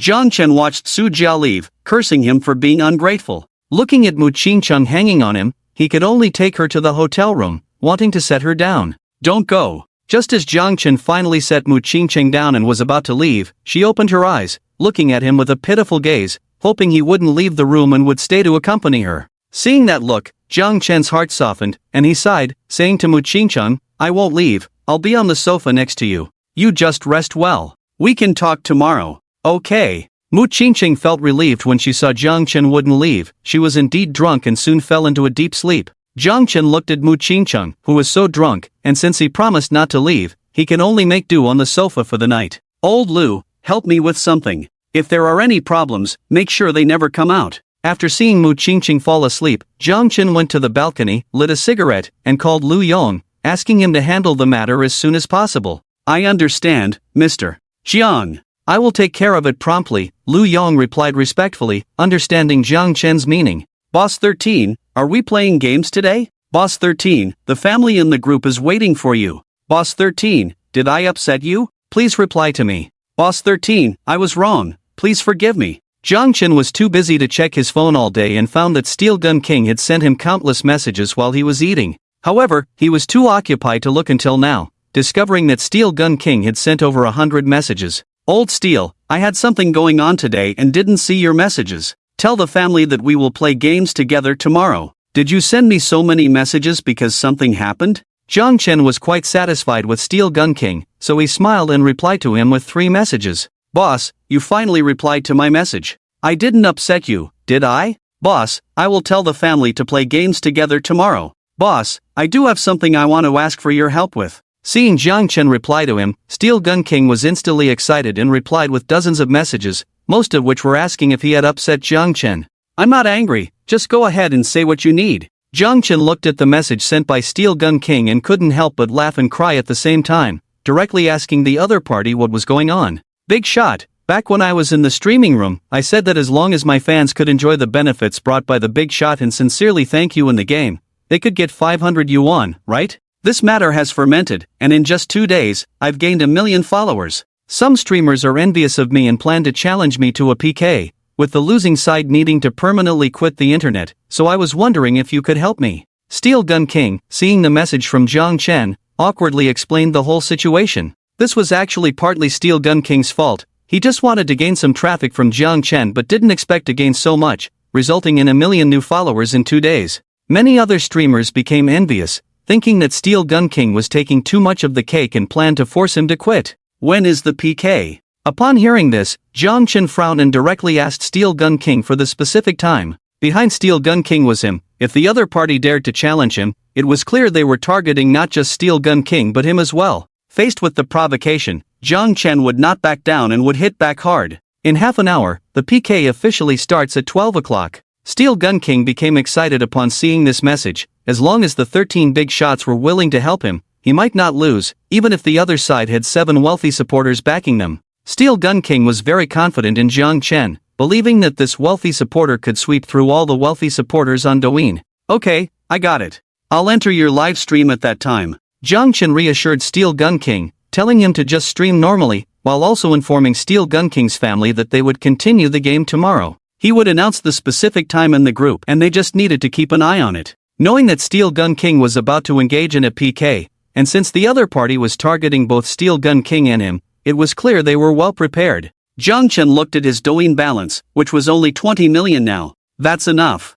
Realizing he still had a full half hour, he smiled easily. Congratulations, you have successfully topped up 1 million. Congratulations, you have successfully topped up 1 million. Congratulations, you have successfully topped up 1 million. Chen began to crazily top up his balance in preparation for the upcoming PK. President Xiao, the wealthy supporter Ping Dan San has topped up 1 billion in one go. President Xiao, the wealthy supporter Ping Dan San has topped up 2 billion in one go. President Xiao, the wealthy supporter Ping Dan San has topped up 5 billion in one go. The staff at Douyin's official backend saw Chen continuously topping up his balance, and when he topped up 1 billion, they immediately called their supervisor to inform them of the news. What? 5 billion? President Xiao was completely shocked upon hearing the staff's words. Is this true? President Xiao confirmed repeatedly. President Xiao, this is true, the topped-up balance has already arrived in the company's account. The Douyin backend staff affirmed. I understand. You immediately give this Mr. Jang, known as Ping Dan San, 50 million Douyin diamonds. At the same time, immediately upgrade Mr. Jang's title, giving him the exclusive title of Douyin's only supreme wealthy supporter. President Xiao understood that the Douyin backend staff wouldn't dare to lie to him, as this matter could be checked at any time, so he issued 2 orders at the first opportunity. Okay, President Xiao. The Douyin backend staff respectfully agreed immediately. Beep beep beep, beep. Chen finished topping up, feeling like his fingers were about to wear out, planning to take a break since he would soon be giving out crazy rewards. Suddenly, he received a call from Douyin's official team. Dear Mr. Jang, hello. Because you have made a one-time top-up of 50 million, we at Douyin are pleased to gift you 50 million diamonds for free. Thank you for your support of Douyin. At the same time, our backend has upgraded your title to the exclusive title, Supreme God of Wealth. As you are now the Supreme God of Wealth, you can call this number anytime if you need assistance, and we will handle your matters promptly. The staff from Douyin contacted Chen with a very friendly attitude. Okay, thank you. Chen was surprised to hear the official staff on the phone, not expecting them to gift him diamonds for free and upgrade his title, along with providing him with dedicated service in the future. He smiled and said a word of thanks. Then we won't disturb you any longer. Wishing you a pleasant life. The official staff ended the call promptly, not wanting to bother Chen further. At 12 o'clock, Chen immediately entered the live stream of Steel Gun King. Welcome, esteemed Supreme God of Wealth Plane 13, to the live stream. As Chen entered the live stream, the special effect of the Immortal King appeared, lighting up the entire screen, accompanied by a gentle female voice. What the hell is a Supreme God of Wealth? Does Douyin still have the title of Supreme God of Wealth? Wow, how much do you have to top up to get that title? Isn't the most powerful title on Douyin God of Wealth? The fans and viewers in Steel Gun King's livestream were stunned to see Chen's title of Supreme God of Wealth, and they frantically commented, hoping to see if anyone knew about it. But no one answered, they were all unaware of the existence of the title Supreme God of Wealth. Thank you for coming, Big Brother 13. Steel Gun King quickly reacted, shouting excitedly. Seeing Chen's title changed to Supreme God of Wealth, he understood that this time it was a sure win. He had heard rumors that if one topped up 500 million Huagua coins at once on Douyin, they could obtain the title of Supreme God of Wealth. Now that Chen had received Douyin's exclusive title, Supreme God of Wealth, it was clear that he had topped up 500 million at once. Who cares about the title, Big Brother 13? Are we continuing the game tomorrow? Big Brother 13, I'm a new fan of Steel Gun King. I heard that if I play games with you, I just need to say thank you to get 500 yuan? Big Brother 13, are you sick? Why didn't you play games today? As Steel Gun King's voice rang out, his fans completely ignored the title of Supreme God of Wealth and instead inquired about Chen.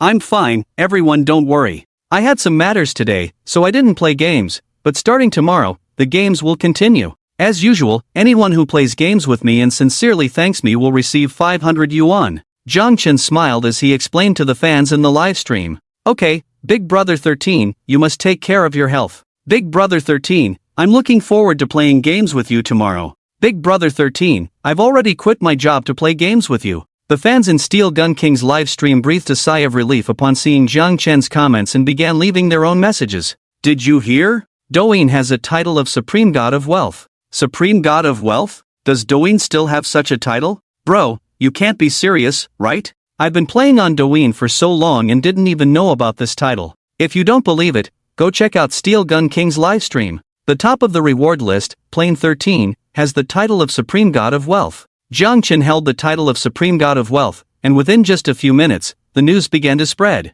Countless small and large streamers were aware of this situation, and they also knew that many streamers were envious of the Steel Gun King. Now, the alliance had come together to plan a joint effort to suppress the Steel Gun King and force him to retire from streaming. Some of these streamers even rallied their powerful backers, intending to take action together to make the Steel Gun King quit. If the seemingly ordinary Shirsan really became the Supreme God King, could they, with so many of them, truly defeat him in a PK? Game I Am the Strongest applied to connect with the streamer. At 12:10, a streamer finally took the initiative to connect with the Steel Gun King. Chen also noticed another streamer, who looked quite good, with a fair and clean appearance, but seemed to have just recently come of age. This streamer was likely pushed out by many others to take the fall. Even if he lost the match and permanently retired, it wouldn't matter. Steel Gun King, you should know our terms, right? This time our PK will last half an hour, and whoever loses will retire permanently. Game I Am the Strongest said this defiantly to the Steel Gun King. Alright, the Steel Gun King knew that this new streamer from Game I Am the Strongest was just a pawn, but wanting to continue in the streaming circle, he couldn't afford to offend all the streamers behind him, so he had no choice but to agree.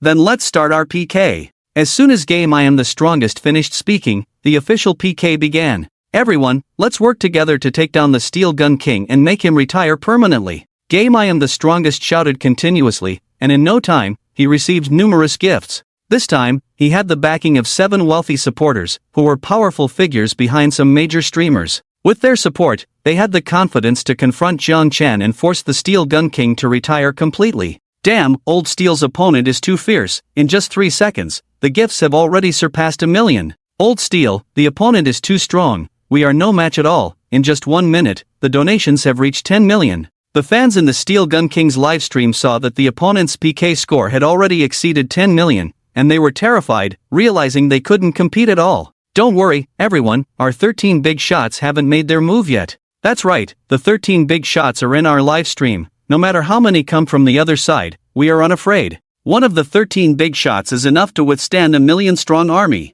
Some of the old fans in the livestream knew that the Steel Gun King had invited Chen this time and understood what the title of Supreme God of Wealth represented. They laughed and commented, reassuring everyone not to worry. Don't rush, let the bullets fly for a while longer. Chen looked at the anxious fans in the Steel Gun King's livestream and smiled, telling them not to worry. The 13 big shots are right, let them enjoy for a while, and soon they will have their moment to cry. We support the 13 big shots. As long as you're in Old Steel's livestream, that's our confidence. The fans in the Steel Gun King's livestream saw Chen's comments about the Supreme God of Wealth and all breathed a sigh of relief, with no one feeling nervous. The opponent's Supreme God of Wealth must be fake, right? We've already scored 100 million, and they're unresponsive. I think it's fake too. Who would charge 500 million all at once just to get the title of Supreme God of Wealth?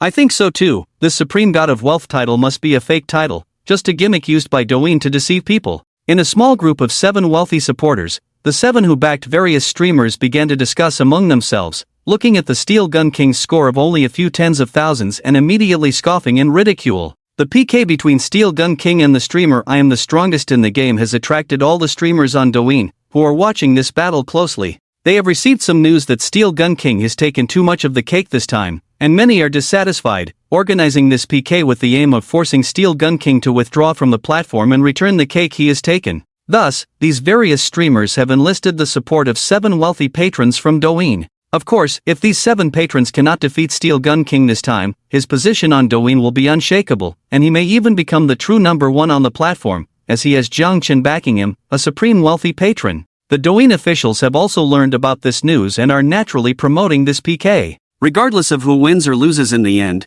it poses no harm to Douyin. Instead, it can attract more viewers and let more people know about Douyin. It's been 10 minutes and only 10 billion points, the other side is too weak. Let some of our family members from the live stream go to their room and get ready for battle. If they can only score 10 billion points, they might as well roll back and eat dirt. Chen commented, looking at the PK that had passed 10 minutes, noticing that Steel Gun King's score was only a few tens of thousands, while the opponent's score had just reached 10 billion, feeling disappointed. Okay, I'm going over. I'm the world's #1 at mocking people. Bro upstairs, let me take this opportunity. 13, I'm going first. Fans in Steel Gun King's livestream were excited upon seeing Zhang Chen's comment. They understood that Zhang Chen was about to take action and rushed to the opponent's livestream. Wow, the opponent's supreme wealthy patron is too weak, only a few tens of thousands after 10 minutes. Are they eating dirt? Really funny, they dare to challenge us in a PK, they're too weak. Everyone in this livestream, pay attention.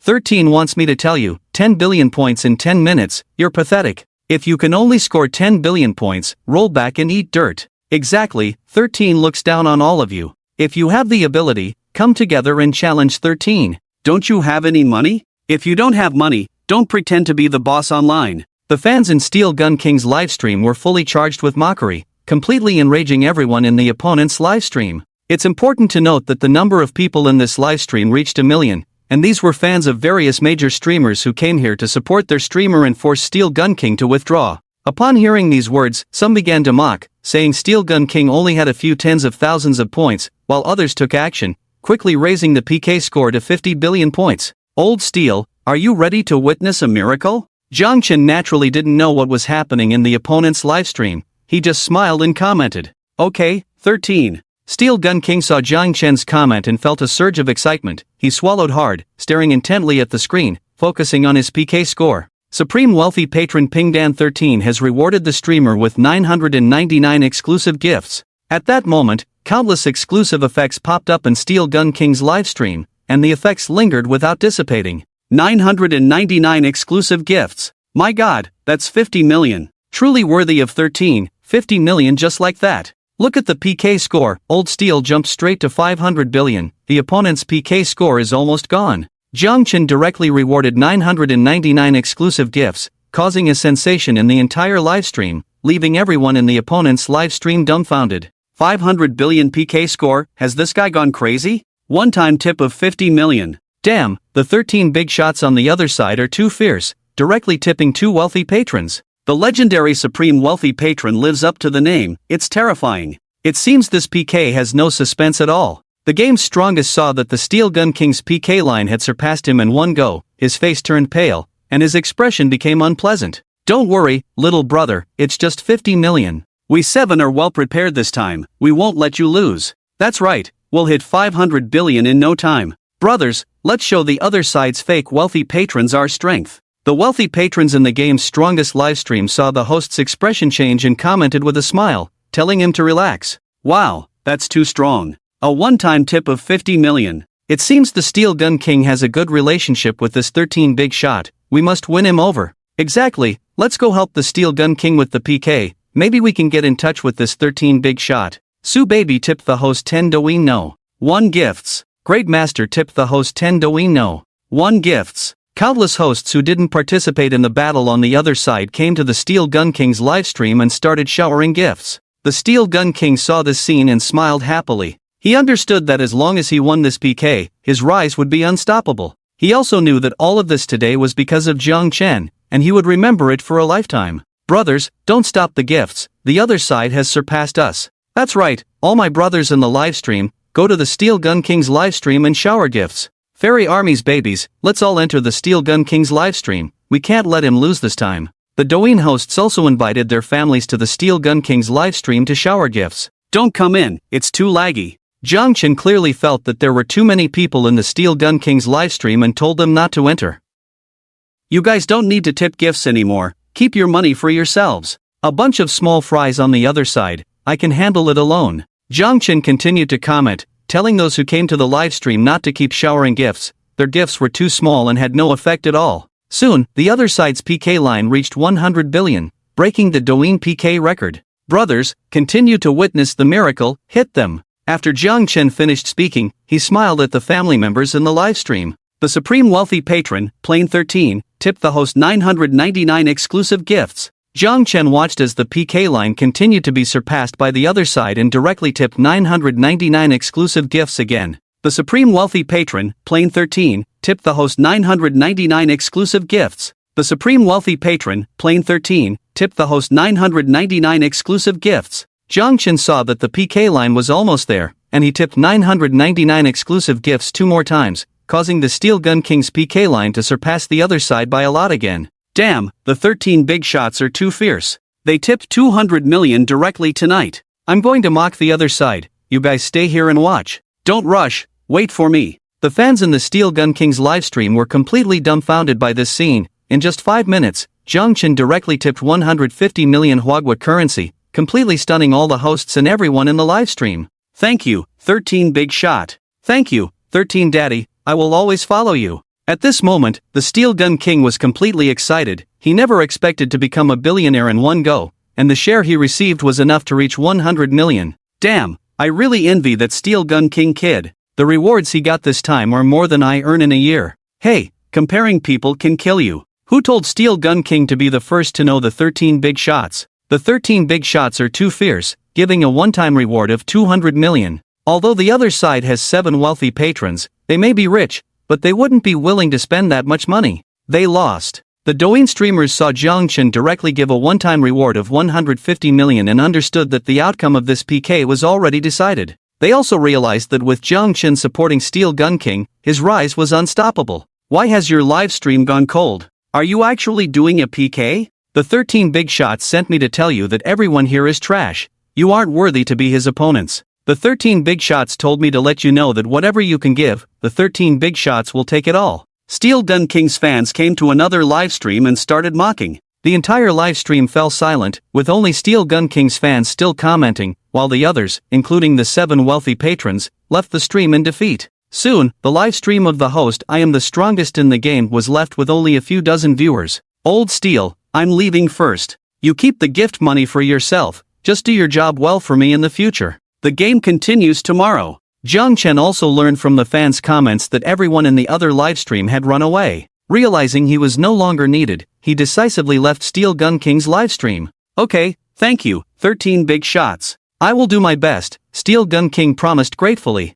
Chen left Steel Gun King's livestream but did not close Douyin. Instead, he entered the livestream of the hosts helping Steel Gun King with the PK. Just wanted to say thank you, here are 10 exclusive gifts. Chen entered Su Baby's livestream and said with a smile, "Thank you, Plane 13." Although Su Baby had never received a reward from Chen, today he witnessed Chen's financial power and knew the title of "Thank you brother," so he sincerely thanked him. Supreme Rich Man Plane 13 rewarded the host with 10 exclusive gifts. See you next time. Chen received a system prompt, understanding he had received sincere thanks, and without hesitation, he rewarded 10 exclusives and left Su Baby's livestream, entering Dashin's livestream. Say thank you, and I'll give you 10 exclusive gifts. Thank you, Plane 13 big shot. Daxian immediately said thank you, and Chen directly rewarded 10 exclusive gifts. In an hour, Chen visited hundreds of hosts' livestreams, some receiving 10 exclusive gifts, others just 1, but he received sincere thanks every time, which made him very satisfied. Time to rest. Chen looked at the late hour and directly collapsed onto the sofa, falling into a deep sleep. Beep beep beep. The next day, while Chen was still dreaming, he felt someone poking his face with a finger. He groggily opened his eyes and saw a fair face right in front of him, scaring him into shouting, "Ghost! Ching, don't you know? Scaring people can kill." Chen quickly realized the other person was not a ghost but Mu Ching. He shot her an annoyed glare and said to the awkwardly smiling Mu Ching, "I didn't know your courage was this small now." Mu Ching, feeling wronged after being scolded by Chen, said this with a pitiful expression. Seeing her look of grievance, Chen was at a loss for words, so he could only comfort her. To prevent her from crying, Chen even promised to fulfill any request she had, as long as it wasn't illegal, he would agree to any request. Is what you said true? Upon hearing Chen's words, Mu Ching's expression of grievance instantly vanished, and she looked at Chen with a joyful face, excitedly asking, "Did you do it on purpose?" Chen looked at Mu Ching, who seemed to be performing a magic trick, thinking about getting angry, but then realized that her acting was indeed too real, so he could only helplessly ask her. Mu Ching did not answer, just smiled at him. Really, as long as it's not illegal, I will agree to anything you ask. Chen felt a bit uncomfortable under Mu Qingqing's intense gaze, and could only look elsewhere as he spoke to her. Don't worry, I will definitely not let you do anything illegal. Seeing Chen's vigilant expression, Mu Qingqing quickly explained. She secretly muttered to herself, why is this man so cautious? It's really giving her a headache. However, she decided to clarify things to avoid unnecessary misunderstandings. So what is it? Chen asked in confusion, as he really couldn't think of what Mu Qingqing wanted. He secretly speculated, could it be that she wanted him to help buy some expensive item? Or help her solve some troublesome matter? You just need to accompany me to participate in a variety show. Mu Qingqing finally stated her condition. Her tone was very relaxed, but her eyes revealed a hint of expectation and nervousness. After all, she didn't know if Chen would agree to her request. What? Participate in a variety show? Chen's face showed a look of surprise upon hearing this. He never expected that Mu Qingqing would make such a request. Are you entering the entertainment industry? Chen frowned, looking at Mu Qingqing with confusion. He knew a bit about the entertainment industry and understood that it was a mixed bag, not suitable for someone like Mu Qingqing. Moreover, she didn't seem like the type who was keen on fame and fortune. Why would she suddenly want to participate in a variety show? Well, actually, I entered the entertainment industry as a singer right after graduating from university, but I became famous for my songs without being well known myself. This time, my company wants me to increase my popularity by participating in a dating variety show to create a CP and boost my exposure. The boss of the company is my sister, and I had no way to refuse, so I had to participate. Mu Qingqing said helplessly. There was a hint of dissatisfaction in her voice, but it was unavoidable. Oh, so that's how it is. Chen nodded in realization. He understood why Mu Qingqing sought his help. It turned out she had to participate in the variety show due to work reasons. Looking at Mu Qingqing's pitiful appearance, Chen couldn't help but feel a twinge of heartache. But I've never participated in a variety show, and I probably won't receive an invitation from the production team, right? Chen noticed Mu Qingqing looking at him with eager and fiery eyes, and he could only respond with a bitter smile. Although he wanted to help, he wasn't familiar with the entertainment industry, and the production team would likely invite him. I'll take care of this, you just need to participate. Upon hearing Chen's words, Mu Qingqing understood there was hope and smiled brightly at him. Alright, but how long will this dating show take to film? Can I do my own things during the show? Chen felt Mu Qingqing's fiery gaze and realized he probably had to participate in this variety show, so he asked with a smile. The filming of this variety show will take a month, and the whole show is very relaxed. You can do whatever you want, no one will disturb you. That's good. As long as I can do my own things, then sign me up. Chen knew that spending a month on this would make him frown, but thinking that he could do his own things eased his mind, so he considered it agreeing to Mu Qingqing's condition. Okay. Upon hearing Chen's agreement, Mu Qingqing smiled happily. Let's go, I'll treat you to a meal. Mu Qingqing looked at Chen and smiled happily. This time entering the dating show, Mu Qingqing had her own plans. In fact, she didn't intend to participate in this dating show but planned to join another program to increase her exposure. However, after meeting Chen, she was not going to miss this opportunity again. Okay. Chen didn't refuse this time and directly agreed with a smile. The two left the hotel room and happened to see Su Jia walking out of his room. Su Jia looked at Chen and Mu Qingqing coming out together, wearing a mischievous smile, his eyes conveying a knowing look. Chen felt Su Jia's gaze and shot him a fierce glare, signaling him not to misunderstand. Mu Qingqing, on the other hand, faced the gaze calmly, not caring at all. Old Su, we were just about to call you for dinner. Today, I'm treating you to our old spot. Mu Qingqing greeted Su Jia with a smile. Sure. Su Jia agreed with a grin, and when he walked over to Chen, he couldn't help but wink at him. You idiot, get lost. Nothing happened between us. Chen, unable to hold back any longer, retaliated against Su Jia's constant eye contact. The three of them went to the basement, where he directly gave Su Jia a good beating. Old Jang, are you rebelling? Did I say anything? You dare hit me? Just wait and see. Su Jia fought back decisively, and the two of them started to wrestle without any regard for their image.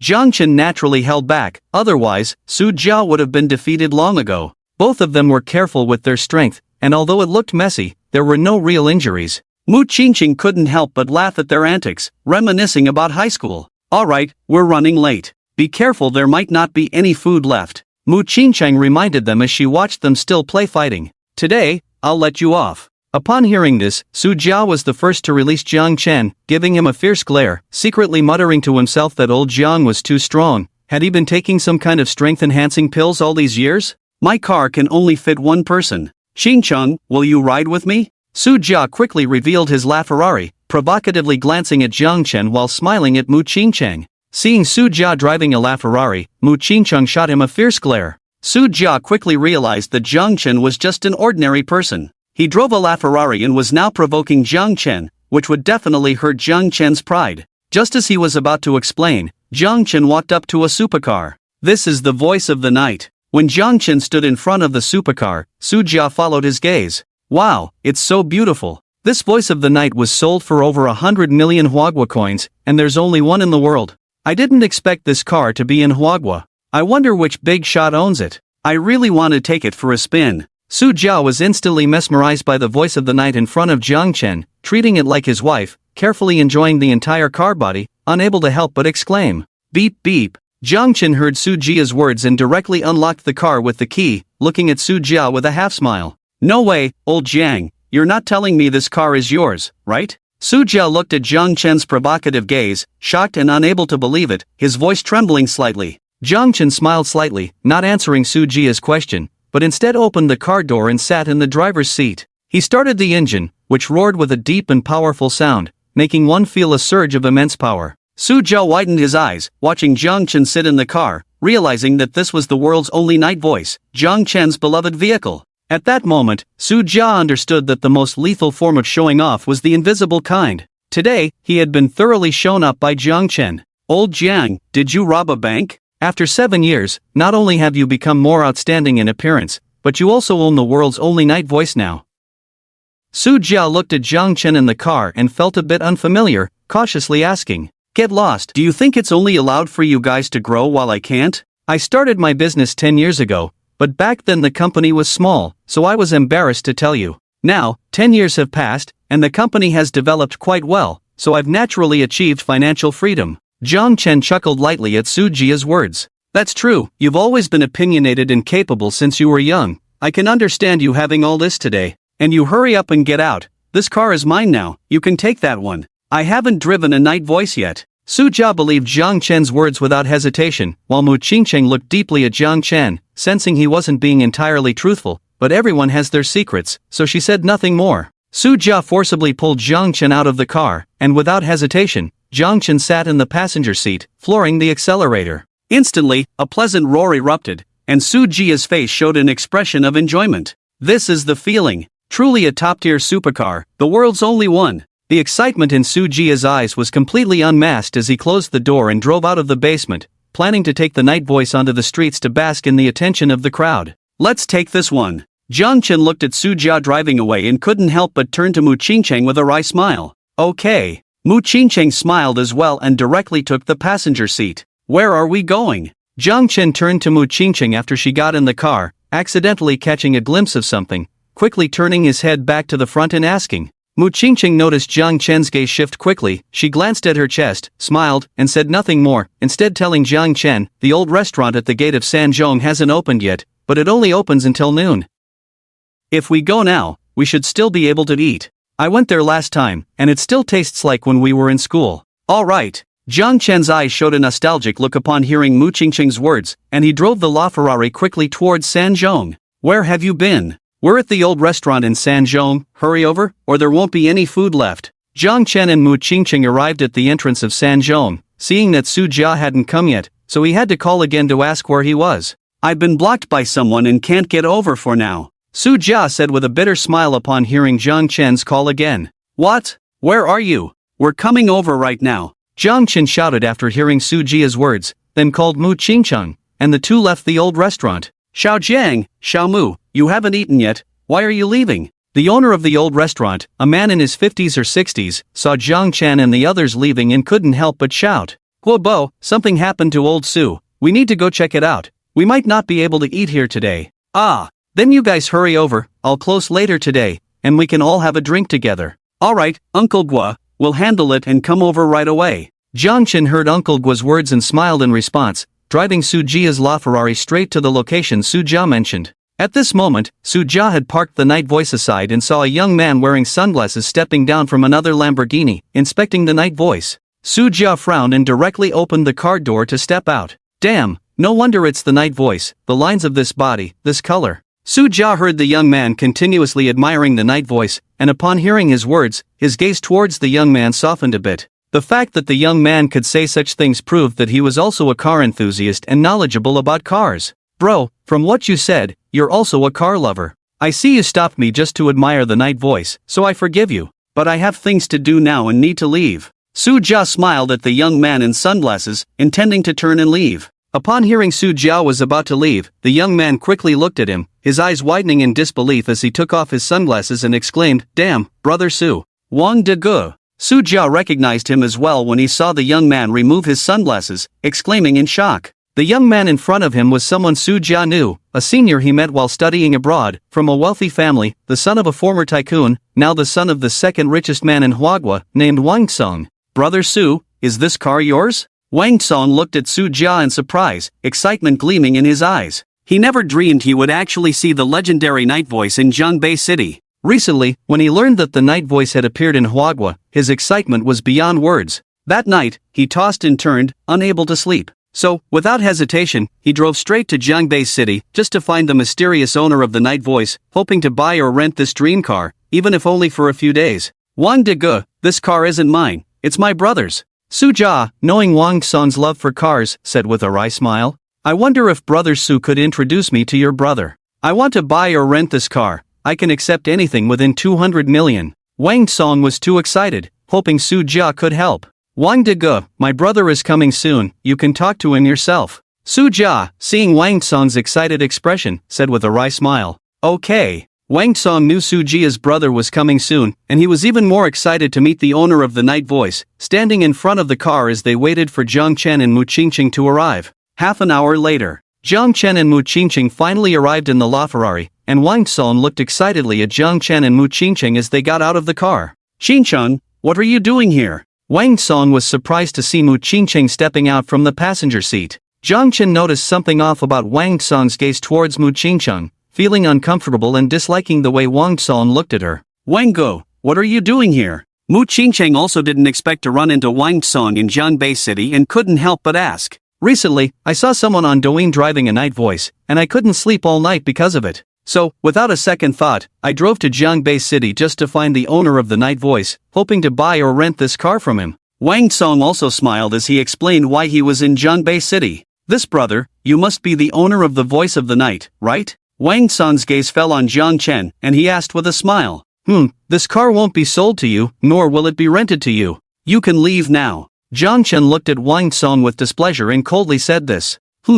Wang Song sensed Zhang Chen's hostility towards him and frowned. He looked at Zhang Chen, not recognizing him. This was their first encounter, and he had no idea where Zhang Chen's animosity was coming from. "Brother, I don't know you, so don't try to build a relationship." Wang Song wanted to persuade Zhang Chen again, but Zhang Chen's icy voice reached his ears. Whoosh! Hearing Zhang Chen's impolite words, Wang Song's expression turned ugly. "Brother Wang, don't take it to heart, Lao Jiang speaks like this." "That's right, Brother Wang, Lao Jiang is just that kind of person, don't worry about it." Su Jia and Mu Qingqing noticed the change in Wang Song's expression and immediately explained, realizing he might be angry. They all knew Wang Song's family background was not simple. His father had been the richest man in Huagua 10 years ago. Although he had lost that title over the years, his wealth still ranks second, only behind the mysterious behind-the-scenes owner of the Tianxia Group. Whoosh! Zhang Chen's expression turned even colder as he looked at Wang Song after hearing Mu Qingqing's words. At that moment, the two stared at each other with sharp gazes.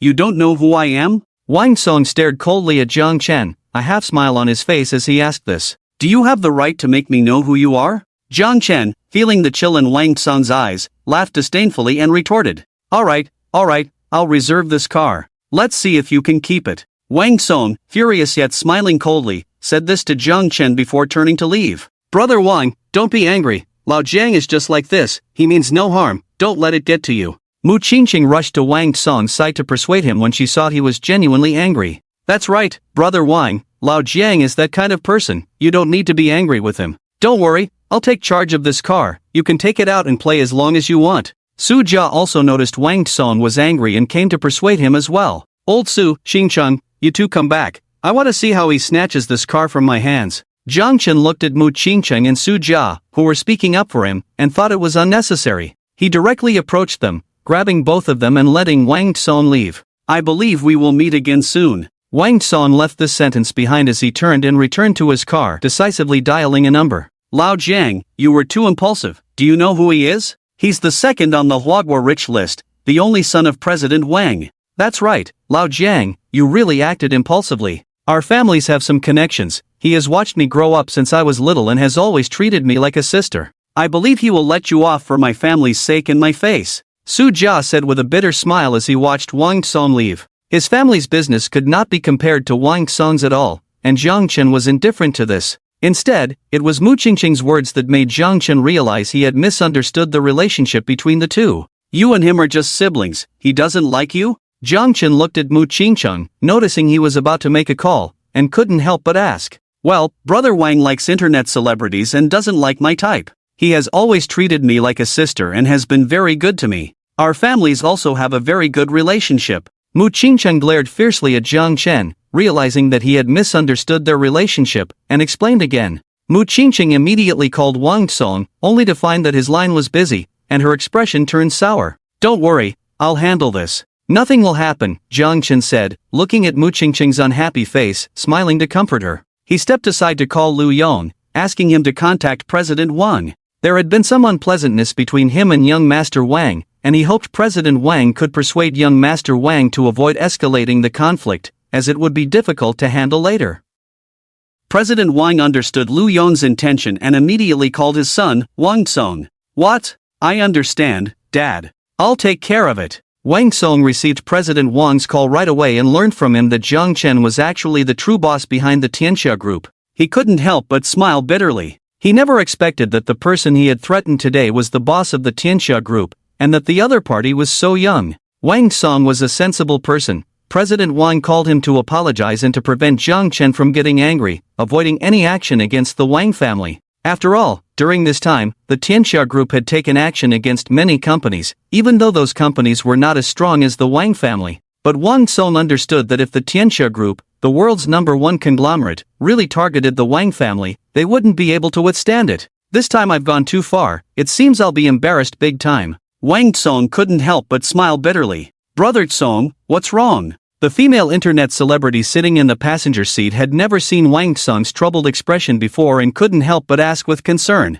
You go back first, I have some matters to handle, Wang Song said to the female internet celebrity in a lukewarm tone, then immediately called Mu Qingqing, knowing they were still in place, and quickly drove over. Jiang. Brother Wang, I'm very sorry for misunderstanding the relationship between you and Qingqing. Please don't tell them my identity for now. Jiang Chen looked at Wang Song, who was walking over, and greeted him with a smile, softly saying the last sentence. Brother Jang, I truly apologize for not recognizing you earlier, which led to our misunderstanding. Upon hearing the name Qingqing, Wang Song glanced at Mu Qingqing and then at Jiang Chen, instantly understanding why the other party had hostility towards him. At that moment, the conflict was resolved, and Wang Song followed Jiang Chen's words. Old Jiang, Brother Wang, do you know each other? Mu Qingqing and Su Jia asked in surprise, seeing how close the two were. I've met Brother Wang a few times before, it's just that Brother Wang's memory isn't particularly good, so he didn't recognize me. He might have remembered who I am later, and our misunderstanding naturally resolved, Jiang Chen explained with a smile to the two. Mu Qingqing and Su Jia, hearing Jiang Chen's explanation, naturally didn't believe his words, but seeing that the two indeed had a good relationship, they didn't say much. As long as the misunderstanding was cleared up, that was enough. Brother Wang, since you like this car, you can discuss it with old Su. You can take turns driving it. As for buying or renting a car, let's not mention that, I have other cars, Jiang Chen said, smiling as he changed the subject, looking at Wang Song. Alright, thank you, Brother Jang, Wang Song said, understanding that the misunderstanding between them had truly been resolved, and he sincerely thanked him with a smile. Ding! Congratulations to the host for receiving sincere gratitude once. The system prompt sounded at that moment, and Jiang Chen looked at Wang Song beside him, not expecting the other party to sincerely thank him so easily. Brother Wang, since the misunderstanding between you and Lao Jiang has been resolved, we plan to go eat next. Come with us, that restaurant has the best food in the entire Jiangbei city. That's right, Brother Wang, come with us. I'll drive this night voice, and I'll take your big bull. Mu Qingcheng and Su Jia also smiled at Wang Song as they spoke. Wang Song didn't say anything but looked at Jiang Chen. Brother Wang, let's go together. Jiang Chen smiled and invited Wang Song to join them for dinner. Mu Qingcheng and Su Jia noticed that Wang Song actually needed to consult Jiang Chen for his opinion, and at that moment, they were even more curious about who Jiang Chen had called, but with Wang Song present, they felt it inappropriate to ask further. Alright, let's go eat together. Wang Song also smiled happily and followed Jiang Chen to the entrance of the third middle school. Uncle Gua, we're here. When Jiang Chen and the others arrived at the old restaurant, they found that Uncle Gua had indeed not closed the door and had not received any customers, specifically waiting for their return. Jiang Chen and the others happily shouted, "You kids finally made it. I was about to lose my patience. You all sit down for a bit, I'll go make a few of my signature dishes. Today, let's drink a few cups together." Seeing Jiang Chen and the others, Uncle Gui immediately smiled and said, then turned to enter the kitchen to start cooking.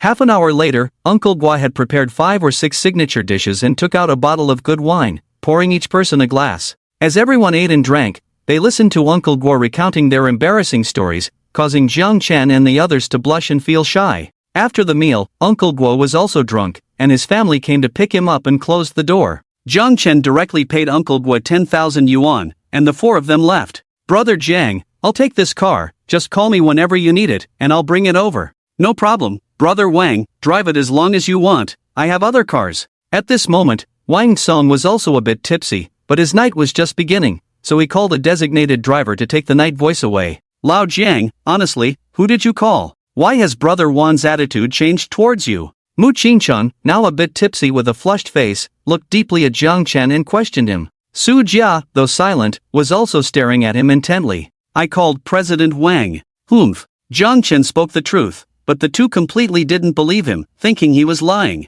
Jiang Chen had no way to convince them, even when he told the truth, they didn't believe him. He wanted to confess his identity, but he knew they wouldn't believe it, so he decided not to reveal it. That's why he initially asked Wang Song not to say anything. "Alright, we're all drunk, everyone should go back and rest well. I need to go home today too." Jiang Chen looked at the two and said, planning to take a car home. "Lao Jiang, I don't want to stay in a hotel, and there's only one person at home, I'm scared. Can I stay at your place for a night? I haven't seen my little sister in years and want to see what changes she has gone through." Mu Qingcheng, now under the influence of alcohol, looked directly at Jiang Chen and spoke these words without reservation. After saying that, her face became even redder, but her gaze didn't waver. "Oh, are you two planning to meet the parents?" Su Jia heard Mu Qingcheng's words and couldn't help but tease the two of them. He knew that Mu Qingcheng had always had a good attitude towards Jiang Chen. Both were school bullies and top students, sharing many common topics. Su Jia also knew that Jiang Chen was interested in Mu Qingcheng,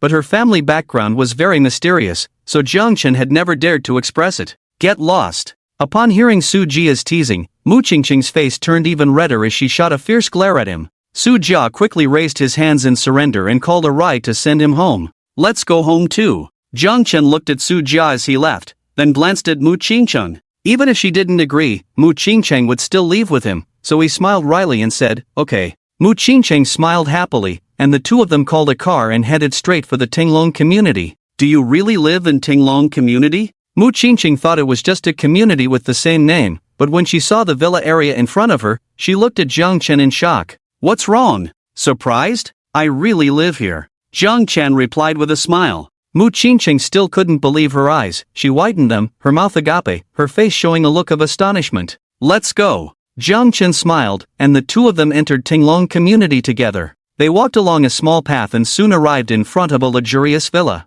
"Is Villa No. 1 your home?" Mu Qingcheng looked at Jiang Chen as he brought her to Villa No. 1, her shock deepening as she exclaimed loudly. "Yes." Jiang Chen nodded in acknowledgement. "Is it true that you called Uncle Wan today?" Mu Qingcheng recalled what Jiang Chen had said earlier. "Of course it's true." Jiang Chen smiled. "Old Jiang, what is your true identity?" Mu Qingcheng looked at Jiang Chen, who actually lived in Villa No. 1, and thought of what he had said today. She deeply asked him, "I am the real owner behind the Tianxia Group."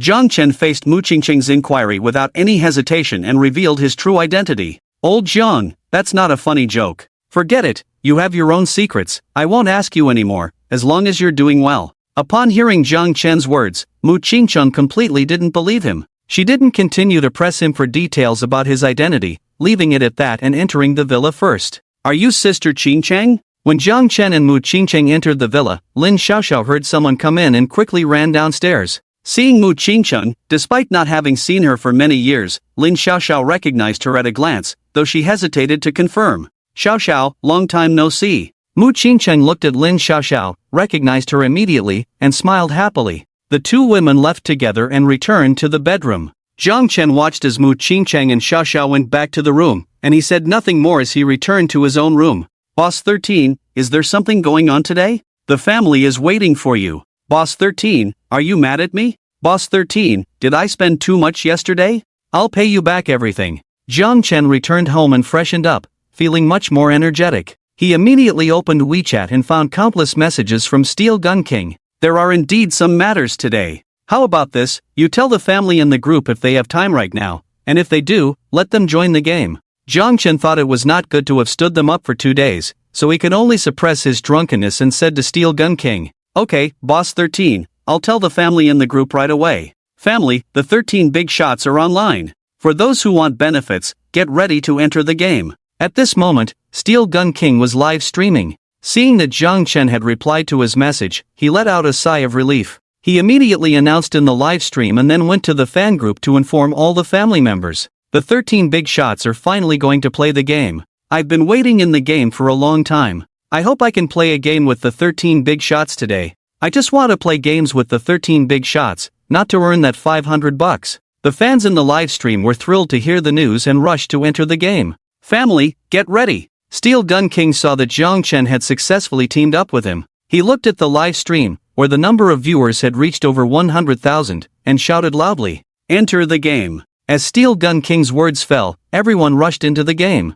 Steel Gun Army family, line up and thank our 13 big shots one by one. Steel Gun King opened all channels and said to everyone, thank you, Plane 13 big shot. Thank you, Plane 13 big shot. Thank you, Plane 13 big shot. This time, there were about 20 people playing the game together. Jiang Chen received over 20 sincere thanks. Seeing that the plane hadn't even appeared yet, he smiled and unhesitatingly exited the game. Steel Gun King saw Jiang Chen leave the game and understood that everyone had met the requirements. He directly instructed a few assistants to quickly tally the names of those who had expressed thanks and to send their benefits to them as soon as possible. Family, get ready. We're about to start the game. Family, the train is about to leave. Those who haven't received benefits, hurry up. Is there anyone else? Come in quickly, opportunities are fleeting. Steel Gun King kept shouting, urging the Steel Gun Army family to match up quickly to receive benefits. Ding! Congratulations, host, you have received 1,000 sincere thanks and 1 game extraction opportunity.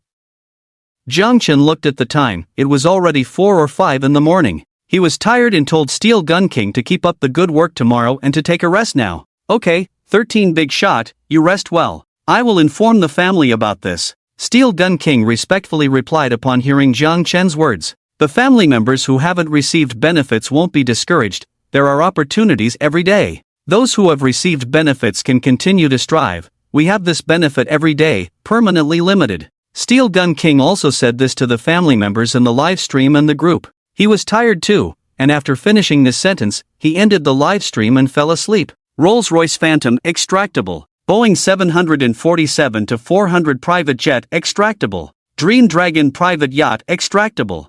1,000-acre oil field extractable. A gold mine in South Africa extractable. A natural diamond mine in South Africa extractable. Super bodyguard Dragon Soul extractable. Villa No. 1 of Sandalwood Palace extractable. Promise Manor in the United States extractable. Whale Island in the Pacific extractable. 1,000-acre farm in the United States extractable. Jiang Chen also entered the game and looked at the various extractable items, extracting the private jet. Ding! Congratulations, host, you have successfully extracted the Boeing 747-400 private jet. The private jet is now parked at the General Aviation Airport. The system prompt echoed in Jiang Chen's ears. You can rest now. Hearing the system's prompt, Jiang Chen smiled happily and drifted into a beautiful dream. Old Jiang, wake up. The next day, Mu Qingqing's voice reached his ears, waking Jiang Chen from his slumber. With bleary eyes, he opened the door and went straight to the bathroom to wash up. Mu Qingqing didn't say much, instead, she admired Jiang Chen's room.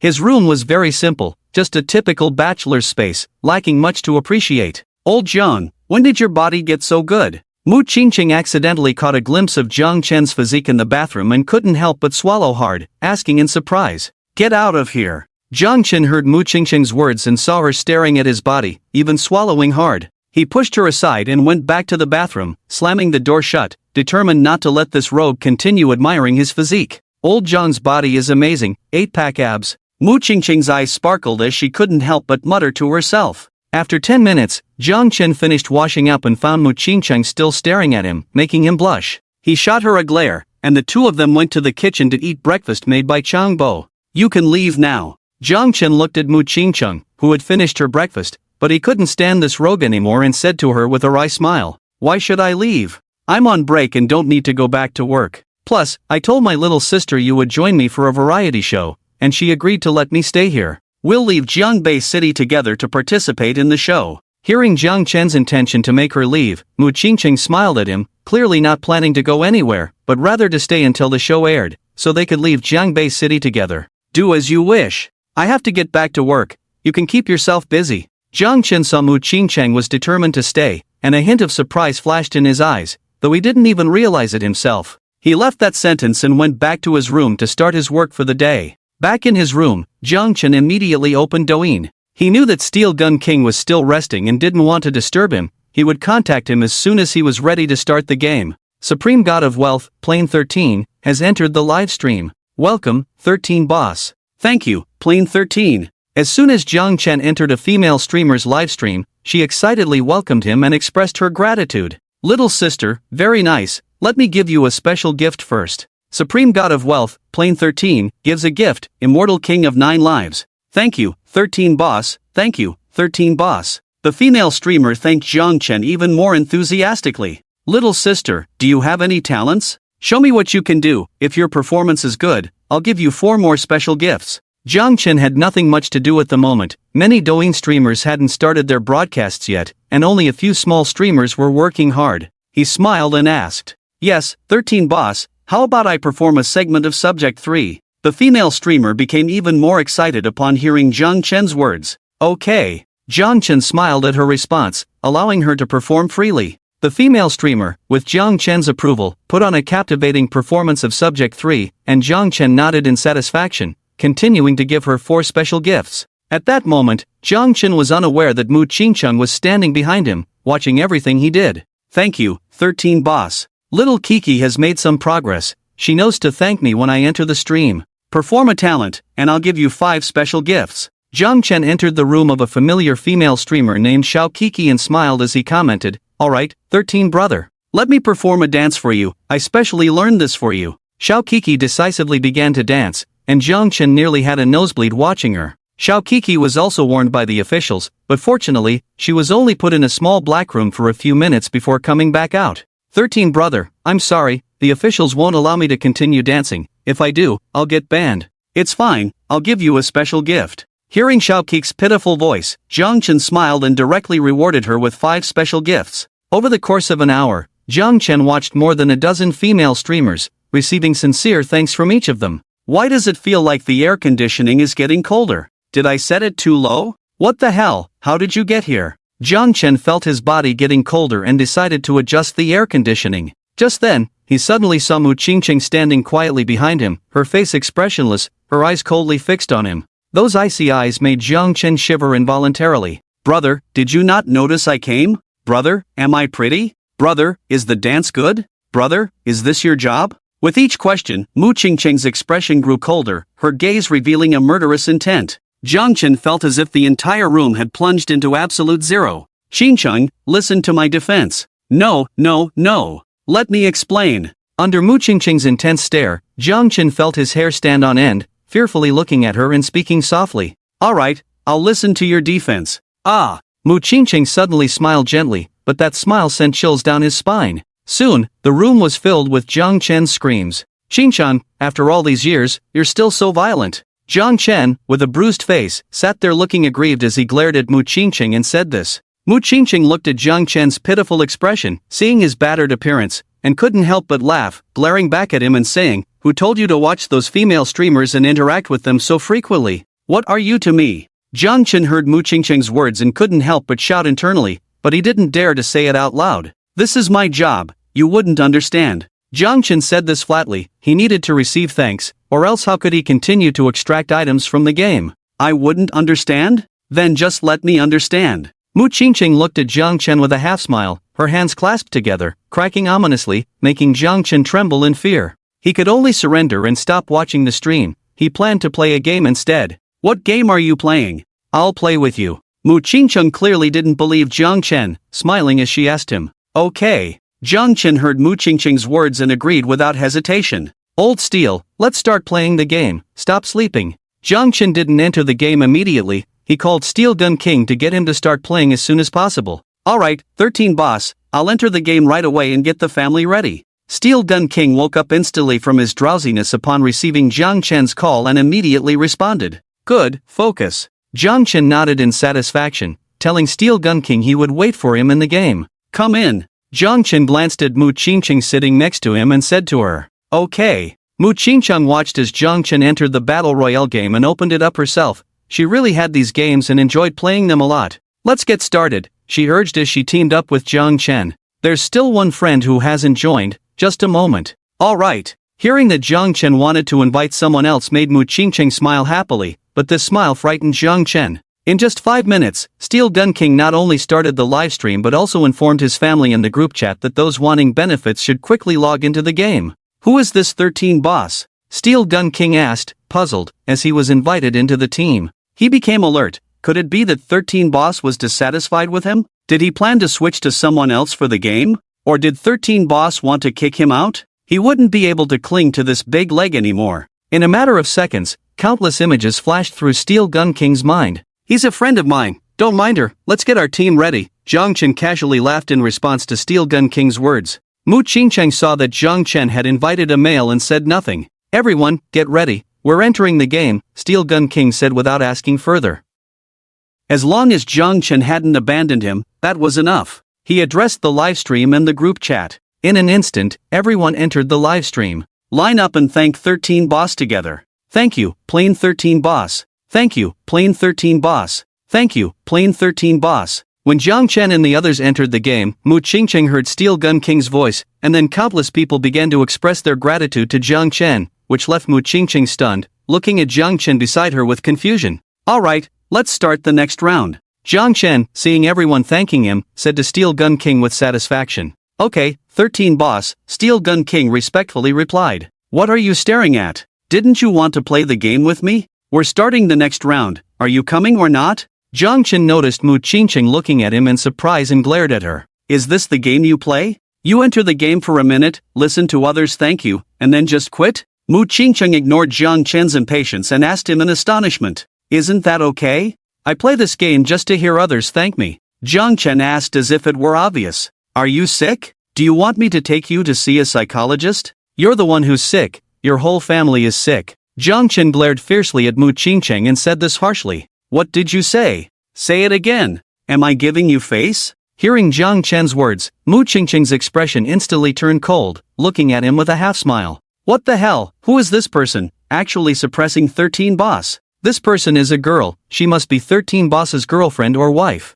I didn't expect 13's wife to be so controlling. 13 boss has power in the online world, but I didn't expect his status in real life to be so low." Everyone heard the conversation between Jang Chen and Mu Qingqing and couldn't help but whisper among themselves. Jang Chen, hearing their discussions, looked increasingly grim, his face turning ferocious as he shouted, "Everyone shut up. I can hear you, be careful or I'll deduct your benefits and make it so you can't enjoy them." "Sorry, 13 boss, I have to go." "13 boss, I didn't mean to say that." 13 big shots, cool it, I'm leaving right now." The families of the Steel Gun Army heard Jang Chen's furious roar and immediately spoke up, quitting the game at once. The Steel Gun King also quietly exited the game. "You've ruined my reputation." Jang Chen glared at Mu Qingqing, who was sitting beside him with a smile, and said this with a fierce tone. "If it's ruined, then so be it," Mu Qingqing replied, looking directly at Jang Chen with a smile. Seeing that his threats had no effect on her, Jang Chen could only manage a bitter smile. "You can play the game by yourself, I have work to do."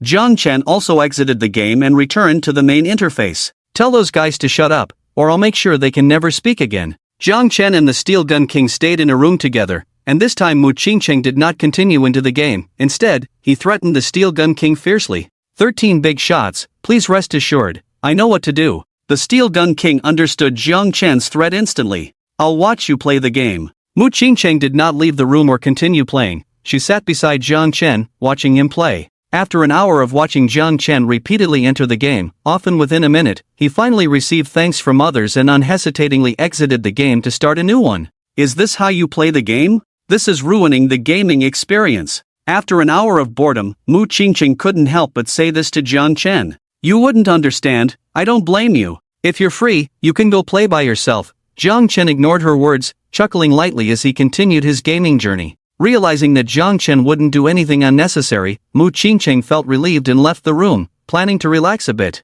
Jiang Chen played for an entire day. During this time, they had no breaks. His game had lifted all restrictions, allowing him to play as long as he wanted. The Steel Gun King switched several accounts, and in just one day, Jiang Chen surprisingly received 5,000 thanks. Congratulations, host, you have obtained one extraction opportunity. Friendly reminder, the next time the host receives 10,000 thanks, the count will reset. The system's voice echoed in Jiang Chen's mind. System, is the maximum count for thanks 10,000? Hearing that the count would reset, Jiang Chen became excited and asked. No, host. The first reset occurs when the host reaches 10,000 sincere thanks, the next reset requires the host to reach 100,000 sincere thanks, and so on. The system explained Jiang Chen's question. The more extraction opportunities you have, the harder it is to reset. Jiang Chen understood the system's meaning, shrugged, and said nothing more. Rolls-Royce Phantom extractable. 30% shares of Walt Company extractable. Dream Dragon Private Yacht extractable.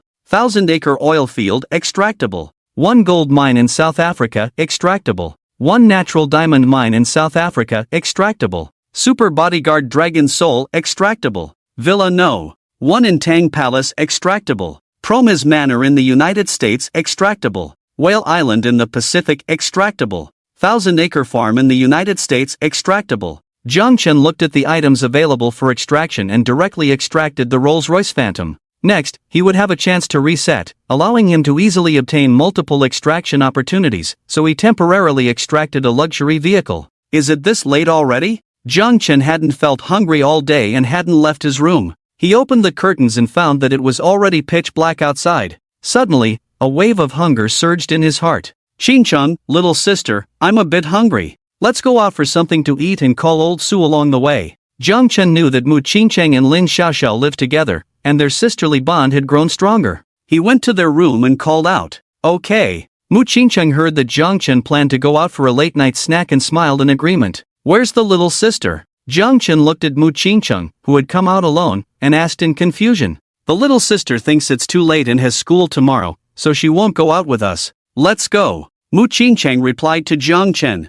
Alright, then let's go drive. Jiang Chen didn't say much more, and the two headed to the underground parking garage, planning to drive away. Mu Qingcheng saw a Rolls-Royce Phantom parked in the garage, the entire car seemingly engraved with a golden dragon, looking very beautiful.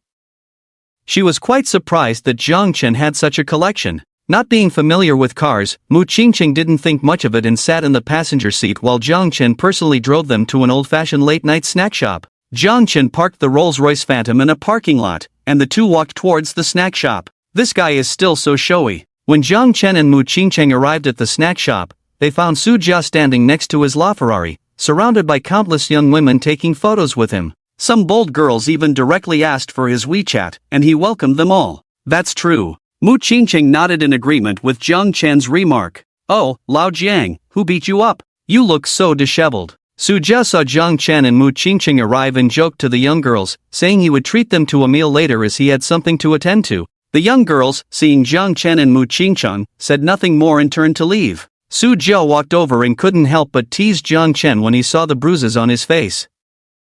Jiang Chen heard Su Jia's words and cast a resentful glance at Mu Qingcheng beside him. Mu Qingcheng felt Jiang Chen's gaze and awkwardly laughed, quickly turning her head away, not daring to meet Jiang Chen's eyes. Su Jia noticed their actions and understood the situation, giving Jiang Chen a knowing look as the three of them sat down at the snack shop. Boss, bring me all your signature dishes and 3 cases of ice beer. After sitting down, Su Jia shouted loudly at the boss. Okay. The boss replied loudly to Su Jia. Before the barbecue was served, the three of them each drank a case of beer.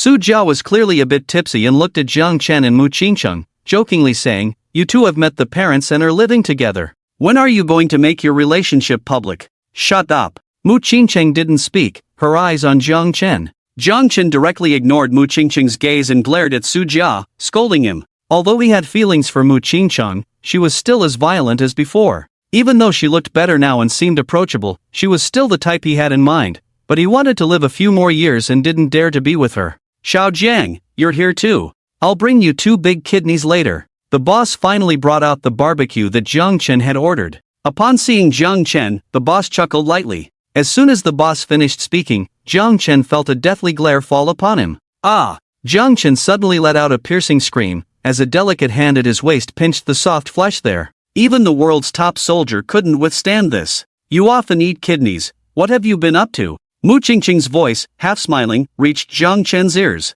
"I had a colleague named Zhang Hao who liked to eat kidneys. I don't like them. If you don't believe me, I can video call to prove it." Jiang Chen grimaced in pain, forcing a bitter smile. Su Jia watched the two flirt with each other, feeling a mix of envy and schadenfreude. "Let's eat." Mu Qingcheng released her grip on Jiang Chen's waist, and he sighed in relief, lowering his head to eat without intending to speak. "Old Jiang, don't just eat, keep drinking," Su Jia teased, noticing Jiang Chen's current demeanor resembling an ostrich. "Okay." Jiang Chen was about to curse back but, feeling Mu Qingqing's gaze, he smiled and agreed. The three of them ate and drank, reminiscing about the past with great enjoyment. This barbecue lasted for several hours, and Mu Qingcheng was the first to collapse, falling asleep on Jiang Chen. Su Jia was also drowsy but managed to stay awake. "Old Jiang, what car did you drive out today?" Su Jia thought about calling a chauffeur to leave and suddenly remembered Jiang Chen's night voice. This time, there might even be a limited edition car he could borrow, so he asked with a smile.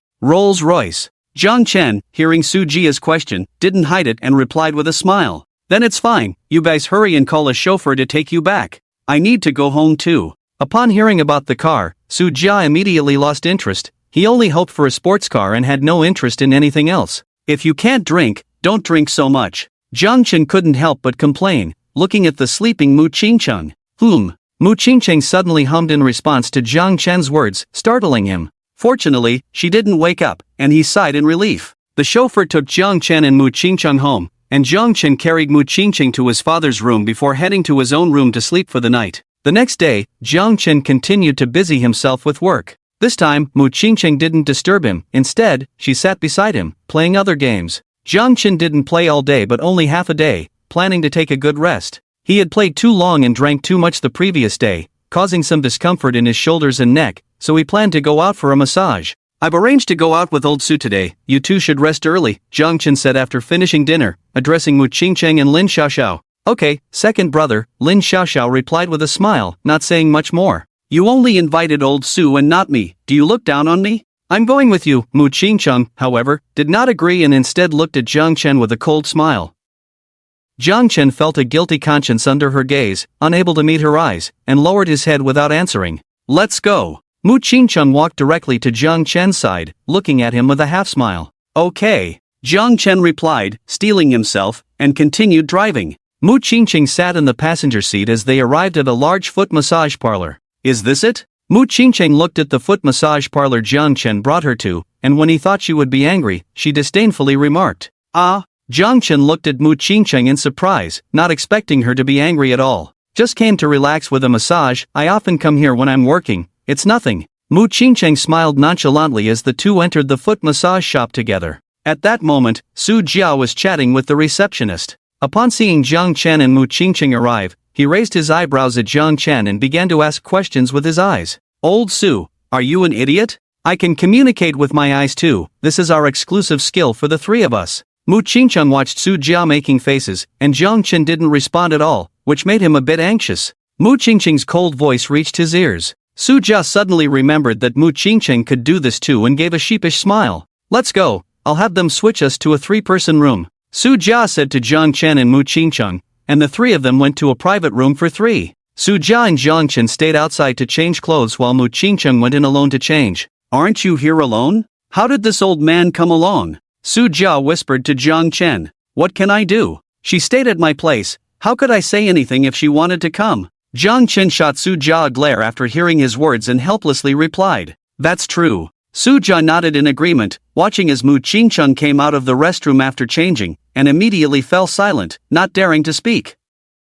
Their gazes couldn't help but turn towards Mu Qingcheng. Mu Qingcheng was indeed very attractive now, with a curvy figure, everything in the right places, and no flaws to be found. Old Su, if you look at me one more time, I'll take you down. Mu Qingcheng felt the gazes from Jiang Chen and Su Jia. She shot a cold glance at Su Jia and directly threatened him. Cough, cough, cough. Su Jia started coughing violently, quickly averting his gaze, too scared to look or speak, fearing he might get beaten up. Jiang Chen's injuries hadn't healed yet, so he didn't dare offend this fierce woman. Good evening, esteemed guests. Can we have technicians no? 8, no. 18, and no. 98 serve you? The technicians quickly entered the room and addressed Jiang Chen and the others. Jiang Chen didn't care about the technicians. As long as the massage was comfortable, he wouldn't fuss over their looks. Technician no. 8, come give me a massage. Su Jia directly chose the most attractive technician among the three, while Jiang Chen casually picked one. After enjoying 2 hours of massage, Su Jia suggested they eat and drink a bit here before heading home tomorrow.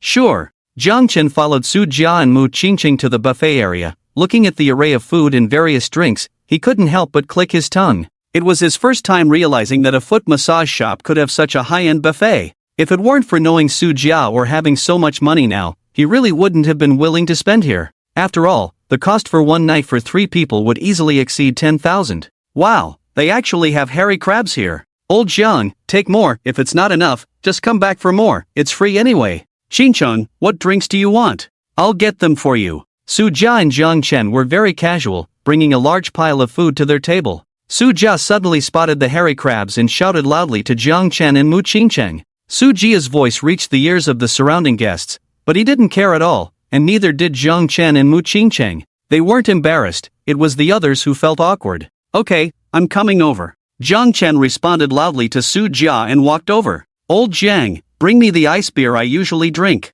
Okay. Jiang Chen and Su Jia brought a large pile of things to the dining table when suddenly they heard a disdainful voice enter their ears. A bunch of country bumpkins. Ha! Su Jia heard this and instantly frowned, his gaze turning towards a middle-aged fat man with a big belly. The image of this middle-aged man, with his shiny face, made everyone feel nauseous. What are you looking at? I'm talking about you bunch of country bumpkins. The middle-aged man noticed Su Jia's gaze and glared at him fiercely, scolding him. Oh! The middle-aged man suddenly spotted Mu Qingcheng, and his eyes lit up as if he had seen prey. He swaggered over to Jiang Chen and the others, his big belly leading the way. Jiang Chen and Su Jia also noticed the middle-aged man's gaze towards Mu Qingcheng was different, and they looked at each other with a face full of prayer, completely shutting their mouths and not intending to speak. Beautiful lady, may I invite you to have a meal with me? The middle-aged man struck a pose he thought was very suave, inviting Mu Qingcheng to leave and have dinner with him. You think you're worthy to invite me to dinner? Just seeing you makes me feel sick. Get lost right now.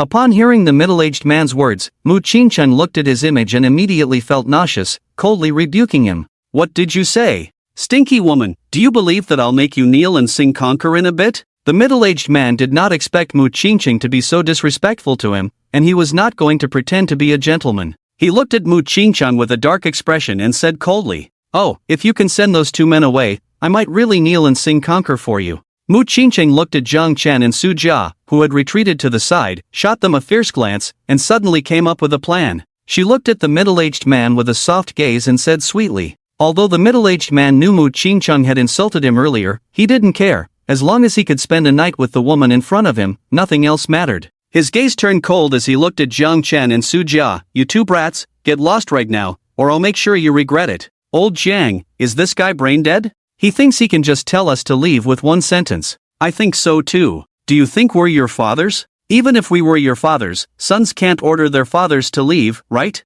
Su Jia and Jiang Chen laughed in anger upon hearing the middle-aged man's words, directly mocking him. Get your manager over here right now. The middle-aged man, hearing these 2 young men daring to mock him, shouted loudly at the surrounding waitstaff. A few minutes later, the manager arrived with a dozen security guards. Throw him out for me, don't let just anyone in here, it's ruining my appetite. The middle-aged man planned to show off his charm to completely win over Mu Qingcheng when Su Jia coldly said to the manager, Alright, young Master Su, I'll throw him out right away. The manager, hearing Su Jia's words, respectfully replied, and with a glance, a group of security guards immediately used steel forks to forcibly eject the middle-aged man. Have you all gone mad? How dare you lay hands on me? Do you know I'm brothers with your boss Su Jang? You're finished. If you dare to throw me out, just wait to lose your jobs. The middle-aged man did not expect the situation to unfold differently than he had imagined, and he roared in anger, but no one paid him any mind. He was unceremoniously thrown out, his clothes tossed outside like a stray dog. Is your family running this place? Chen, hearing the manager address Su Jia, smiled and asked. My cousin is running this place, and we don't have to spend any money here, so let's get it done quickly. Su Jia said with a happy smile. Ching, I heard you and Lao Jang are going to participate in a dating reality show. Do you think I can join too? Chen had told Su Jia yesterday that they were preparing to participate in a dating show, and Su Jia had been remembering this matter. The next day, when he saw Mu Qingqing wake up, he immediately came to her side to curry favor. What do you want to join a dating show for? Mu Qingqing frowned and asked upon hearing Su Jia's words. Of course, it's for love, for marriage. My family has been urging me to get married, so I thought I'd join a dating show to see if I can find the one I like. Su Jia said this as if it were the most natural thing in the world. You should just get lost. Do I not know you? Are you trying to join the dating show to increase your exposure so that more girls can get to know you, the rich second generation? Mu Qingqing mocked him, knowing full well Su Jia's intentions. Just tell me if I can join this dating show, will you help or not? Su Jia, realizing his thoughts had been seen through, directly asked Mu Qingqing. You can't join, and I can't help you. If you want to participate in this dating show, figure it out yourself. Mu Qingqing gave Su Jia no face at all and decisively refused. Su Jia glared at Mu Qingqing, who was completely dismissive of him, and finally snorted coldly, if I have to figure it out myself, then so be it. Sister me, I got it. I'll call Chen to go to Nanhai with me. Just as Su Jia left, Mu Qingqing's phone rang. She answered it with a smile right away. Yes, the dating show starts in 3 days. You guys should go over and familiarize yourselves with the script to avoid mistakes. Yang Ni reminded Mu Qingqing not to miss this opportunity. I understand, sister me, don't worry. Mu Qingqing had her own plans for participating in the dating show and certainly wouldn't miss this chance. Lao Jang, I also want to join this dating show. Can you talk to Qingqing for me and let me join? Su Jia knew he couldn't reason with Mu Qingqing, so he went directly to Jiang Chen, insisting that he ask Mu Qingqing to let him join the show. You have no hope this time. The dating show officially starts in 3 days, and the guest list has already been confirmed. If you really want to go, you'll have to wait for the next season. Mu Qingqing was about to tell Jiang Chen this good news when she happened to overhear Su Jia's words and said with a smile, then I won't be able to join you guys in the same show. Are you two really heartless enough to leave out one of the 3 musketeers? Heartless. Jiang Chen and Mu Qingqing said in unison upon hearing Su Jia's heartbroken words. You can stay here and be sad by yourself, we're heading to Nanhai now. Mu Qingqing said to Jiang Chen, and the two prepared to leave. Before they left, Mu Qingqing couldn't resist adding a parting shot. You can go to Nanhai, and I can go to Nanhai too. Su Jia watched the two leave, snorted coldly, and also left the foot massage shop, planning to go to Nanhai for a while. Are we leaving right away? Isn't there still 3 days left? Jiang Chen looked at Mu Qingqing, who was directing him to the airport for Nanhai, and asked in confusion. We need to go early to familiarize ourselves with the script for the dating show to avoid mistakes.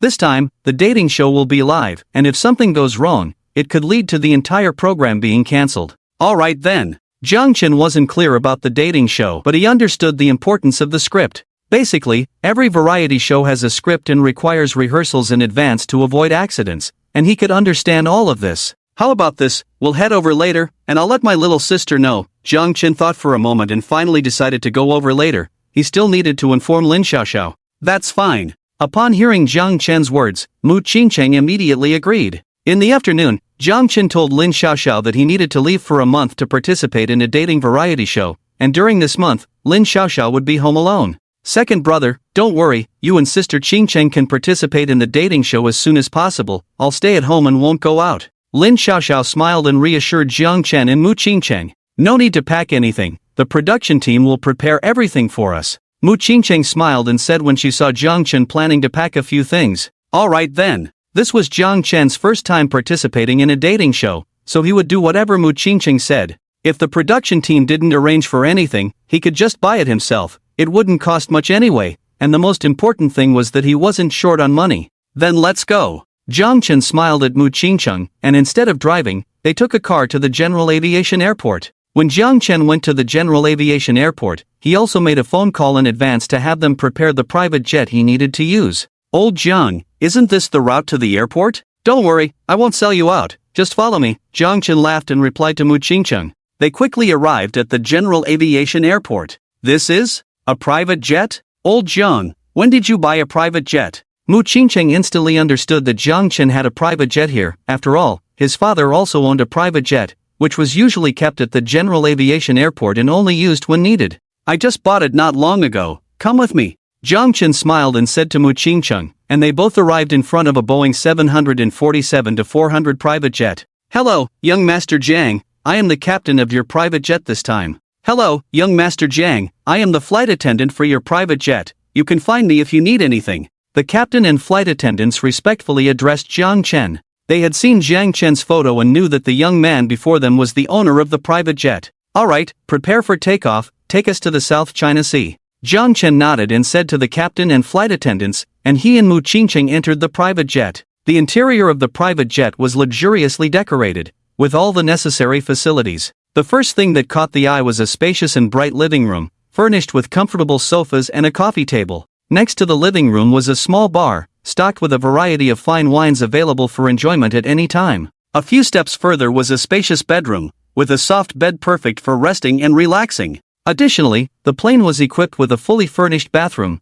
providing a comfortable bathing environment. A faint fragrance filled the cabin, creating a tranquil and luxurious atmosphere. The crew was well trained, providing attentive and meticulous service, making passengers feel cared for in every detail. After Jiang Chen and Mu Qingcheng boarded the plane, they each sat on the sofa and began to enjoy this pleasant journey. They savored delicious food while admiring the beautiful scenery outside the window, experiencing the unique thrill of flying at high altitude. 2 hours later, Jiang Chen and Mu Qingcheng successfully arrived at the South China Sea. This was Jiang Chen's first time in this place. As he stepped out of the private jet, he immediately felt a unique atmosphere. That was the taste of the sea, salty and fresh, accompanied by the sea breeze gently brushing against his face. At the same time, he felt a distinct heat. The temperature in the South China Sea was much higher than inland, and the direct sunlight made it unbearably scorching. This sunlight is too intense, Jiang Chen exclaimed, feeling hot all over. The South China Sea was the only tropical region in Huagua where the temperatures were high throughout the year, especially now in summer,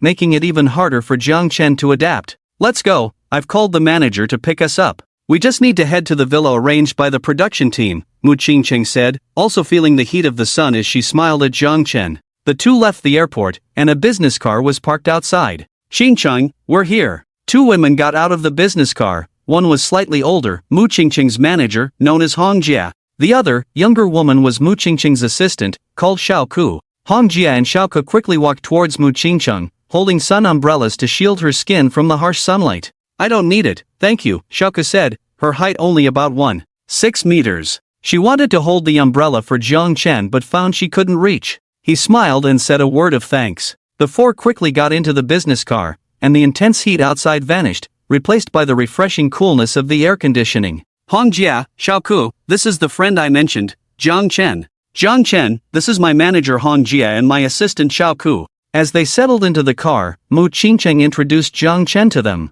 Hello, Mr. Jiang. I wonder if you would be interested in developing a career in the entertainment industry. Your qualifications are outstanding. If you are willing to join, I will definitely make you one of the top stars in Huagua, Hong Jia said, her eyes sparkling with excitement as she looked at Jiang Chen. Now that she knew his name, she couldn't wait to recruit him into the entertainment industry as one of her artists. Hong Jia, he won't be entering the entertainment industry. That's right, Hong Jia. I'm very sorry, but I'm not particularly interested in your circle. I'm quite satisfied with my current life, Mu Qingcheng immediately replied with a smile upon hearing Hong Jia invite Jiang Chen into the industry, and Jiang Chen quickly echoed her. What a pity! Mr. Jiang, your image is too good. You would completely overshadow the current crop of young stars. If you enter the industry and act in a drama with our boss, I guarantee you will become a sensation in Huagua, Hong Jia said, still not giving up, wanting to persuade them further. What? Mu Qingcheng understood that Hong Jia was attracted to Jiang Chen's image and knew she wouldn't easily give up. She could only whisper in Hong Jia's ear that Jiang Chen owned a private jet. Hong Jia was utterly shocked, unable to believe that someone so young had their own private jet. This could only mean one thing: Jiang Chen's background was not simple, and he definitely wouldn't be entering the entertainment industry. Mr. Jang, I was too forward, Hong Jia said apologetically, having imagined Jiang Chen's background. Hong Jia, don't be so polite. You are Ching's manager and also her elder, so you can call me Xiao Jiang or Xiao Chuan, Jiang Chen said with a smile, although he didn't know what Mu Qingcheng and Hong Jia had discussed. Hong Jia didn't respond immediately but turned her gaze to Mu Qingcheng. She knew that Mu Qingcheng's background was not simple, and after receiving Mu Qingcheng's affirmation, Hong Jia let out a sigh of relief and called out with a smile, Xiao Chuan. Jiang Chen smiled back. Master Wu, could you please take us to the villa for the dating show? At this moment, Hong Jia also noticed that the business car had not left yet. She smiled awkwardly and said to Master Wu, Sure, Xiao Hong. Master Wu was a middle-aged man who appeared very mature and steady. Upon hearing this, he responded to Hong Jia and drove directly to the location of the dating show. Xiao Chuan, Chang. This time, your dating show will be conducted entirely in a live broadcast format, so you need to be careful at all times and avoid any mistakes. If someone leads the rhythm, it will have a significant impact on you. Also, this time the production team has added 2 new identities. There is a wealthy male guest and a female guest who is an artist. The female guest artist is you, while the other 3 female guests are ordinary people. As for who the wealthy male guest is, I don't know. Xiao Chuan's identity is that of an ordinary person. Netizens can observe for a month, and as long as they identify who the female guest artist is, they can win a grand prize from the production team. Similarly, if they identify the wealthy male guest, they can also win a grand prize. This time, the production team has a lot of gimmicks, and I believe it will attract many viewers. You all need to be careful, especially Chang. You must not be discovered. As long as you or the wealthy male guest are not found out, you will have a mysterious grand prize. Hong Jia also explained to Jiang Chen and Mu Qingcheng that the production team had 2 hidden identities, and as long as those identities were not discovered, the individuals holding those identities could win a grand prize, while if the identities were revealed, the netizens would receive a mysterious prize. I understand, Hong Jia, don't worry. Although this is my first time participating in a variety show, I've heard about this kind of experience from Mi Jia, so I will help Lao Jiang a lot. Although Mu Qingcheng was also participating in a variety show for the first time, Yang Mi often discussed acting and variety shows with her, so she was somewhat familiar with these matters. As long as you know what to do. Xiao Chuan, just follow Chang and learn from her. Upon hearing Mu Qingcheng's words, Hong Jia nodded, knowing the relationship between Mu Qingcheng and Boss Yang, and then looked at Jiang Chen and smiled. Okay, Hong Jia, I understand. Jiang Chen smiled back at Hong Jia, assuring her to not worry. Xiao Hong, we've arrived. Master Wu parked the car at the dating show villa and smiled at Hong Jia in the back. Okay, Master Wu, please wait for us in the car for a moment. We will need you to take us to the hotel later. Upon hearing Master Wu's words, Hong Jia replied to him. Jiang Chen and Mu Qingcheng got out of the car together with the other 2. Director Zhang, this is our company's Mu Qingcheng. This is the guest Jiang Chen. Hua Jia brought Mu Qingcheng and Jiang Chen to meet the director. The director, named Zhang, was a middle-aged man who looked to be in his 40s. He had short hair, a kind face, and his eyes conveyed wisdom and steadiness.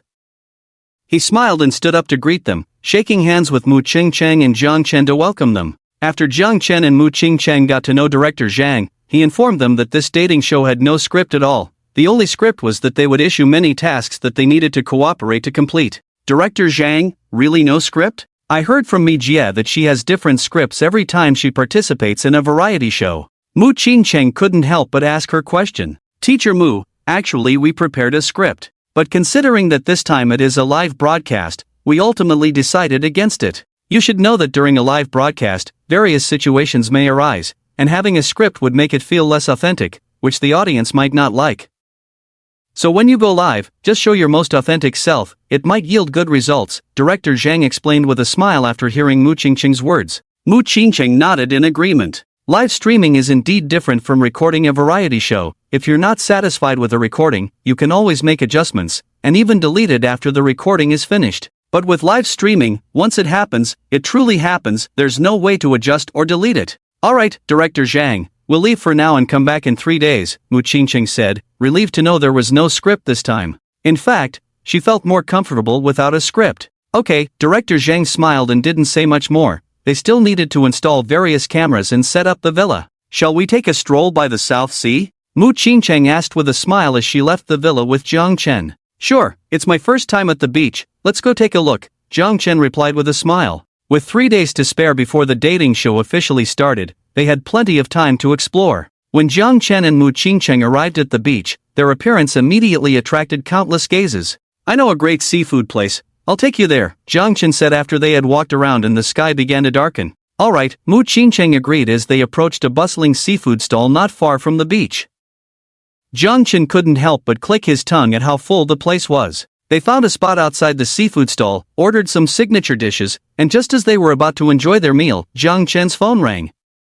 Where are you? Chen answered the call from Jia decisively, curious about the reason for the call. At a seafood stall, Chen replied, not understanding Jia's intent. Wait for me 10 minutes, I'll be there right away, Jia said before hanging up and driving to the seafood stall. What are you doing here? Even if you've come to the South Sea, you can't participate in the show, Ching said with a look of disdain when she saw Jia arrive. Can't I just come out to have some fun? Jia shrugged off her comment, grabbing a bottle of wine and drinking it down casually, then chuckling. Alright, since you're here, let's just enjoy our meal together. When it's time for the show, you can go off and have your own fun, Chen said, understanding that if he didn't intervene, Ching would definitely confront Jia.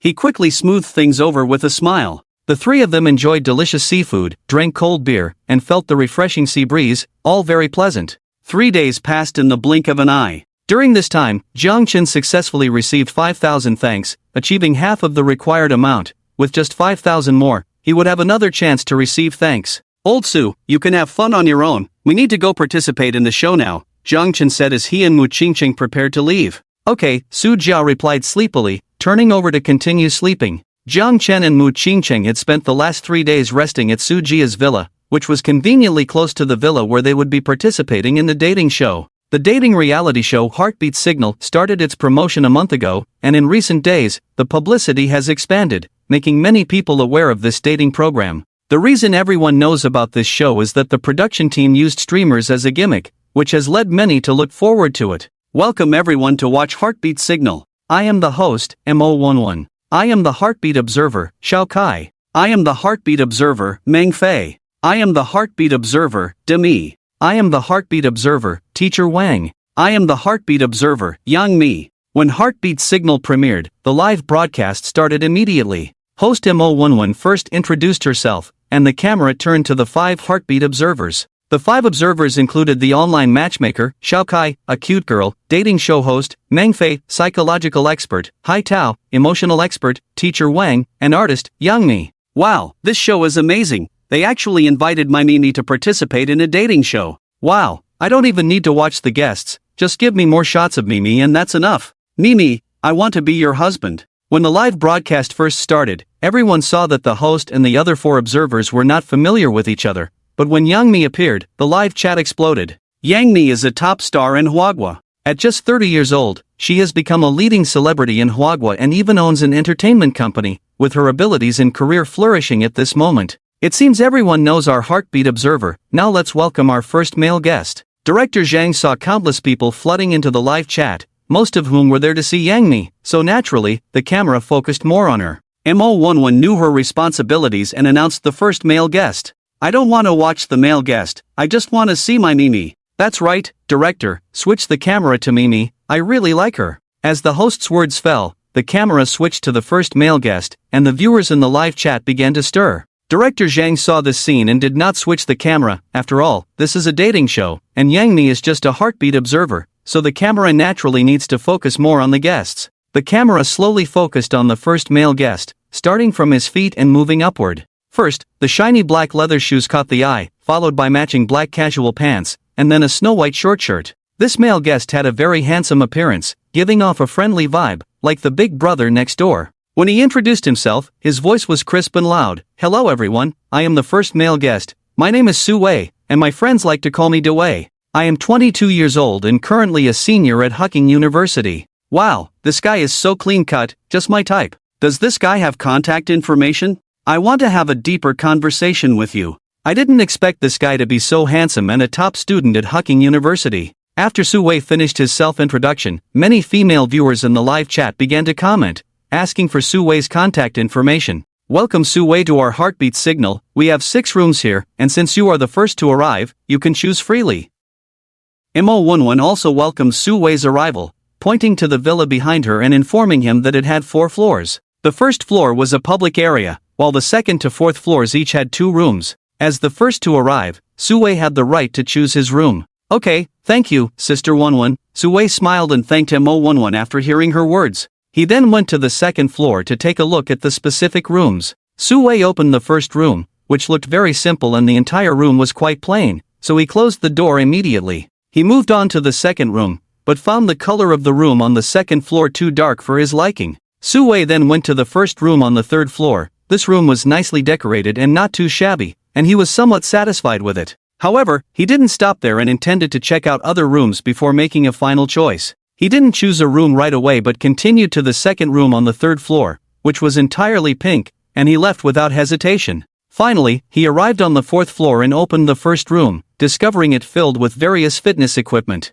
The room looked quite messy, and he clearly showed some disdain in his eyes before turning to leave. Sue then went to the last room on the fourth floor, but seeing it packed with many plants, he didn't like it either, ultimately returning to the first room on the third floor. Next, let's welcome our first female guest. After Sue had chosen his room, Mo Wonwon announced the entrance of the first female guest. As her words fell, the atmosphere in the venue was instantly ignited, and the audience eagerly looked at the stage entrance. When this female guest entered, the entire live broadcast room was filled with rhythmic dance music. As the camera moved, the online viewers quickly saw a girl dressed lightly and wearing a mask appear in the center of the stage. She was tall with long legs, wearing a black short skirt and high heels, exuding a mysterious and charming aura. To the music, the female guest began to perform a sizzling dance. Her movements were smooth and powerful, each action filled with passion and vitality. Wow, this girl is amazing. I feel like my eyes are almost not enough. With this dance, I'm already in love. Does she have a boyfriend? Can I be your boyfriend? Countless comments popped up in the live broadcast room, hoping to become the boyfriend of the first female guest. As the hot dance came to an end, the first female guest slowly took off her mask. She was very beautiful, with almond-shaped eyes, a high nose bridge, a cherry-like mouth, and skin as white as snow, giving off a fresh and refined vibe. She smiled and greeted the camera. Hello everyone, I am the first female guest, Ching, 24 years old, from the capital, and I am currently a professional dancer. Welcome Ching.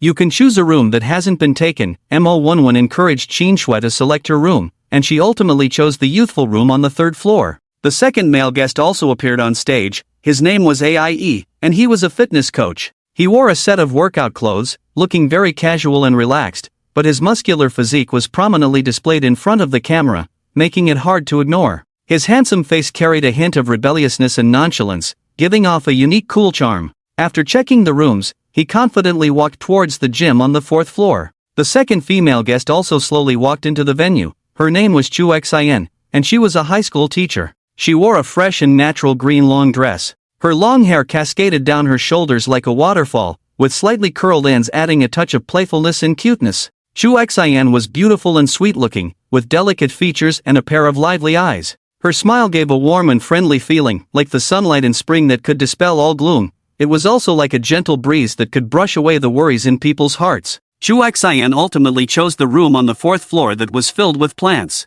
Next, let's welcome our last male guest. Mo Wonwon said with a light laugh, looking at the four guests who had already arrived. As Mo Wonwon's voice fell, Chen slowly appeared on camera. Chen was dressed casually today, wearing a white t-shirt on top, light blue jeans on the bottom, and white sneakers on his feet. His overall outfit was simple and comfortable, looking more like someone on vacation than a participant in a variety show. Wow! This guy is so handsome, completely surpassing the previous two. Can I be your girlfriend? Get lost upstairs, he's my husband, he can't marry you. However, some female netizens expressed dissatisfaction with Chen's attire, believing he did not take the program seriously. But when they saw Chen's handsome face, all their discontent vanished. Chen's features were exquisite, with sculpted features, deep-set eyes, a high nose bridge, and slightly upturned thin lips, accompanied by a smile that felt like a spring breeze, making it impossible to look away. His hair was slightly messy, adding a touch of casualness and unruliness.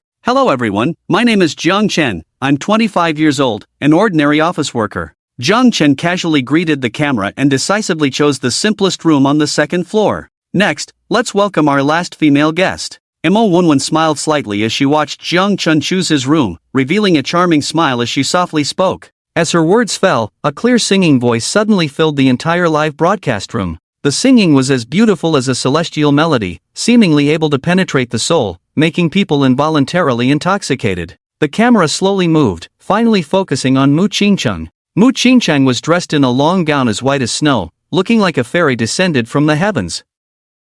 Her exquisite face and perfect features shone even more brightly in this outfit, like a beautiful painting displayed before everyone. Is this the fairy from legend? This young lady's song Ching Love is so beautiful, I feel like she is the original singer. I declare that my goddess has gained another contender. When Mu Ching appeared on camera, both boys and girls were captivated by her, especially the boys who had already regarded Mu Ching as their goddess. Hello everyone, my name is Mu Ching. I'm 25 years old, and I'm a gaming enthusiast. Mu Ching sweetly smiled at the camera and then chose the last room on the second floor. Welcome to our heartbeat cabin, 6 guests. You will spend a month here, and I hope you can cherish this time. After all the guests had chosen their rooms, they gathered in the lobby on the first floor, where Mo11 expressed her welcome to all the guests. Alright, now it's time for everyone to get to know each other. Mo11 smiled and told everyone they could introduce themselves. Hello everyone, I'm Mu Ching. Hello everyone, I'm Chen. The 6 male and female guests introduced themselves to each other. In the heartbeat observation room, the 5 observers carefully watched the expressions of each guest. I feel like Chen and Mu Ching have chemistry, they often communicate with their eyes. I think so too, the way Mu Ching looks at Chen is full of affection, it's so satisfying. The 5 observers also shared their observations. Yang watched Mu Ching and Chen laughing and chatting in the dating show, and at that moment, she finally understood why Mu Ching wanted to participate in the show with Chen. It seems everyone knows each other. Next, I will announce the matching results. Each guest has chosen their floor, automatically matching them with their partner for the next month. On the second floor, Chen and Mu Ching matched successfully. The two will become temporary couples in the program, and we hope that through this month, you can develop feelings for each other and become a real couple. On the third floor, Su Wei and Qin Shui matched successfully. You two will become temporary couples. On the fourth floor, Aie and Chu Xin, congratulations on matching and becoming temporary couples. Mo11 also informed the 6 guests that their groupings were successful. The 6 guests did not expect that the program team would let them choose their rooms, but in fact, they were ultimately choosing their temporary partners. The 6 guests looked at each other's temporary partners and were quite satisfied, especially Mu Ching, who was overjoyed inside. The 6 guests have now become 3 pairs of temporary couples. Next, we will issue various tasks. As long as the 3 pairs of temporary couples complete the tasks, they will receive corresponding money and food. The 6 participants in the dating show were prohibited from using any money outside the program team. They needed to complete tasks to earn money or food, which was also to foster their relationships. Today is the first time everyone has come to the program team, so we have prepared a sumptuous meal for you. All guests can use the food to make a lavish dinner. Mo11 pointed to the refrigerator and smiled as she said this to the 6 guests.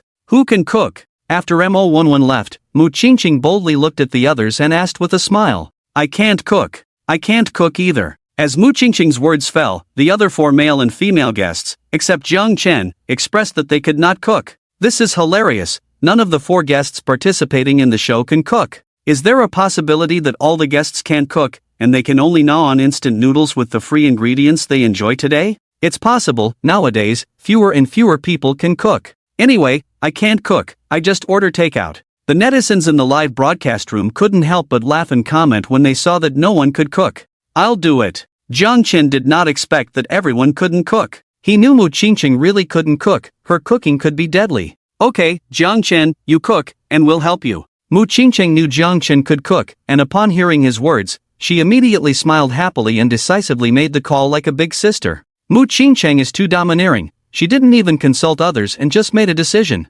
That's right, I don't like Mu Ching's personality. Mu Ching's behavior immediately drew dissatisfaction from many female netizens, who felt that her personality was too autocratic and domineering, not asking for the opinions of the other guests. The other 4 guests did not oppose Mu Ching's words either. They couldn't cook, and now only Chen could, so they could only assist him. The 6 of them quickly arrived in the kitchen, which was large enough to accommodate all 6. Chen, which seasoning salt are you talking about? Chen, am I washing the vegetables like this? Chen, I'm sorry, I broke a plate. Chen, is this the vegetable you wanted? After 6 people entered the room, they clanged and clattered as they tried to help, but they didn't recognize anything and instead kept causing chaos in the kitchen. Watching this scene, the viewers in the live stream burst into laughter, leaving comments one after another. Wow, are these people here to help or to destroy the kitchen? I'm sure these 5 can't cook at all. They didn't come to help Chen, They came to make sure he couldn't cook. Is this okay?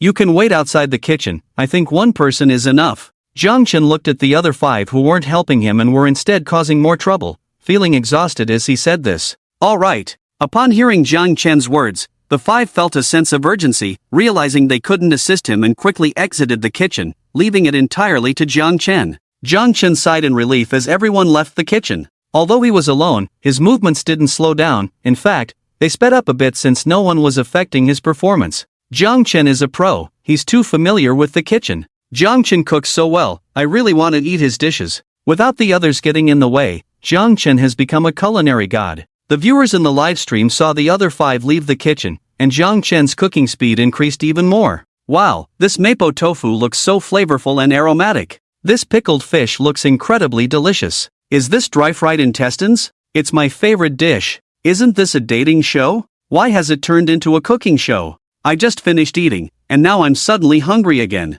Chen cooked quickly, producing one classic dish after another that looked very appetizing. It smells so good. Wow, it looks so appetizing. Brother Jang, you're amazing. You're only a bit older than us, and I didn't expect you to have such great cooking skills. That's right, Brother Jang, this mapo tofu looks so delicious. The aroma of the dishes also attracted Ching and the others to the kitchen. Watching Chen prepare over a dozen dishes, they couldn't help but swallow hard, marveling at the array of classic dishes before them. Swish! Ching heard Qin Shui call Chen Brother Jang and instantly shot a cold glare at her, her indifferent eyes seeming to want to devour Qin Shui whole. Wow, is a battlefield about to appear? I really love a battlefield. I wonder if Ching and Qin Shui will fight. If they really start fighting, that would be interesting. The viewers in the live stream also noticed Ching's gaze towards Qin Shui and became excited, anticipating the upcoming drama. Sister Qingchun, what's wrong? Qin Shui sensed Ching's stare and couldn't help but shiver, feigning confusion as she asked. It's nothing. Ching's expression changed instantly, the coldness on her face disappearing, replaced by a gentle smile. Ching's ability to change her expression is too fast. Impressive. If Ching doesn't go into acting, it's a loss for the industry. I thought a battlefield would appear, it seems it won't now. The viewers couldn't help but marvel at Ching's quick change of expression. Alright, everyone, it's time to eat. Dawei, AIE, you two serve the dishes. Ching and the other girls, please wash the bowls and chopsticks to prepare for the meal. Chen finished the last dish of braised pork and smiled at everyone as he spoke. Okay, Brother Jang. Everyone happily agreed to Chen's words, and with clear division of labor, they quickly brought all the dishes to the table. You all eat first, I'll clean up the kitchen. Chen looked at Ching and the others, surprised that none of them were eating, but instead waiting for him. Chen chuckled and said to them, I'm going to clean the kitchen first. Chen is really too obsessed with cleanliness, he actually cleaned the kitchen first. That's right, Chen is correct. The grease in the kitchen is too much, if it's not cleaned up in time, it becomes harder to clean later. Exactly, I often cook too, and after I finish, I always clean the kitchen right away. Okay. Upon hearing Chen's words, Ching immediately started eating without hesitation. When the others saw that Ching had begun to eat, they hesitated for a moment before also starting to eat. What's wrong with Ching? Brother Jang hasn't even sat down yet, he just politely said something, and she actually started eating first. Exactly, Ching is really too annoying, I'm starting to dislike her more and more. I hope the production team can replace her. Are you all out of your minds upstairs? Chen already said he would clean the kitchen and let the others eat first. Many female viewers in the live stream saw that Ching really started eating first and began to attack her, though some defended her, most were just bystanders. Brother Jang, this mapo tofu is so delicious. Can you teach me how to make it later? Qin Shui took a bite of the mapo tofu and instantly found it amazing. She looked at Chen, who was cleaning, and asked softly, whoosh. As soon as Qin Shui finished her sentence, Ching's expression changed, and Su Wei, sitting next to Qin Shui, also looked upset. Okay. Chen was currently cleaning the kitchen and didn't know what was happening, he just responded symbolically. When Ching heard that Chen actually agreed, she became even angrier, but she also knew they were filming a variety show, so she could only channel her anger into her food, starting to eat furiously, not planning to leave any for Chen. Su Wei's expression was naturally unpleasant because Qin Shui was his temporary girlfriend, and she was praising another guy. He felt bad, but thinking about how all the food he was eating was made by Chen, whom he hadn't helped at all, he also ate with a grim face, hoping that later Qin Shui would admire him. After Chen finished cleaning the kitchen, he returned to the dining table. He noticed that Mu Qingqing looked very upset. He didn't know what had happened and exchanged glances with her, but Mu Qingqing completely ignored him, even kicking Zhang Chen's stool. What a mystery! Zhang Chen shook his head, not understanding what was wrong with Mu Qingqing, and muttered softly, "This Zhang Chen is definitely a straight guy. He can't even tell that Mu Qingqing is angry."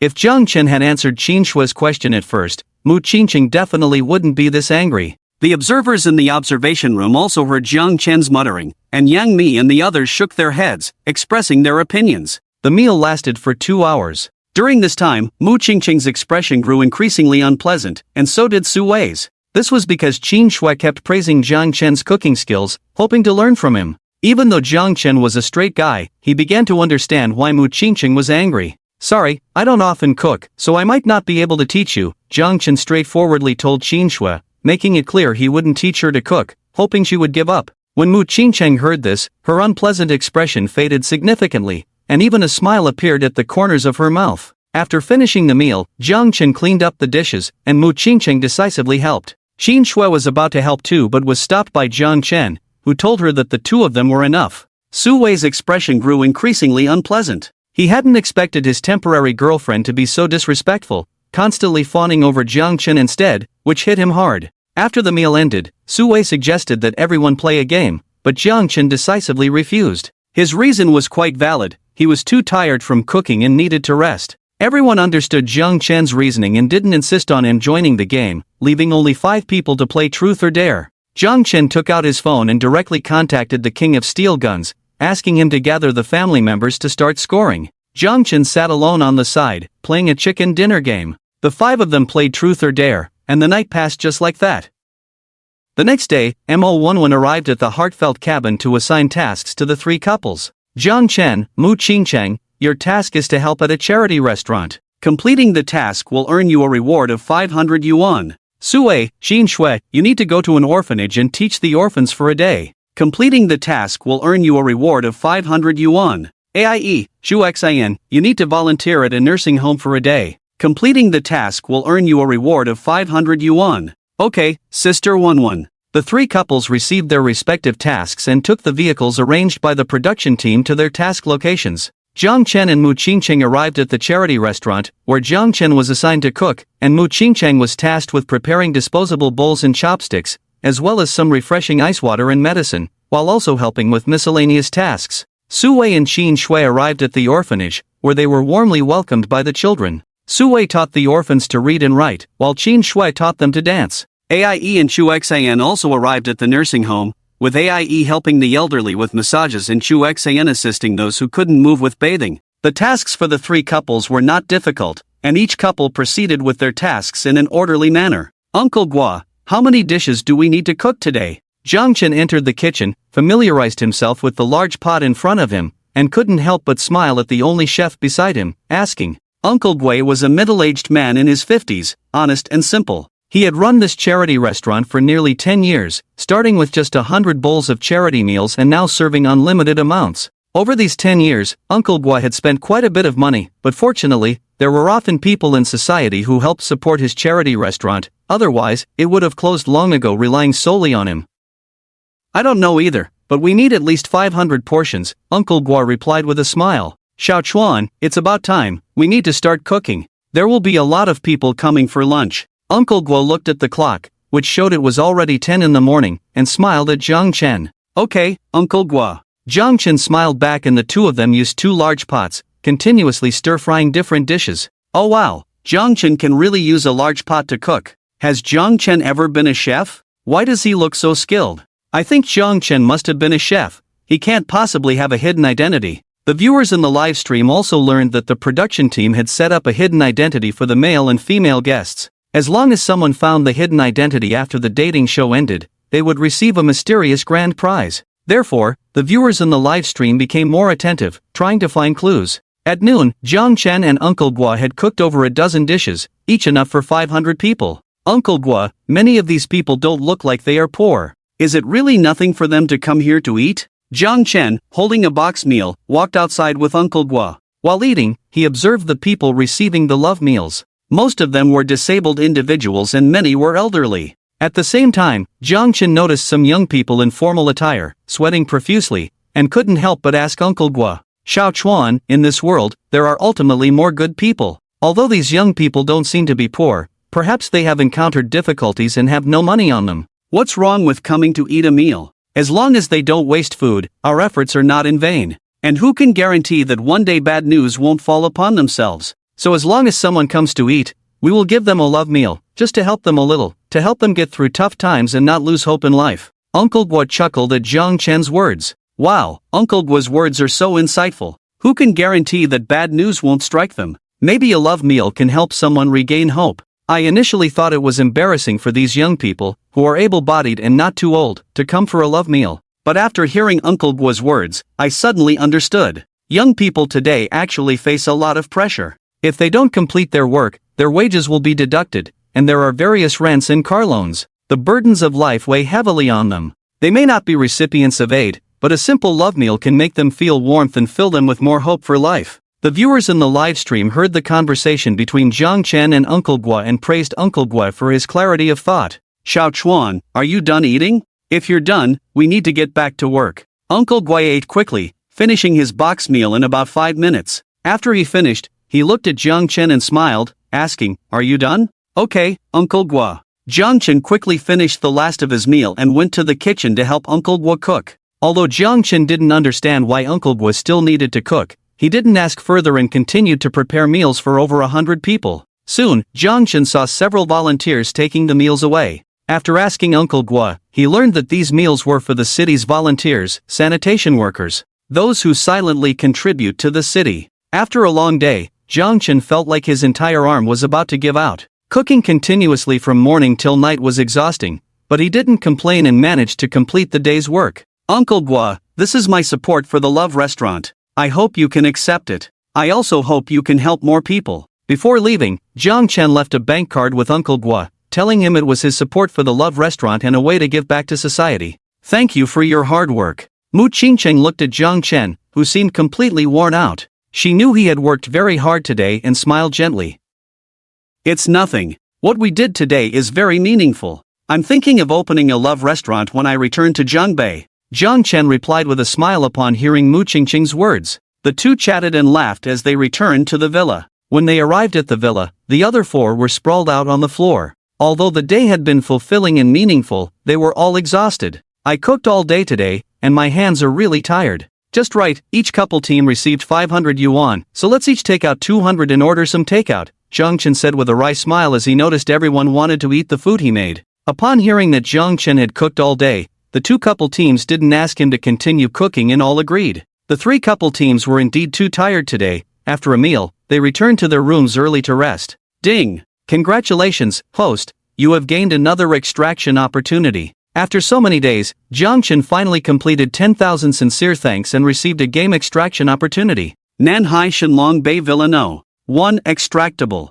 30% shares of Weight Company extractable. Dream Dragon Private Cruise Ship extractable. 1,000 acres of oil field extractable. A gold mine in South Africa extractable. A natural diamond mine in South Africa extractable. Super Bodyguard Dragon Soul extractable. Tang Palace Villa No. 1 extractable. Promise Manor in the United States extractable. Pacific Whale Island extractable. 1,000-acre farm in the United States extractable. Zhang Chen looked at the extractable items, thought for a moment, and finally chose the Dream Dragon private cruise ship. He was currently in the South China Sea and planned to take the private cruise ship out to sea after the dating show ended. Zhang Chen used his extraction opportunity and fell into a deep sleep. The next day, Zhang Chen woke up early and entered Douyin livestream, tipping dozens of streamers and receiving dozens of sincere thanks, bringing him closer to another extraction opportunity. This time, the thanks opportunity had refreshed. Now, he only needed to receive 100 sincere thanks to get another extraction opportunity, and he had already decided what to extract this time. I believe everyone worked hard on yesterday's tasks, so today our production team invites everyone to relax for a day. Thank you, production team. You are too good to us, production team. After Mo11 finished speaking, the three couple teams expressed their immense gratitude to the production team. Of course, to make the couples closer, we will bind you together with a 20-centimeter red rope, which cannot be untied except when necessary. At the same time, our production team has prepared a date location for you. All three teams must complete all game projects. If one game project is not completed, 300 yuan will be deducted, and today's dinner will be arranged by yourselves. Mo11 looked at the gratitude from the three couple teams and immediately announced the next content. Ah, 11, are you trying to trick us? 11, what are these game projects? Will they be very difficult? If they are too hard, we won't be able to complete them. Everyone was taken aback by Mo11's words and began to inquire whether the game content was difficult. You'll know when you get there. Mo11 just smiled and then said to the three couple teams, "This is an amusement park?" The three couple teams breathed a sigh of relief upon arriving at the amusement park, while Chang was rather eager to try. This was her and Chen's first time at an amusement park, which was very memorable. Without hesitation, she instructed Chen to pose with her for a photo to commemorate the moment. Chen, let go of your hand and don't lean on my brother Jang. Brother Jang, she's a bad woman, don't get close to her. Brother Jang, you are mine, you can't let other women touch you. The female viewers in the live stream saw Ching's hand resting on Chen's shoulder, instantly igniting the anger of a group of female haters. Chen, what project should we play first? Ching asked happily, looking at Chen beside her. I'm fine with anything, whatever you want to play, I'll join you, Chen replied with a smile, not particularly interested in the amusement park games. Let's start with the roller coaster, bungee jumping, the swinging pendulum, and the freefall tower. Hearing Chen's words, Ching laughed joyfully, continuously listing various thrilling games. Chen just smiled at her enthusiasm. He had noticed that the other two teams always started with less exciting games, while Ching was all about the thrills. I don't believe Ching dares to play these games. Exactly, even I, a big guy, wouldn't dare these thrilling projects. Ching is just all talk. Naturally, Ching's words were heard by everyone through the live stream, and countless haters flooded the chat with frenzied comments. Aha! Old John, the roller coaster is so much fun. Old John, this bungee jump is amazing. I want to do it again. Old John, the swinging pendulum is also very interesting. Should we do it again since it won't cost us anything?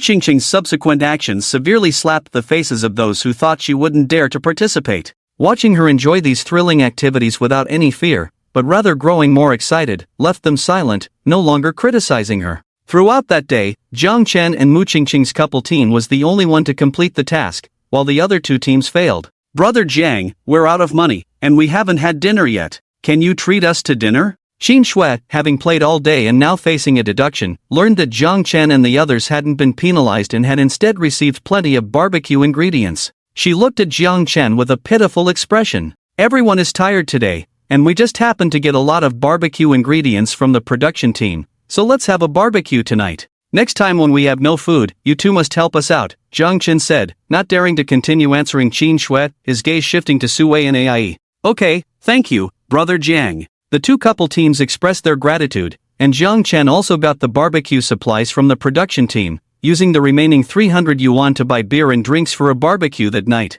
During this barbecue, everyone was very happy. They sang, danced, enjoyed barbecue, and drank beer while chatting about life. Watching them eat barbecue makes me so envious. Brothers upstairs, I just ordered barbecue and am drinking beer while watching the show. I didn't have barbecue, but I had pig trotters today. The viewers in the live stream couldn't help but show envy as they watched the three couple teams in the dating show. Days passed by. The production team was quite humane. As long as they completed the day's tasks, they would be allowed to relax the next day, not forcing them to continue with tired bodies. As a month approached, the feelings between the couples also warmed up. Chen actually already knew Ching's feelings. He understood that even if she didn't say it, he would act as if he didn't know. While doing tasks together, their bodies had brushed against each other dozens of times. At first, their faces would flush, but they eventually got used to it. AIE and Chu Xin rarely communicated, but their feelings for each other were quite good. By the end of the program, they should have mutual feelings. Sui and Xin Shui's relationship was rather average. They were together only to complete tasks. Xin Shui had always been infatuated with Chen, hoping to win his favor, but Chen completely ignored her, and he also dared not give her a chance. The month was finally coming to an end. Today, the production team prepared a final dinner for the 6 guests. After the dinner, the next day, the 6 guests would leave the villa and return to their lives. The Heartbeat Signaled production team also started an online vote, where whoever guessed the hidden identities of the male and female guests first would win a mysterious prize. Congratulations to the 3 couple teams for completing a month together. I believe that during this month, you have gotten to know your other half a bit better. Today, the production team has arranged a final dinner for you. After the dinner, you can express your feelings to your other half. As long as both sides feel the same, congratulations on becoming a real couple. Mo11 also arrived at the final dinner scene, smiling as she spoke. The final dinner officially began. Everyone enjoyed the sumptuous meal prepared by the production team, sharing interesting stories from the past month, and as they were about to part ways, there was a hint of sadness among them. After the dinner, the final heartbeat segment began. Heartbeat signal observation room. Do you think that couple will succeed? Chen and Mu Qingqing should be able to succeed. We can all see their feelings for each other. Sister Mi is right. This couple should be able to go the distance. The 5 guests shared their guesses, but no one knew which of the 3 couples would ultimately last. It's been a month. Is this dating show really coming to an end? I wonder which of the 3 couples will make it. I hope Jiang Mu CP can last. They have been so sweet this month. Exactly, after observing for a month, I truly got to know Mu Qingqing. I went from being a hater to a real fan. This girl is genuine, brave, and like a heroine. She is the kind of girl I aspire to be. I also really like Jiang Mu CP and hope they can last. After a month of observation, many netizens became fans of these guests, with Chen and Mu Qingqing naturally having the most fans. Especially after a month, Mu Qingqing used her charm to successfully turn many haters into fans. Netizens and observers were discussing, and the 3 couples arrived at the heartbeat cabin for their first and last confession. Old Jiang, we've known each other for 10 years. You moved into my heart 7 years ago. The reason I agreed to participate in this dating show is that I knew you would be here, so I want to express my feelings through a song. Mu Qingqing and Jiang Chen entered the heartbeat cabin. She was completely genuine, boldly looking at Jiang Chen as she said this. Wow, I didn't know they had known each other for 10 years. Could it be that Jiang Mu CP are childhood friends? Jiang Chen and Mu Qingqing have indeed known each other for 10 years. They met at Jiangbei City's No. 3 high school. After Mu Qingqing finished speaking, the entire live broadcast room erupted in excitement. They had not expected that these 2 had known each other for so long, and everyone was utterly astonished. Sister Mi, did you know about this? The observers in the observation room couldn't help but look at Yang Mi and smiled as they asked, Yang Mi noticed the surprise of the other observers and nodded with a smile. They couldn't help but gasp. They really hadn't realized that these 2 had known each other for a full 7 years.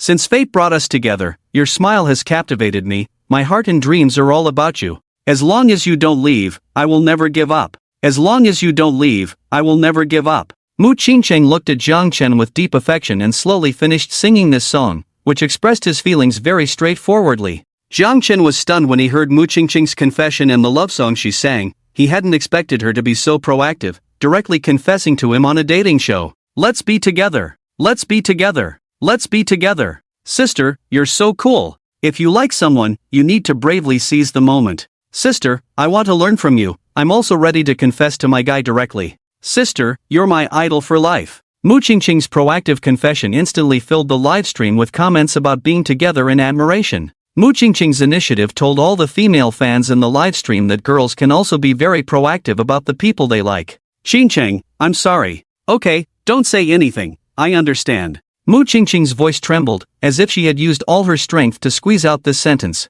Tears streamed down her cheeks, and her eyes were filled with sadness. She didn't speak. The pain in her heart made it hard for her to breathe. What? Jiang Chen actually rejected Sister Qingqing. Sister Qingqing, don't cry. Jiang Chen's rejection is his loss. He will definitely regret it. I really didn't expect Jiang Chen to reject Mu Qingqing. Is this the script of the show? The observers also looked at the Jiang Mu couple in disbelief. Yang Mi said nothing, only looking coldly at Jiang Chen. Qingqing, you've misunderstood me. Don't you know what kind of person I am? When I said sorry, it was because you took the initiative to confess. This should have been my job. Qingqing, actually, when we met 10 years ago, I already had feelings for you. It was just that I was quite insecure back then and didn't have the ability to give you a better life. The last time we met, I was very happy inside, and I also had the ability to stand by your side. So after this time together, Qingqing, would you be willing to be my girlfriend? Seeing Mu Qingqing crying sadly, Jiang Chen couldn't help but feel heartbroken and softly said to her, Ah, wow, Jiang Chen's amazing twist. Jiang Chen's move is 666666666. As Jiang Chen continued speaking, Mu Qingqing stopped crying, looking at him in disbelief, and seeing Jiang Chen kneeling on one knee, she cried tears of joy and happily agreed. The netizens in the livestream and the observers in the observation room were also speechless at Jiang Chen's bold move. Jiang Chen and Mu Qingqing were both moved. They ultimately became a couple. Old Jiang and Ching can be considered a couple who finally got together. Su Jia was also watching the dating show Heart Signal, and seeing Jiang Chen and Mu Qingcheng embrace, his eyes were filled with envy, sincerely wishing for the two of them to be together. At 12 o'clock, Heart Signal, this program officially ended. Among the three couples, only Jiang Chen and Mu Qingcheng successfully fell in love and became a couple. At 12 o'clock, the official Heart Signal also announced the identities of the hidden participants. Among the male guests, the one with a hidden identity was AIE, an entrepreneur with assets worth over 100 million.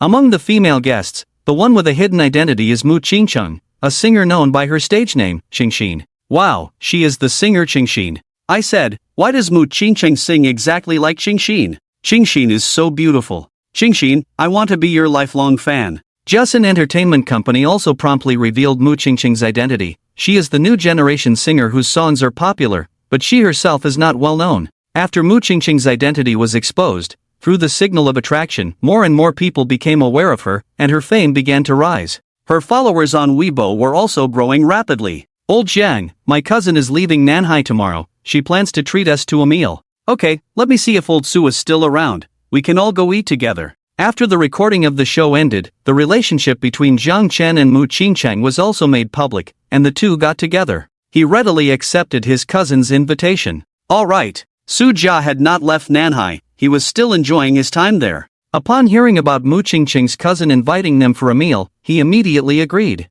Who are you? Me Jia. As Su Jia and Mu Qingcheng left the recording villa and entered Mu Qingcheng's business vehicle, they saw a big star sitting inside. This top celebrity was none other than the currently popular Huagua actress Yang Mi, who is also the owner of Justin Entertainment. Yang Mi, 30 years old, was not wearing a mask or sunglasses. Her delicate face looked 4 or 5 years younger, with fair skin and a pair of charming phoenix eyes that slightly lifted at the corners, revealing an alluring charm. Her lips were painted with a light lipstick, and the corners of her mouth were slightly upturned, carrying a hint of a smile that made her seem very approachable. She wore a white shirt paired with a black short skirt and high heels, exuding an elegant aura. Xiao Chuan, hello. I am Qingqing's cousin, you can call me Jia or cousin. Yang Mi smiled as she saw Jiang Chen and Mu Qingcheng open the car door and enter, extending her right hand for a self-introduction. Okay, Mi Jia. Jiang Chen smiled back at Yang Mi, who was so friendly, and shook her hand lightly. Driver Long, please take us to Zhong's seafood restaurant.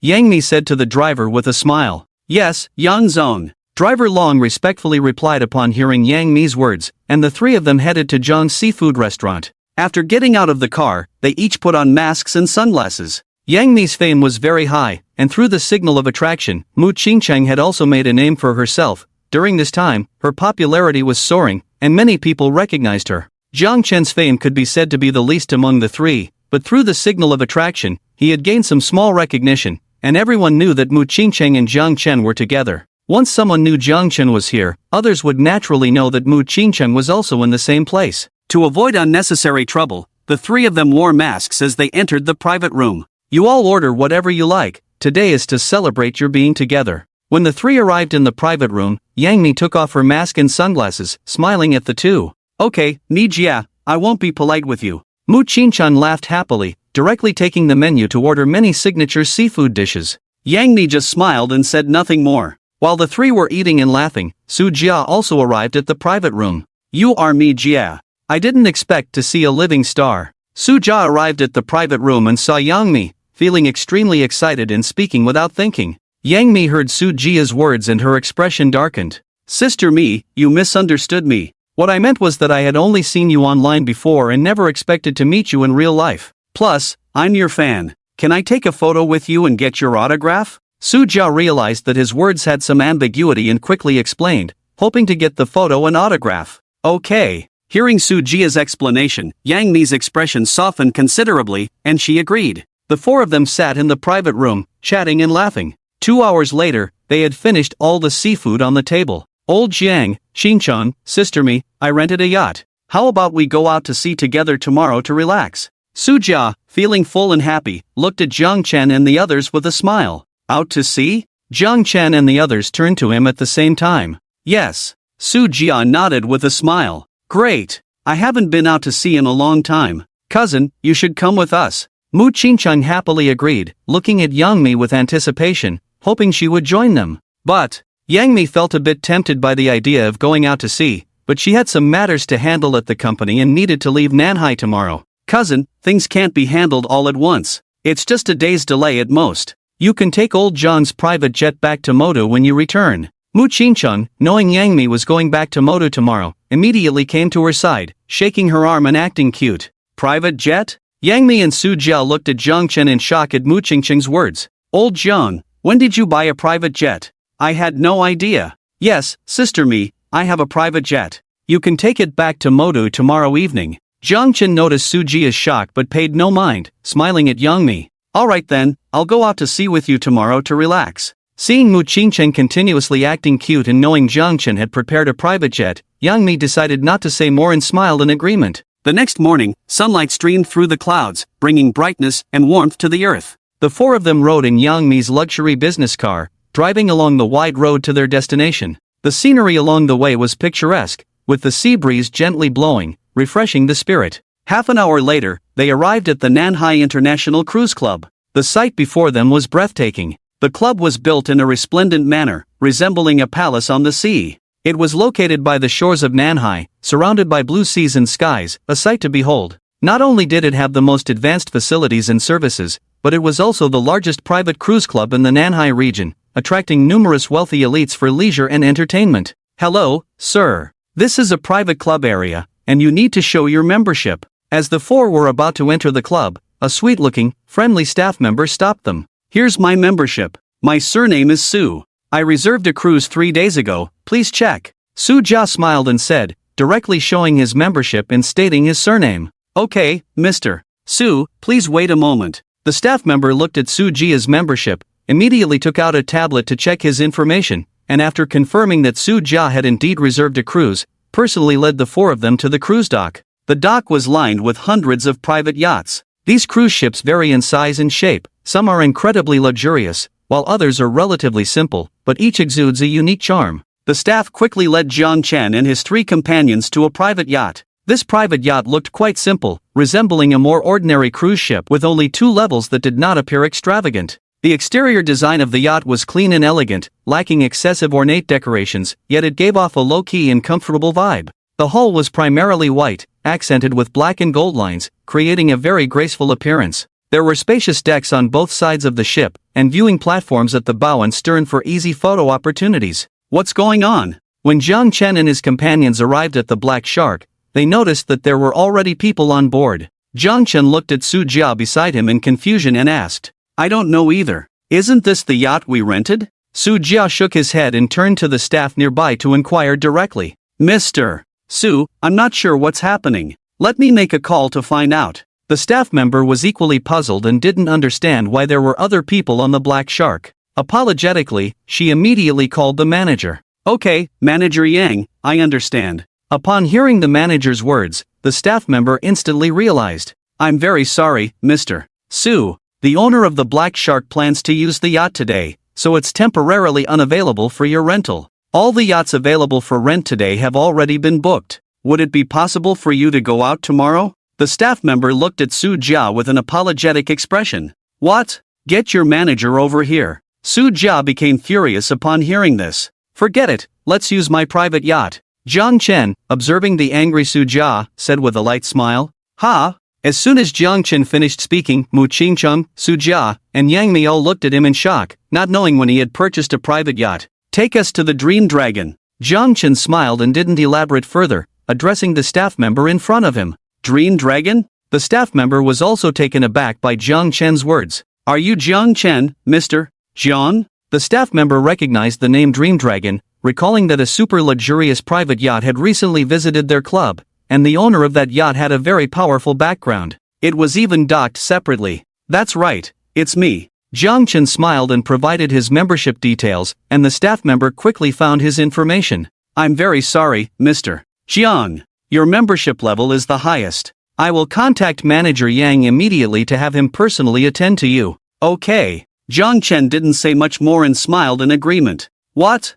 Mr. Jiang has arrived at our club? I'll be right there. The staff member immediately contacted Manager Yang. In 10 minutes, a middle-aged man in a tailored suit, looking somewhat out of breath, rushed over. Their records included a photo of Jiang Chen, so Manager Yang recognized him immediately. Mr. John, welcome. I will personally take you to the Dream Dragon, Manager Yang said respectfully to Jiang Chen. Alright, thank you. Jiang Chen smiled and replied to Manager Yang. It's no trouble at all, it's my honor to serve you, Mr. Jiang. Manager Yang said with a smile. He personally led Jiang Chen and his companions to a separate dock, which had only one yacht. This cruise ship is truly unique, with a beautifully designed exterior that showcases luxury and refinement in every detail. The entire ship resembles a giant dragon in motion, its body smooth and dynamic. The bow rises majestically, reminiscent of a dragon's head, evoking thoughts of legendary dragon-shaped warships. The surface of the hull is adorned with golden decorative lines that shimmer brilliantly, giving off an air of nobility and mystery.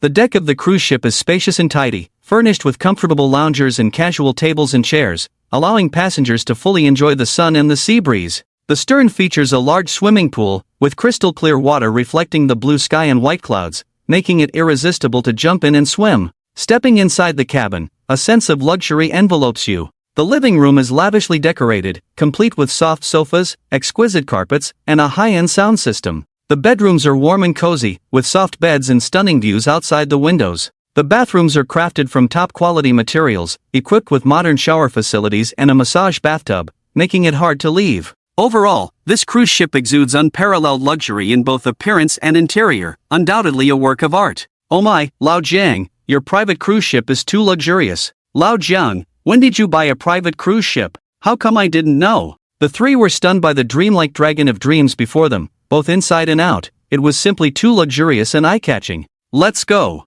Jiang Chen nearly chuckled. After Manager Yang arranged the ingredients, chef, waitstaff, as well as the driver and sailors, the four of them boarded the Dragon of Dreams and left the dock, heading for the deep sea, planning to enjoy themselves thoroughly.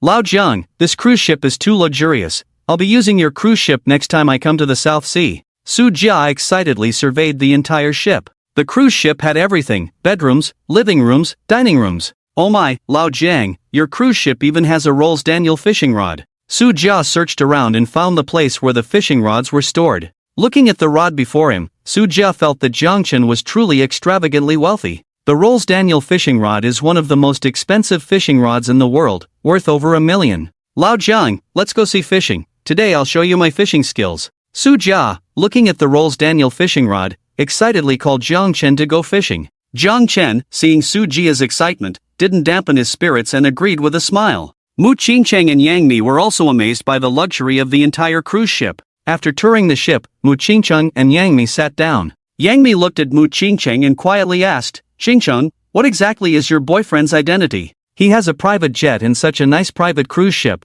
His background must be extraordinary. Mi Jia, Lao Jiang told me about his identity. He is the behind-the-scenes boss of the Tianxia Group, but that sounds too far-fetched. When the Tianxia Group was established, Lao Jiang was only 15 years old. That's simply impossible. Mu Qingcheng chuckled softly and shook her head, stating an identity that she herself didn't believe. Yang Mi nodded in agreement upon hearing Mu Qingcheng's words, not believing that Jiang Chen was the behind-the-scenes boss of the Tianxia Group. The Tianxia Group is the world's #1 conglomerate. Everyone knows there is a big boss behind the Tianxia Group, but no one knows his identity, not even the high-ranking officials of the country. The big boss behind the Tianxia Group is very mysterious. Everyone speculates that the big boss should be an elderly person or someone with unique business insight, otherwise, it would be impossible for the Tianxia Group to become the world's #1 in just 10 years. Have you never asked him about his true identity? Yang Mi couldn't help but ask Mu Qingcheng. I asked before, and every time old Jiang said he was the behind-the-scenes boss of the Tianxia Group. I think old Jiang has his own difficulties, so I didn't press further. The most important thing is that I like old Jiang as a person, whether he is poor or rich, it doesn't matter to me. Mu Qingcheng shook her head and said to Yang Mi, alright, anyone who can own a private jet and a private yacht can't have a simple identity. As long as you can live well in the future, I will be at ease. Yang Mi didn't say much more after hearing Mu Qingcheng's words. The two of them had the chef prepare some food and went directly to the deck to sunbathe, enjoying the rare leisure time. Jiang Chen and Su Jia were fishing on another deck, but both of them had bad luck and hadn't caught any fish. Their mental fortitude was strong, and they didn't get angry at all. At this moment, the cruise ship had stopped, and they believed they would definitely catch fish. The reason they hadn't was that the ship had been moving earlier. Old Jiang, there's a boat approaching us. Jiang Chen and Su Jia were fishing in the opposite direction when Su Jia saw a small yacht coming closer and frowned as he said to Jiang Chen, Chen heard this and looked over, indeed spotting a small yacht approaching their cruise ship, his brow furrowing. You go find Ching and the others, I'll find the driver and have him steer away from that small yacht. Chen said to Su Jia beside him, and the two quickly left. They arrived in deep waters, and there was no one else around them. Now with a small yacht approaching, it was clearly a certain danger, and they had to be cautious, especially since there were two women on board. The driver isn't here? Chen arrived at the control room and found that the driver had disappeared. His brow furrowed, and his expression turned grim. Could it be? Chen looked at the missing driver and thought of the yacht approaching them, suddenly feeling a bad premonition. His gaze turned cold, and a terrifying chill swept through his body. Chen immediately dialed a number, but found there was no signal. He understood they must have been targeted. Bang! Suddenly, a loud noise erupted. The dream dragon was clearly struck by something. Chen realized it was the small yacht that had collided with their cruise ship. Go! Chen left the control room and moved to a blind spot where he could see the position of the small yacht. He noticed the cruise ship's driver was currently delivering a ladder to the small yacht. Betrayers! Seeing this scene, Chen's eyes grew even colder. He understood that the cruise ship's driver had betrayed them. Are these pirates? 5 young pirates carrying AKs climbed up the ladder with fierce expressions. Boss Wu, you finally made it. There are only 2 men left on the ship that I haven't dealt with. The others have already been knocked out by old Mo, all in the dining room. The driver said to the leading young pirate with a scar on his face, trying to ingratiate himself. Well done, I'll give you a handsome reward later. The scarred pirate nodded in satisfaction at the driver's words. Old Xiong and I will go to the dining room. You guys go and tie up the other 2 men. Remember, I want them alive, not dead, they are our treasure. The scarred pirate coldly instructed his 4 companions. Don't worry, boss. The 4 companions laughed coldly upon hearing the scarred man's words. They naturally understood what he meant. They wouldn't take lives before getting their money. Even if they were in international waters, no one could punish them for murder. The 4 pirates received their orders and dispersed, starting to search for Chen and Su Jia on the cruise ship. Chen watched as the pirates scattered, realizing this was an opportunity. He quickly approached one of the pirates. Chen had exchanged his game physique and had become the world's strongest soldier, mastering various skills. Faced with these pirates, if it weren't for his concern for Mu Qingqing and the others' safety, he would have already taken action to deal with them. Bang! Chen's body moved like a ghost, swiftly arriving behind one of the pirates, who had no idea he was there. He suddenly struck with a knife-hand blow, knocking the pirate unconscious in an instant. Chen hid the pirate's body and took his AK, then used the same method to deal with 3 more pirates. At this moment, only the treacherous pilot and another pirate leader remained on the ship. They were currently in the dining room, and to eliminate them, Chen had to consider the safety of Mu Qingqing and the others. He needed to lure them out before he could act. Chen thought of a method, to fire a gun directly. He believed the pirate leader would definitely leave the dining room upon hearing the gunfire. Gunfire? The pirate leader, who was in the dining room, looked at everyone inside, including Su Jia, who had also been knocked out and left in the dining room. He immediately frowned. A bunch of useless fools. The pirate leader cursed angrily, his face dark. You keep an eye on them for me. Don't lay a hand on them. Once we get our money, you can do whatever you want. The pirate leader coldly glanced at the pilot, old Xiong, and the chef, old Mo, who were tied up, giving them a chilling reminder. He knew these 2 were not clean-handed, especially when it came to young, pretty women. Rest assured, Boss Wu, we know our limits. Old Xiong and old Mo, hearing the pirate leader's warning, couldn't help but shiver at his indifferent gaze and replied respectfully. After saying this, the pirate leader turned and left the dining room. Bang! Chen saw the pirate leader come out and decisively took action.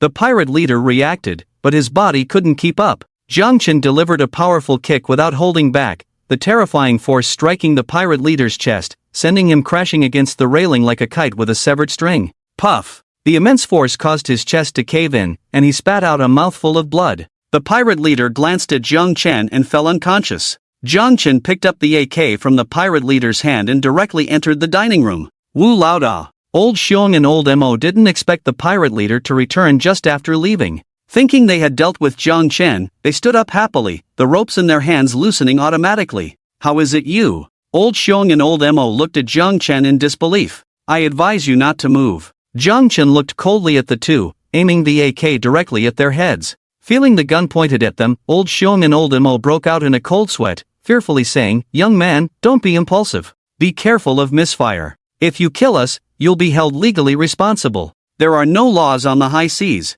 Chen coldly laughed at their words. Swish! Upon hearing this, old Mo and old Xiong's faces changed dramatically. Looking at the weapon in Jiang Chen's hand, they realized that Boss Wu and all his men were done for, and they could only kneel and beg for mercy. Jiang Chen, however, ignored them and ordered the two to wake Su Jia and the young sailor. As the two woke up, Jiang Chen instructed them to tie up old Mo and old Xiong and to bring all the other pirates to the dining room to be bound. Where is the signal jammer? Jiang Chen looked coldly at old Xiong and old Mo and asked icily, right in the cockpit. At that moment, old Xiong and old Mo were tied up, realizing they were in deep trouble and could only answer honestly, hoping Jiang Chen would let them go. As the signal jammer was deactivated, Su Jia immediately contacted the Coast Guard. So, why did you target us? Jiang Chen wanted to know why old Xiong and old Mo had set their sights on them. Faced with Jiang Chen's threat, they could only confess. They had always been the drivers and chefs of the club, and once, when they took the cruise ship owner into international waters,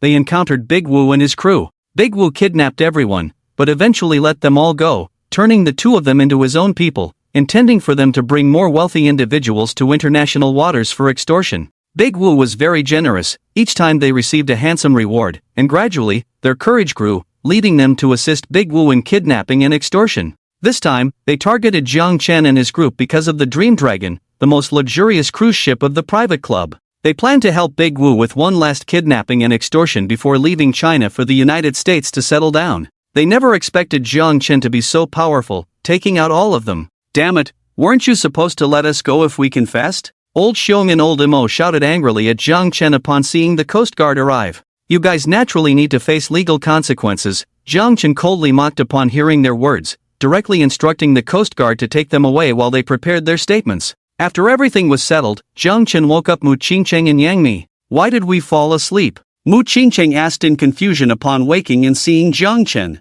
Maybe you were just too tired, we've already docked, Jiang Chen replied with a smile. Alright. Mu Qingcheng had no idea what had happened and just thought she was indeed too tired. The four of them left the cruise ship, and Mu Qingcheng needed to leave with Yang Mi back to Magic City. Jiang Chen assured Mu Qingcheng that he would visit her in Magic City when he had time, and only then did she reluctantly follow Yang Mi to board the private plane. As Mu Qingcheng and Yang Mi left, Jiang Chen's expression darkened instantly. If he hadn't exchanged for game physical attributes this time, they would have been in real trouble. Jiang Chen was thoroughly enraged. The entire South China Sea International Cruise Club underwent earth-shattering changes, with countless personnel shifts, and some unspeakable matters were completely exposed, leading the South China Sea authorities to arrest numerous people immediately. Old Jiang, luckily you dealt with them this time, otherwise, we would have been in real trouble, Su Jia said, seeing how a single call from Jiang Chen had caused such a drastic change in the South China Sea International Cruise Club. He was even more curious about Jiang Chen's identity but didn't ask further, expressing some lingering fear.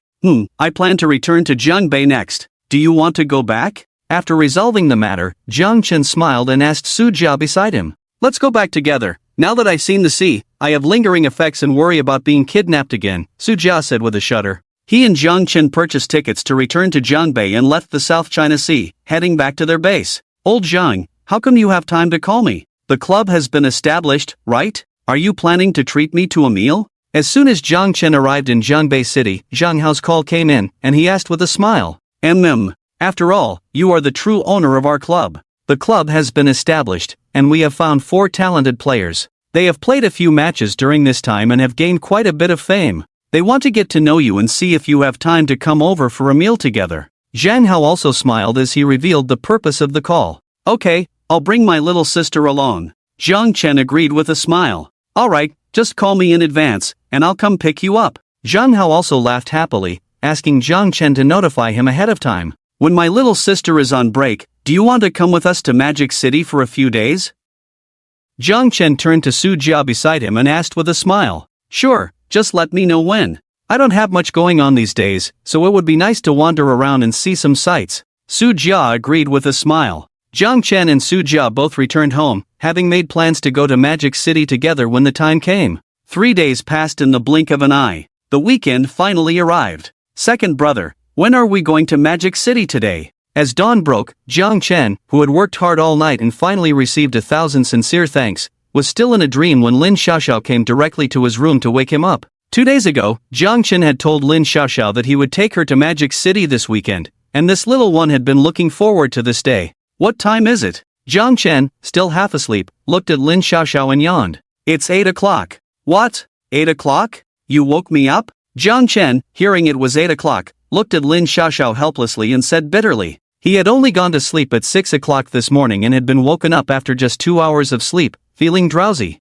Second brother, Jia Gu is more proactive. He called you at 7, but you didn't answer, so Jia Gu called me. Right now, Jia Gu is already at the airport waiting for us. If we hurry, we can still catch the 10 o'clock flight. Lin Xiaoxiao looked at Jiang Chen with a resentful expression as she spoke. Ah! Upon hearing this, Jiang Chen immediately opened his phone and found that it had indeed been on silent. Su Jia had called him over a dozen times, and he hadn't received any of them. I'm sorry, little sister. I'll get ready and head straight to the airport. Jiang Chen smiled apologetically, quickly washed up, and had someone drive them to the airport. Are you sick? Calling us at 7. Are you trying to reincarnate in Magic City? Jiang Chen arrived at the airport and saw the flamboyant Su Jia posing and taking pictures. He couldn't help but vent his frustration at him. Su Jia, hearing Jiang Chen's complaints, simply ignored him and continued taking pictures. Lin Xiaoxiao watched the scene, quietly taking a photo and smiling to herself, finding it quite amusing. Jiang Chen, seeing Su Jia's nonchalant attitude, was also tired of venting.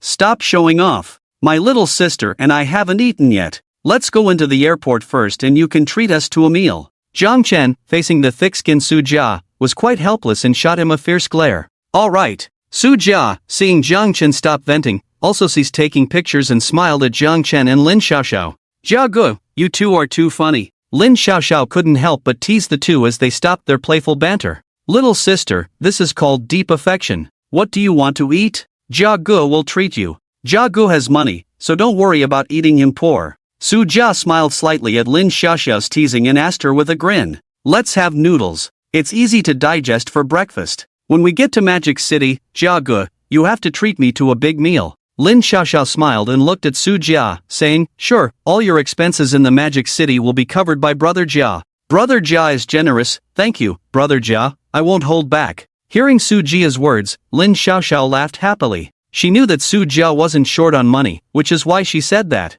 Su Jia naturally didn't mind and decisively agreed. Let's go eat first, I'm starving even if you two aren't. Jiang Chen glanced at the two and said with a wry smile. Okay, second brother. Su Jia remained silent, while Lin Xiaoxiao smiled sweetly, and the three of them chatted and laughed as they entered the airport. As for Jiang Chen and Lin Xiaoxiao's tickets, Su Jia had already purchased them. The three of them arrived at a noodle shop. Airport noodle shops are quite expensive, with a basic bowl of noodles costing dozens of yuan. Su Jia, not short on cash, ordered the most luxurious noodles and added various marinated eggs and dishes. That's enough. The three of us can't finish this, let's not waste it. Jiang Chen looked at Su Jia, who seemed like he wanted to order everything on the menu, and couldn't help but say with a mix of laughter and tears. All right then. Su Jia nodded at the food in front of him, telling the two that they could order more if it wasn't enough. Jiang Chen and Lin Xiaoxiao shook their heads with wry smiles. They couldn't possibly finish it all. This breakfast took the three of them a full hour to barely finish. Old Jang, if Xiaoxiao can't eat anymore, then don't force it, we're the ones paying anyway. Old Su, you haven't experienced hard times. We used to struggle to fill our stomachs, so we must finish everything on the table. That's right, Brother Jia, it's our family's habit. Jiang Chen and Lin Xiaoxiao simultaneously shot a glare at Su Jia,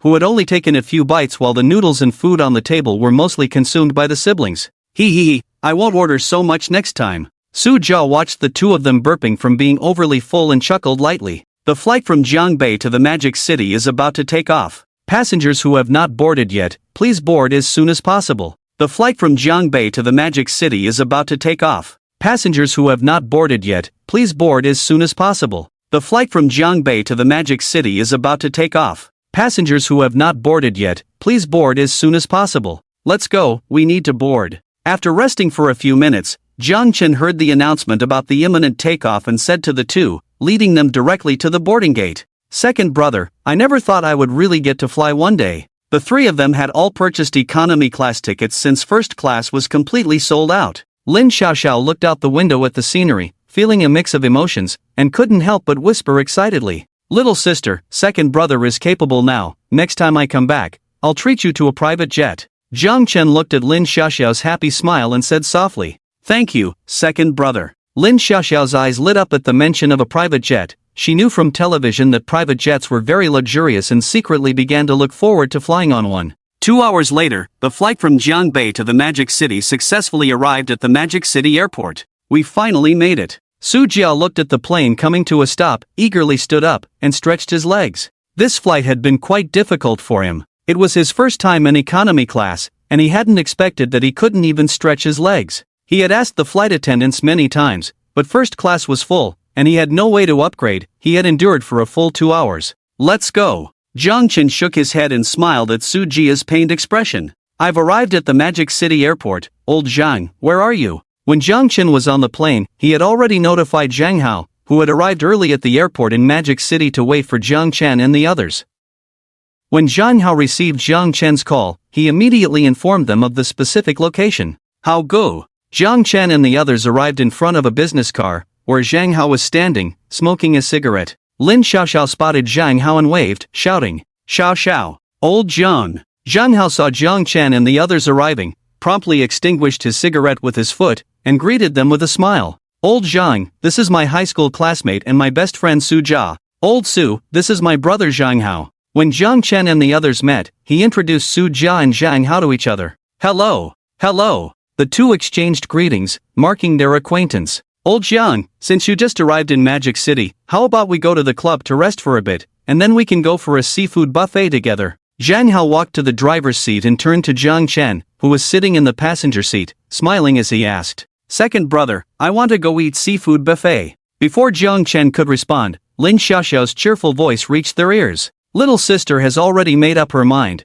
Let's go check out the club first, and we can head over later. Chen smiled and instructed Zhang Hao directly. Okay. Zhang Hao naturally wouldn't say much and agreed right away. Wow. Second brother, look, the buildings in Magic City are so tall, much taller than those in Jiangbei. Second brother, there are so many people in Magic City, it looks so luxurious. Second brother, it's so congested in Magic City, our car has been stuck in place. Lin Xiaoxiao sat in the car, her face full of excitement, continuously talking to Chen. This was Lin Xiaoxiao's first time leaving Jiangbei, and also her first time in Magic City. Everything she saw was fresh and exciting, and she was thoroughly enjoying herself. Chen wasn't particularly familiar with Magic City either, but fortunately, Su Jia was knowledgeable and kept explaining things to Lin Xiaoxiao, making their conversation very satisfying. One was willing to talk, and the other was eager to listen. After more than an hour's drive, Zhang Hao finally drove the business car to their destination, a villa community located in the suburbs. This place was far from the city's hustle and bustle, with a serene and quiet environment and a sparse population, making it an ideal location for a gaming club. The car slowly drove into the front yard of Villa No. 18 and stopped. This villa had 4 floors, each covering several hundred square meters. The first floor was a spacious and bright training room that could accommodate many players training simultaneously. The second floor was designed as a dining room, providing delicious food for everyone, while the third and fourth floors were rooms for resting. Welcome, boss, to visit the JZ Esports Club. As soon as Chen and the others got out of the business car, more than a dozen young people stood at the entrance of the villa, except for the chefs and cleaning ladies. They welcomed Chen loudly. Did you arrange this? Chen looked at Zhang Hao beside him, amused. This was spontaneous on their part. Zhang Hao just smiled and invited Chen and the others to tour the JZ Esports Club. Manager Yang, our behind-the-scenes boss is too young, right? I always thought our boss was a middle-aged man. Coach Chen, I also thought our boss was an old fossil. Didn't expect he's only a few years older than us. Alright, you little brats, don't talk behind the boss's back, or be careful he might fire you. Manager Yang and Coach Chen of the club were not too surprised by Chen's age. After all, the people who established the esports club were all young. However, the 4 professional players were still quite shocked by Chen's age. Old Zhang, the esports club you created is very professional, not weaker than those established clubs, Su Jia commented after touring the JZ Esports Club. I'm not very familiar with this area, everything was done by old Zhang and the others, Chen explained with a smile. Old Zhang, you must be planning to venture into multiple games, right? Su Jia understood that Chen was not interested in games. He noticed many training spots on the first floor and several empty rooms on the third and fourth floors, so he asked Zhang Hao with a smile. Yes, we are currently only venturing into mobile battle royale games. Once our reputation grows, we plan to enter other gaming sectors. During this time, we are also looking for some talented players to sign. Zhang Hao did not hide the club's future plans, which could be seen as a report to Chen. Chen was not particularly familiar with these matters and did not care much. After all, this was Zhang Hao's dream, and he could leave it to him. Even if it ended up losing money, it didn't matter, he wasn't short on cash. Su Jia and Zhang Hao discussed many things about the club. Chen also got to know everyone in the club, manager Yang, coach Chen, analyst Liao, and the team leaders Qing Long, Baiyu, Zhuke, and Xuanwu. These are the 4 divine beasts? Chen was surprised to learn that the names of the 4 players were actually named after the 4 divine beasts of China. The corners of his mouth twitched at how casual the names were. While communicating with manager Yang and the others, Chen also learned about their dreams and encouraged them. Lin Xiaoxiao did not like playing games, she just tried it out and then got bored playing on her phone. After a few hours, she finally couldn't hold back and said to Chen helplessly, "Second brother, I'm hungry." "Sorry, little sister, we got too into our conversation." Manager Yang, has the restaurant been booked? Zhang Hao also heard Lin Xiaoxiao's words, ended his conversation with Su Jia, and looked at manager Yang to ask, "Mr. Chang, the restaurant has been booked, Sinan Mansion. If we leave now, we should be able to get there in about an hour. Let's head out. My little sister is already hungry," Chen said directly, and the others brought out the club's business vehicles. 3 business vans were enough to seat all of them, and the group set off in a grand procession towards Sinan Mansion. On the way to Sinan Mansion, Chen also contacted Mu Qingcheng, but she was too busy to come. The 3 business vans arrived smoothly at Sinan Mansion. Manager Yang presented the reservation details. More than a dozen people successfully arrived at the dining area. "Everyone, make sure to eat and drink freely today, otherwise, we won't be able to make up for it," Zhang Hao joked with a smile as he looked at the club members. "Mr. Chang, don't worry, I will definitely eat back what I spent today," the chubby Qinglong patted his chest proudly. "Mr. Chang, to wait for today, I haven't eaten enough for 3 days, I will definitely eat back what I spent today," the robust Baiyu, Shai Zhuke, and honest Xuanwu all said happily. "Little sister, what do you want to eat? Should I get it for you, or will you go get it yourself?" Chen asked Lin Xiaoxiao, who seemed a bit reserved. "Second brother, I'll go get it myself." Lin Xiaoxiao was visiting such a high-end restaurant for the first time, and she couldn't help but feel a bit scared. However, she didn't want Chen to help her. She planned to take a look at the various dishes herself and choose the food she liked, not wanting to waste anything. "Alright, let's go together." Chen smiled and followed Lin Xiaoxiao to the buffet area, where they both selected their favorite foods. Su Jia, on the other hand, was a master of waste, taking piles of food as if he hadn't eaten in ages. Everyone took about 10 minutes to choose their dishes. The entire dining table was soon filled with various foods, leaving the other diners around them dumbfounded. Did a caveman come to town? These people are too wasteful, I feel like I could eat this stuff for a month. You don't know anything, being able to eat at a buffet like this is a blessing. The people around them whispered among themselves. Dig in. Chen and his group of over 10 people began to eat without hesitation, devouring their food like wolves, causing nearby guests to feel uneasy and leave in fright. Chen and his friends naturally noticed the strange looks from those around them, but no one cared. They had paid for their meal and could eat however they wanted. The most important thing was that they were really hungry. Could others' gazes fill their stomachs? Since they couldn't, they would just devour the food in front of them. "Second brother, what else do you want to eat?" "I'll go get it for you," Lin Xiaoxiao said, watching as the food on the table diminished rapidly. Chen's food was almost gone, so she smiled and asked him. "I'm fine with anything, just get what you think is good, little sister," Chen replied with a smile. He didn't have many demands regarding food. As long as he could fill his stomach, that was enough, though tasty food was even better. "Are you blind? Do you know this dress costs several thousand yuan? Are you going to pay for it?" Lin Xiaoxiao was holding her food and preparing to rush back to the table when she suddenly slipped and bumped into a young, fashionable girl, staining the girl's dress with food. The young, fashionable girl immediately slapped Lin Xiaoxiao across the face, angrily scolding her. "Damn you, you're asking for it." Su Jia had already eaten his fill and was sitting at the table picking his teeth when he saw Lin Xiaoxiao get slapped. He immediately slammed his hand on the table and angrily rushed in front of Lin Xiaoxiao. "You dare hit my sister? You're asking for it." When Su Jia arrived, he saw Lin Xiaoxiao sobbing and apologizing, and feeling a pang of heartache, he angrily slapped the young, fashionable girl across the face, then turned to comfort Lin Xiaoxiao. Su Jia's actions naturally caught Chen's attention. He had also seen Lin Xiaoxiao being bullied, and his expression instantly darkened as he quickly approached Su Jia and Lin Xiaoxiao. This cold aura seemed to lower the temperature around them by several degrees. "Do you know who I am?" the fashionable girl shouted angrily, covering her face. Smack! Chen had arrived, looking at the furious fashionable girl, and slapped her on the other side of her face, then coldly said, "Now it's symmetrical." "You all wait for me," the fashionable girl said, having been slapped again by Jiang Chen.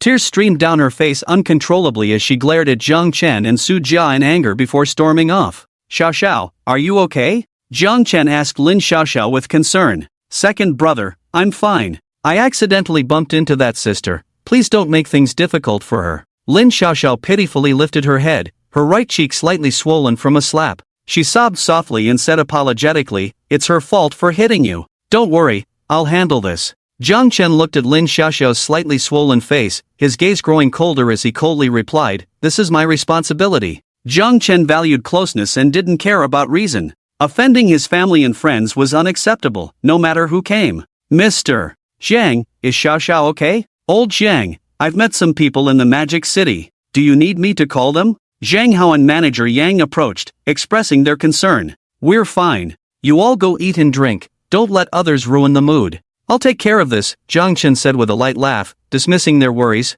"Alright then." Zhang Hao knew Jiang Chen's capabilities. Although he wasn't sure how things would go in the Magic City, he believed Jiang Chen's words meant everything would be fine. "Darling, it was them who hit me. You have to stand up for me," the fashionable young girl returned, accompanied by several young men dressed in designer clothes, clearly of significant status. "Kid, are you the one who hit my woman?" The leading young man looked unruly, questioning Jiang Chen with an arrogant attitude. "Sir, ma'am, I am the manager here. How can I assist you?" The commotion attracted the attention of the staff at the Sinan mansion, and soon a young manager in a suit hurried over, respectfully addressing Jiang Chen and the others. "Get lost, you can't handle this." The unruly young man shot a disdainful glare at the manager and said. The manager, realizing the young man's status from his attire, understood he couldn't afford to offend him and could only retreat submissively while quietly dialing the police. "Kid, you two hit my woman. I'm not being unreasonable. If you kneel and apologize to her, I'll let you go today."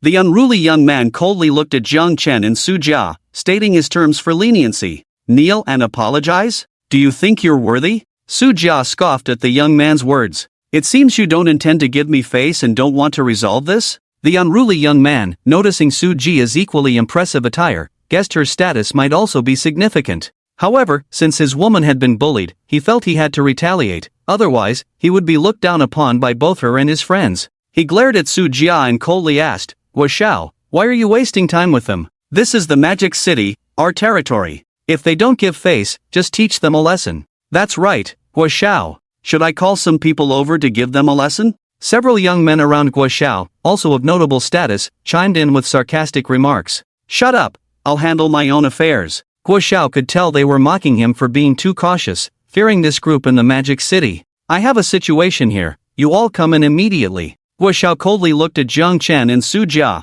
pulling out his phone to make a call. "Old Jiang, they're calling for backup. Should we avoid the spotlight for now?" Zhang Hao, seeing Guo Xiao making calls, quietly asked Jiang Chen. "It's fine, you all do what you need to do. I'll handle this." Jiang Chen saw Zhang Hao come back to their side again, smiled, and said, "How could we possibly go back in this situation? We share both hardships and blessings." Zhang Hao, hearing Jiang Chen's words, smiled bitterly. It was naturally impossible to return to the dining table directly. "I'll give you another chance. If you make my woman kneel and apologize, I can let you go." Guo Xiao, seeing that his 4 bodyguards had arrived, looked coldly at Jiang Chen and Su Jia, speaking forcefully. "This is my fault. I will kneel and apologize to you." Lin Xiaoxiao also saw the bodyguards in black suits, broad-shouldered and imposing, arriving here. She worried that Jiang Chen and Su Jia might get into trouble and weakly said this. After saying this, Lin Xiaoxiao stepped out from behind Jiang Chen and Su Jia. Once she stepped out, all eyes turned to her. Especially Guo Xiao and his friends, their eyes widened.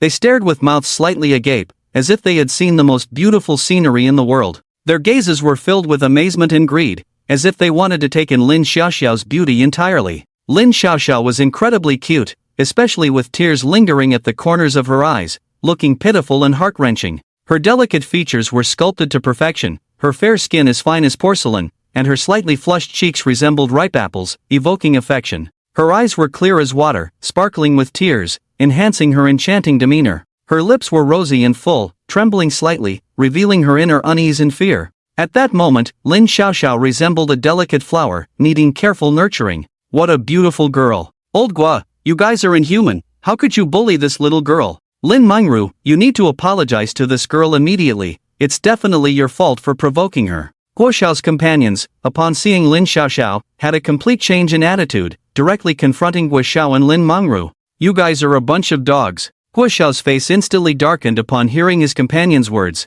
He was very clear about their temperament, which was simply that they had taken a liking to Lin Xiaoxiao. Zhang Chen and Su Jiao looked at the changing expressions of this group and then at Lin Xiaoxiao standing in front of them, knowing full well what these guys were thinking. I advise you not to have any designs on Xiaoxiao, otherwise, I will make you understand what regret means. Zhang Chen stepped directly in front of Lin Xiaoxiao, shielding her behind him, his cold gaze sweeping over Guo Xiao and the others. When Guo Xiao and his group felt Zhang Chen's gaze, they sensed a chilling aura, and fear began to creep into their hearts. Kid, don't try to change the subject. Kneel and apologize to my woman right now, my patience is limited. Guo Xiao was the first to react. Although he felt fear from Zhang Chen's glance, seeing his 4 bodyguards in front of him gave him confidence again, and he said coldly, Kid, hand over the little beauty in front of you, maybe we can help you solve this problem.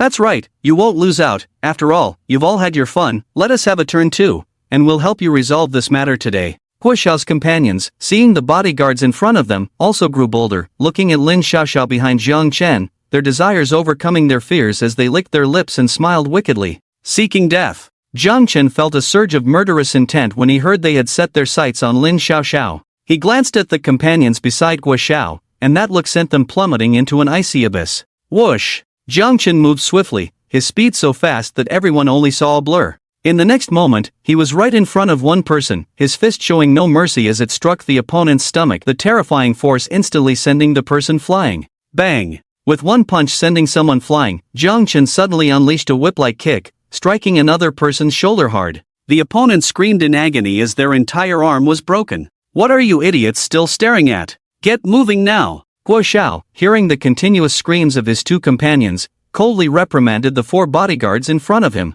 Yes. The 4 bodyguards reacted, their gazes towards Zhang Chen filled with grave concern, but they had no choice but to obey Guo Xiao's orders. With a roar, the 4 of them simultaneously charged at Zhang Chen. Get lost! Zhang Chen shouted at the 4 bodyguards attacking him, his voice deafening. Bang bang bang! Zhang Chen's roar stunned the 4, and he moved quickly. The 4 bodyguards were like paper in his hands, unable to last even a minute before all collapsing to the ground. And you too! Zhang Chen's gaze swept over Guo Xiao and Lin Mingru, both of whom swallowed hard and retreated in fear. His gaze quickly shifted to the other 2, his indifferent voice like a deathly hook. Zhang Chen struck ruthlessly, directly crippling the legs of the 2, leaving them disabled for life. This was the consequence of targeting Lin Xiaoxiao, with no mercy shown. Wow! Zhang Chen easily dealt with several people, and at that moment, the sound of police sirens rang out outside. Police comrades, you finally arrived. The manager greeted the police with a beaming smile upon seeing their arrival. Who started this? The young police officer, along with the manager, approached Zhang Chen and the others, looking at the moaning individuals on the ground, and loudly questioned. I did. I'll go with you. Zhang Chen stepped forward as the police arrived, addressing them directly. Second brother. Lin Xiaoxiao cried out sadly as she saw Zhang Chen being taken away by the police. Don't worry, it's fine. Old Su, take good care of my little sister. Zhang Chen smiled and patted her head before getting into the police car to return to the station. Can I make a phone call? Zhang Chen asked the older police officer sitting beside him with a smile. Sure. The older police officer agreed with a smile upon hearing Zhang Chen's request. He was quite perceptive. When he first entered the restaurant, he had glanced at the individuals Zhang Chen had taken down, noting that some were bodyguards while others wore designer brands, clearly wealthy. He believed Zhang Chen could see through the situation, and if he dared to act under such circumstances, it meant he was confident. A simple request like a phone call was something he naturally couldn't refuse.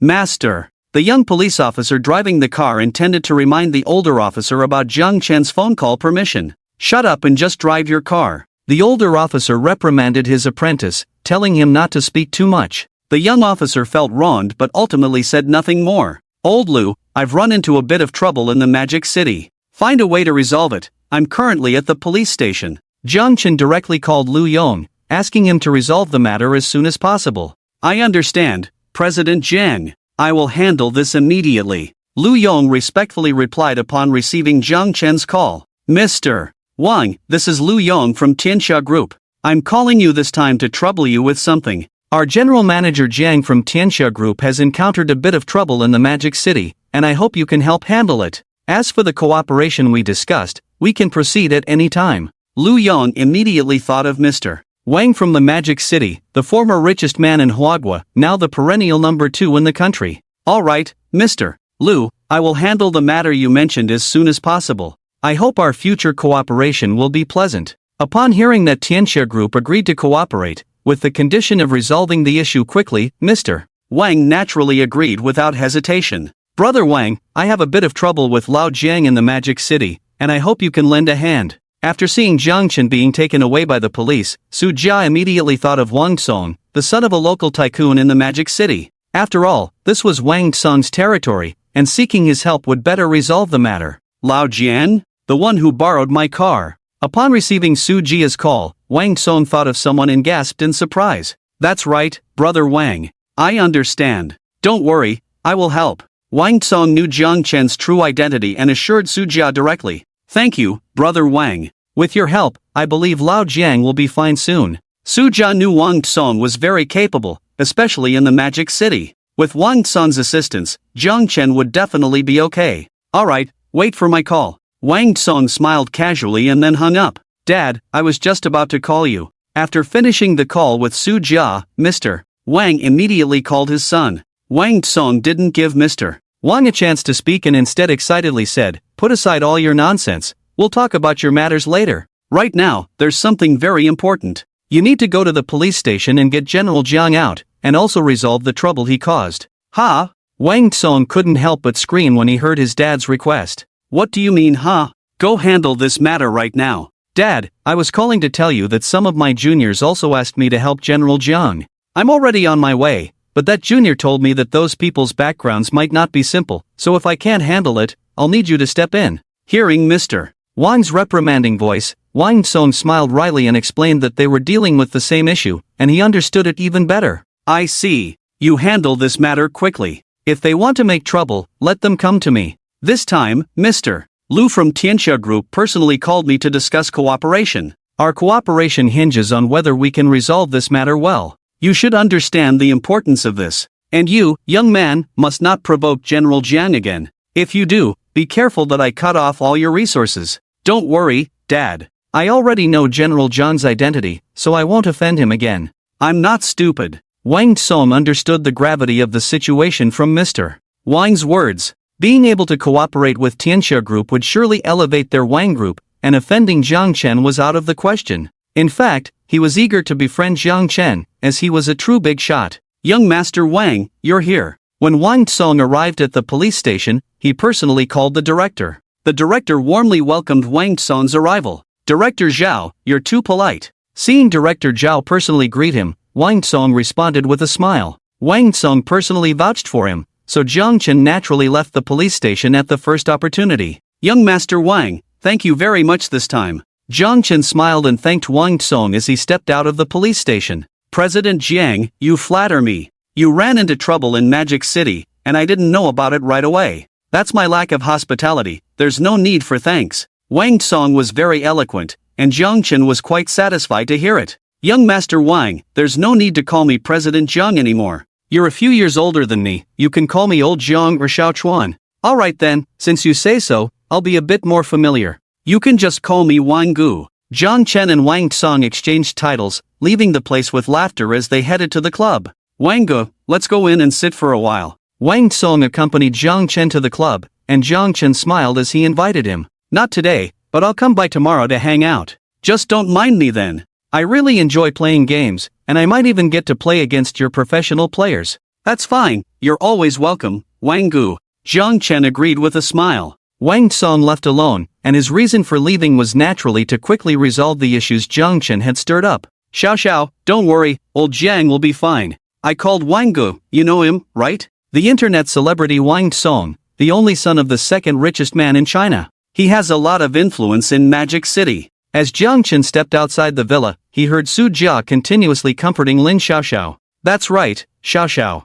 Since old Su has already called Wang Song, this matter will be resolved soon. Xiaoxiao, don't worry about President Jiang. Although I don't know Wang Song, I know he has a lot of power in Magic City. President Wang will definitely be fine. Others also comforted Lin Xiaoxiao, telling her not to worry about Zhang Chen. "I'm back. Sorry, little sister, for making you sad." Zhang Chen entered the villa with a smile, seeing Lin Xiaoxiao with red, tear-streaked eyes, and he said with concern, "Second brother. I'm sorry, second brother. If it weren't for me, you wouldn't have been taken away by the police." Lin Xiaoxiao rushed into Zhang Chen's arms, crying excitedly as she looked at him. "Little sister, you didn't do anything wrong. Don't worry, second brother is fine." Zhang Chen kept patting Lin Xiaoxiao's back to comfort her. After crying for half an hour, Lin Xiaoxiao was exhausted and fell asleep. Zhang Chen gently placed her in a room in the villa so she could rest well. "Old Jang, is everything taken care of? Old Jang, are you all right now?" Zhang Chen walked into the training room on the first floor, and Su Jia and Zhang Hao looked at him inquiringly.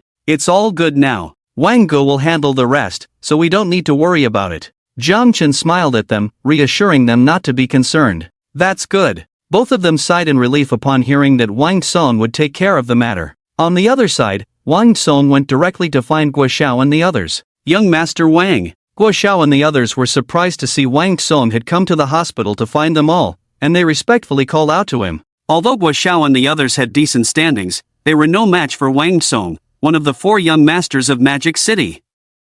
"I'm here to help you resolve this matter. This incident was caused by you all, and starting today, it's considered over. Of course, I will cover your medical expenses. If you don't want to resolve this matter, that's fine too, I can play with you." Wang Song looked at Guo Xiao and the others, and said this sentence very forcefully. His meaning was very clear. He was satisfied with how things had ended, and he could cover the medical expenses. If they didn't want to resolve the matter, then he would just play with them for a while. "Wang Xiao, this matter was taken too far by them. Our hands and legs have been crippled by the other side. I don't care. If you are not convinced, you can always come to me and the Wang group behind me for trouble, provided you have the guts and can withstand my anger and that of the Wang group." Hearing their words, Wang Song immediately sneered. He didn't come here to negotiate with them but to discuss the outcome directly. "Wang Xiao, we can't make decisions on this matter, it needs to be decided by my family." "Wang Xiao, I also can't make decisions, after all, my legs are crippled, and I must get my parents' consent."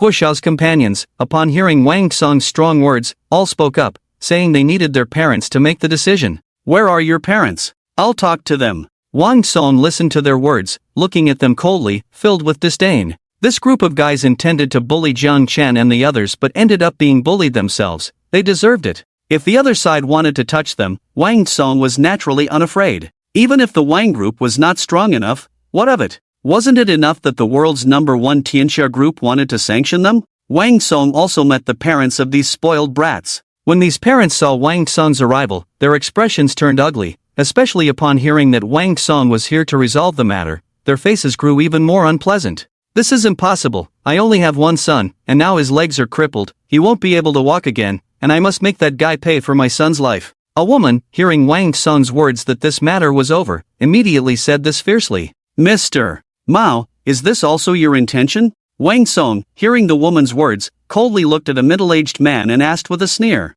"Mr. Mao said nothing, he just looked at Wang Song with reluctance, clearly tacitly agreeing with the woman's actions. "I understand." Wang Song shot a cold glance at Mr. Mao and the other executives beside him, sneering. "Dad, Mr. Mao is quite forceful and intends to confront us. I understand, you just stay there." Mr. Wang, upon hearing Wang Song's words, instantly understood his son's meaning. Suppressed the Mao group. Mr. Wang directly called for his secretary, instructing her to issue this order as soon as possible. "Yes, Mr. Wang." The male secretary, hearing Mr. Wang's words, respectfully left to carry out the order. In half an hour, the stocks of the Mao group began to plummet. If this continued, they would definitely go bankrupt. "What? Mr. Mao was instantly shocked to learn this news and looked at Wang Song with even more anger. "Wang Xiao, can we not fight back if we are being bullied?" "Mr. Mao, you should know your son's temperament better than I do. This time he has kicked a hard board and can only accept it.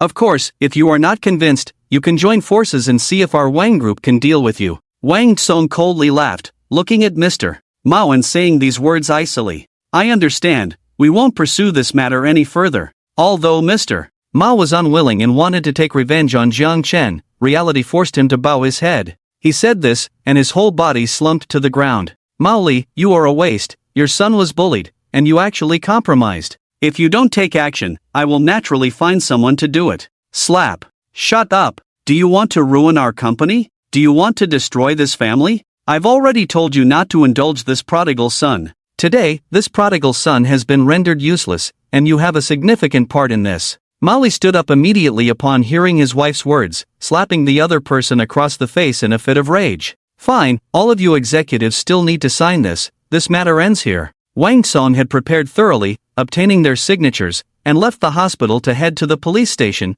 resolving the official matter. Are you all satisfied? We all have only one son, and now he has been rendered useless, completely disabled. I absolutely cannot accept this. Molly called a few other executives to a secluded place and asked in a low voice, "What does it matter if we can't accept it? Can you still deal with the Wang family?" That's right, even if the four of us join forces, we wouldn't be able to withstand a single blow from the Wang group. Although the other three executives felt unwilling, they could only blame their sons for hitting a brick wall. While we can't deal with the Wang family or the Wang group, we can take action against the one who harmed our son. I can contact foreign assassins. Since we can't deal with that guy openly, let's have the foreign assassins take care of him. This can be considered revenge for our children. A cold glint flashed in Mao Li's eyes as he revealed his plan. What? Foreign assassins? Mao, are you crazy? If this gets out, all our life's work will be for nothing. That's right, Mao. We have money, but if this matter is exposed, our lives will be ruined.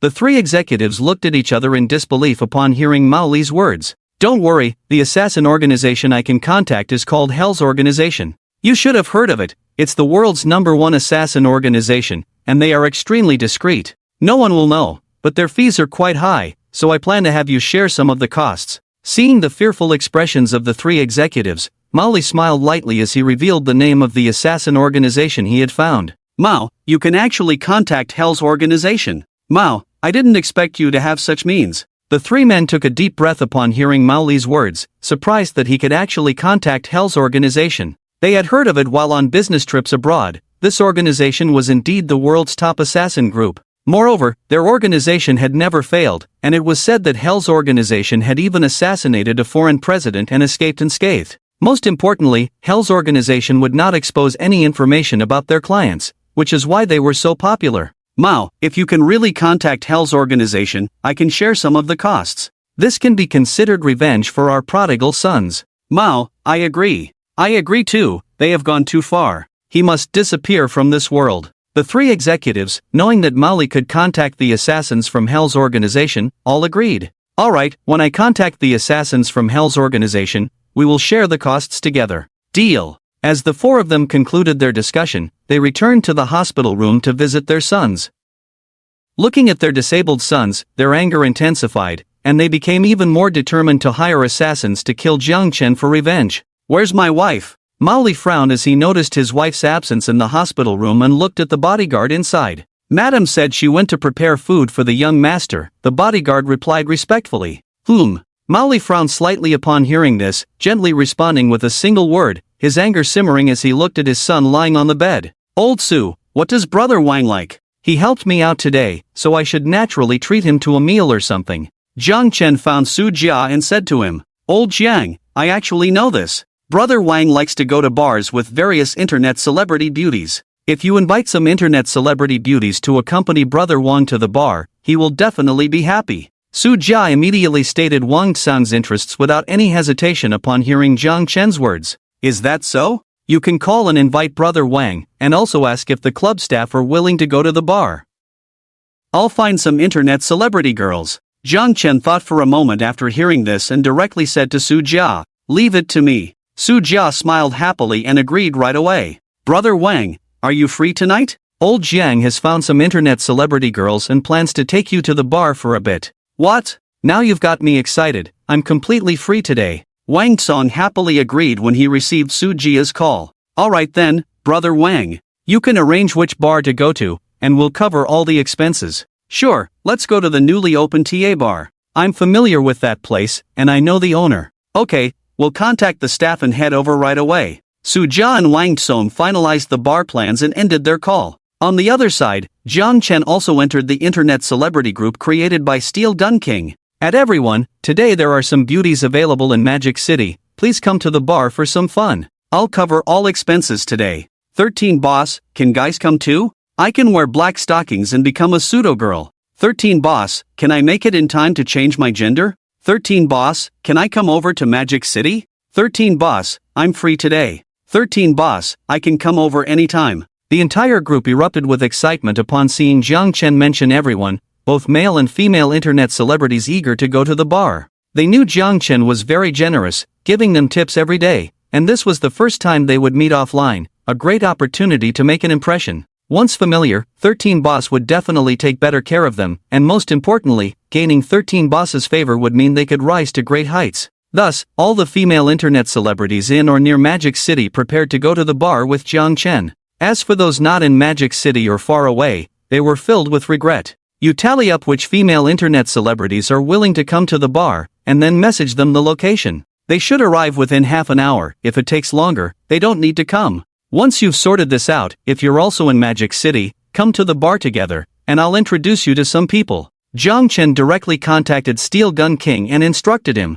13 Boss still loves me. Steel Gun King was overjoyed to see the message from Chen and happily agreed, looking forward to the introductions to other big shots. Teacher Wang, can you definitely make it to the bar in half an hour? If not, you might offend 13 Boss. Teacher Zhou, you can make it in half an hour, right? Teacher Dai, you must arrive in half an hour. Teacher He, you need to get to the bar in half an hour. If it exceeds that time, you can't come, so you better hurry. Steel Gun King tallied all the female internet celebrities who could make it and informed them to arrive within half an hour. If they exceeded the time, they shouldn't come, or they would offend 13 Boss and it wouldn't be worth it. Once Steel Gun King finished the tally, he rushed to TS Bar. Chen and Steel Gun King ended their conversation. The club staff and Jang were called in at the first moment. The club staff and players did not plan to go to the bar, they had work and training the next day. Although Lin Xiaoxiao wanted to go, she ultimately stayed home considering she was still underage. Jang accompanied Chen and Su Jia to TS Bar. TS Bar covered more than 3,000 square meters, enough for 3,000 people. Brother Wang. When Chen and the others arrived at the entrance of TS Bar, they happened to see Wang Song standing outside surrounded by a group of girls asking for his WeChat and photos. Wang Song did not refuse the flurry of attention and happily agreed. Xiao Chuan, Xiao Su, you guys are here. Wang Song heard Chen's voice, pushed through the crowd of girls, and walked over with a smile to greet them. Who are they? No matter who they are, being able to stand with young Master Wang means their status is definitely not simple. Those two are so handsome, even more so than young Master Wang. It would be great to be their girlfriend. The girls surrounding Wang Song noticed him walking over to Chen and the others, instantly drawing the attention of many girls. They all turned to look at Chen and his friends, unable to help but whisper among themselves. Some bolder girls, determined to act, approached Chen and Su Jia, hoping to get their contact information. Sorry, I already have a girlfriend, Chen calmly said to the group of well-dressed but simply attired girls, decisively rejecting all their advances. Xiao Chuan, you're being too proud. Even if you can't be their girlfriend, going out for drinks occasionally isn't bad, Wang Song said, a hint of envy in his voice as he saw Chen turn down countless girls. Wang Song felt envious but couldn't help it. After all, Chen was too handsome. Standing next to him, his status was definitely not simple. He was a diamond bachelor, naturally attracting the attention of most girls who wanted to win Chen's favor. Su Jiao was also quite good-looking. He welcomed all advances and directly added the contact information of more than 10 girls he found appealing, planning to cultivate relationships with them when he had time. Wow, what day is it today? The captivating teacher Wang actually came to TS Bar. Isn't that Dui Mei? Why is she also at TS Bar? And that one, isn't she Sister Zhou? Didn't she say she doesn't like the bar atmosphere? Isn't that the recently popular teacher He? She's stunning. Is TS Bar holding an event today? Why are there so many beautiful internet celebrities? The arrival of numerous female internet celebrities naturally attracted the attention of countless people at the bar entrance, who marveled and speculated about what event the bar was hosting this time. The reason these people came to TS Bar was that they knew it was owned by a male star known as Little Cheetah from the entertainment industry, where they often encountered female internet celebrities and stars. They hoped to meet their favorite stars, which made TS Bar very popular. Xiao Chuan, did you arrange all this? Wang Song was surprised to see Chen had managed to bring in more than 10 female internet celebrities, most of whom had millions of followers, with only a few he didn't recognize. Brother Wang, Lao Su said you like to drink with female internet celebrities, so I thought of some I know and asked if they wanted to come for a drink. I didn't expect so many to show up, Chen replied with a smile. Is that so? Young Master Wang. Could it be that young Master Wang is one of the legendary 13 big shots? That shouldn't be the case. Principal Wang once rewarded me, and his name is just an abbreviation of his name. The arrival of these well-known female internet celebrities naturally attracted many people wanting to take photos, and even some of their fans wanted autographs and group pictures. They certainly did not refuse, and at the same time, they were looking for the legendary supreme rich man, the 13 big shots. Eventually, their gaze landed on Wang Song, and they couldn't help but whisper to each other. Has the Steel Gun King arrived? Among us, only the Steel Gun King has contact with the 13 big shots. That's right, this time the 13 big shots invited us over. We don't know him, but he should bring the Steel Gun King. These female internet celebrities were clearly not lacking in intelligence. They only knew the code name of the 13 big shots but did not recognize each other. To find the 13 big shots, they needed the Steel Gun King to show up. Sorry, everyone, I'm late. As he spoke, a figure walked over from a distance, dressed in a black trench coat, with short hair, a faint smile on his face, and clear, bright eyes that made people feel very comfortable and friendly. He was the Steel Gun King, a young man who looked only 20 years old, and with the help of Ping Dansher-san, he had become the top player in mobile battle royale games, boasting millions of fans. Steel Gun King, can you ask where the 13 big shots are? It's not a solution for us to just stay here. That's right, little gang, standing here makes us look like monkeys. Upon seeing the Steel Gun King's arrival, these female internet celebrities quickly urged him to contact Ping Dansher-san to find out where he was. Okay, I'll call right away. The Steel Gun King also noticed that more and more people were gathering around,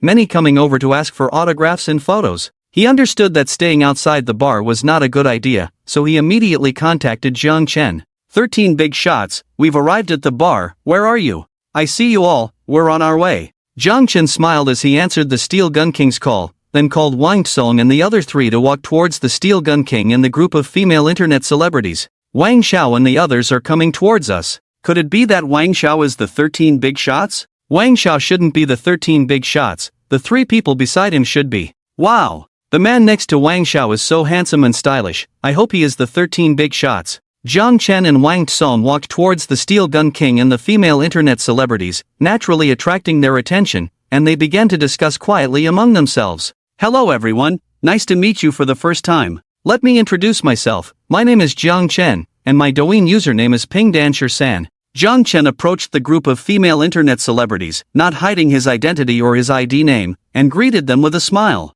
Hello, 13 big shots. 13 big shots, you're so handsome. I wonder if you have a girlfriend. Can I be your girlfriend? 13 big shots, I've admired you for a long time. It's my first time meeting you, please support me in the future. Upon hearing that Zhang Chen was Ping Dansher-san, these female internet celebrities had no doubts about his identity. After all, being with Wang Xiao meant he was definitely not ordinary. In an instant, they enthusiastically spoke to Zhang Chen. Wealthy and good-looking, Zhang Chen was undoubtedly their ideal type. Wow, Xiao Chuan, you are actually Ping Dansher-san. Old Zhang, you weren't honest. I didn't expect you to be the only supreme rich man on Douyin. I didn't expect the rich man to be right beside me. Zhang Chen's identity was exposed, and Wang Song, Su Jia, and Jang Hao were all shocked. Zhang Chen didn't expect these female internet celebrities to be so enthusiastic, almost wanting to devour him whole, leaving him both amused and helpless. Let's go inside, there are too many people outside. Zhang Chen could only say to everyone, and they all entered the bar together.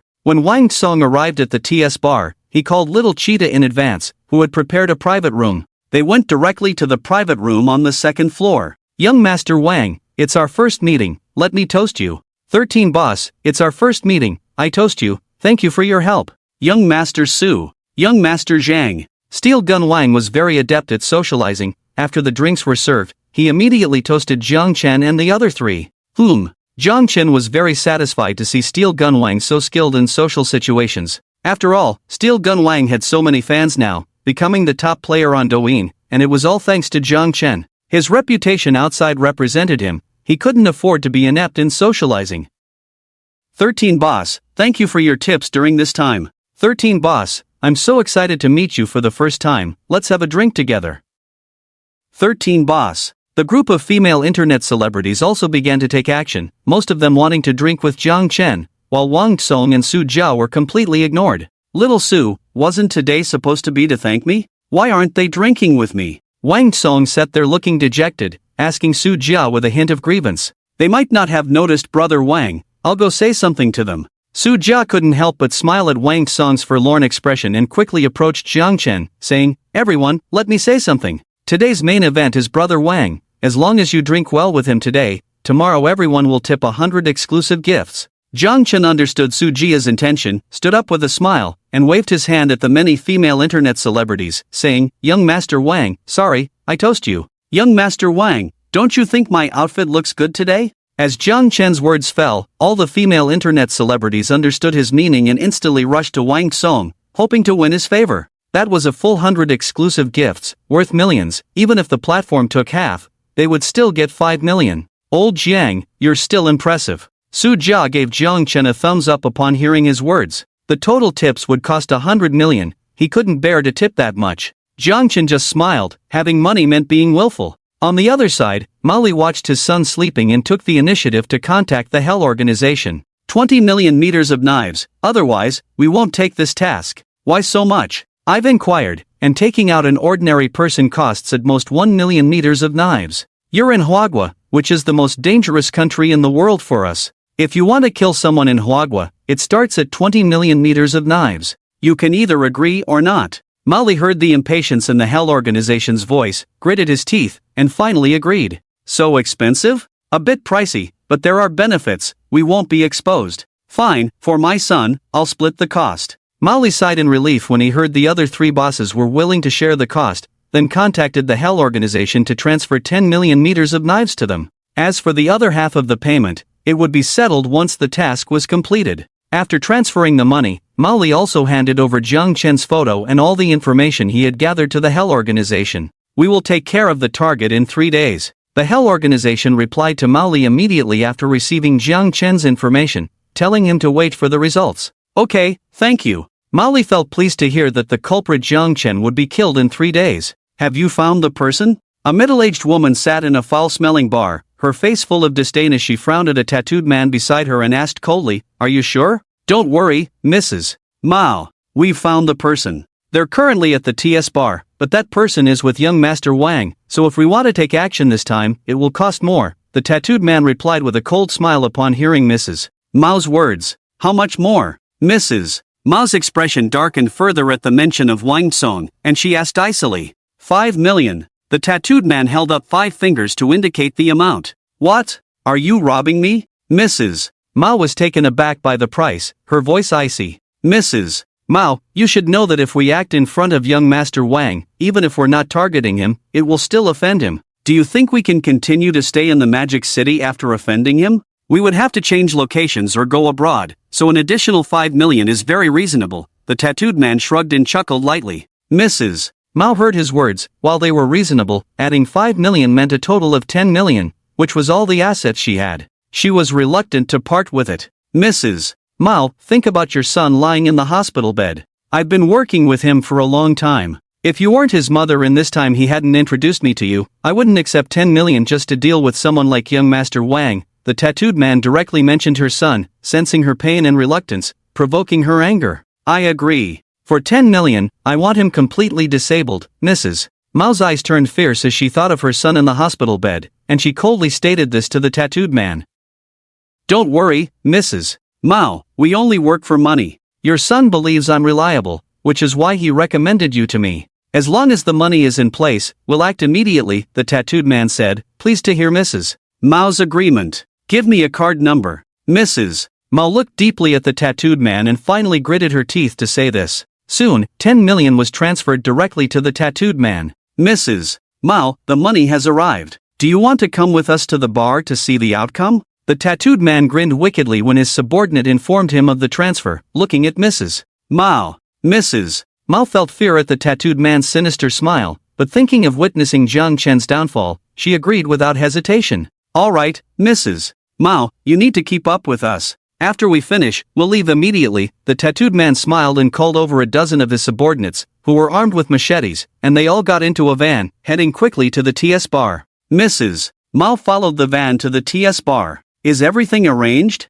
the tattooed man asked a trusted aide beside him. "Boss, the security personnel have been bribed. We can go in without worry," the curly-haired man said with a smile. "Then let's go in and finish this quickly." The tattooed man smiled and led his dozen subordinates into the bar. Their weapons were hidden in their clothes, and as long as the security personnel shut down the security check in advance, they wouldn't attract anyone's attention. When they arrived at the security check, the curly-haired man gave a signal to the security personnel, who immediately shut down the security system, allowing the tattooed man and his crew to enter the bar smoothly. Madame Mao had also arrived at the bar with the tattooed brother and his crew. Looking at the noisy environment, there was no sign of displeasure in her eyes. She quickly adapted and grew fond of the atmosphere, eager to enjoy herself. Madame Mao understood the purpose of being here. After dealing with Chen, she planned to indulge in the bar scene, hoping to encounter some young, attractive men. "Are you sure it's the private room?" The tattooed brother, accompanied by his dozen or so underlings, reached the private room on the second floor and asked the curly-haired man beside him.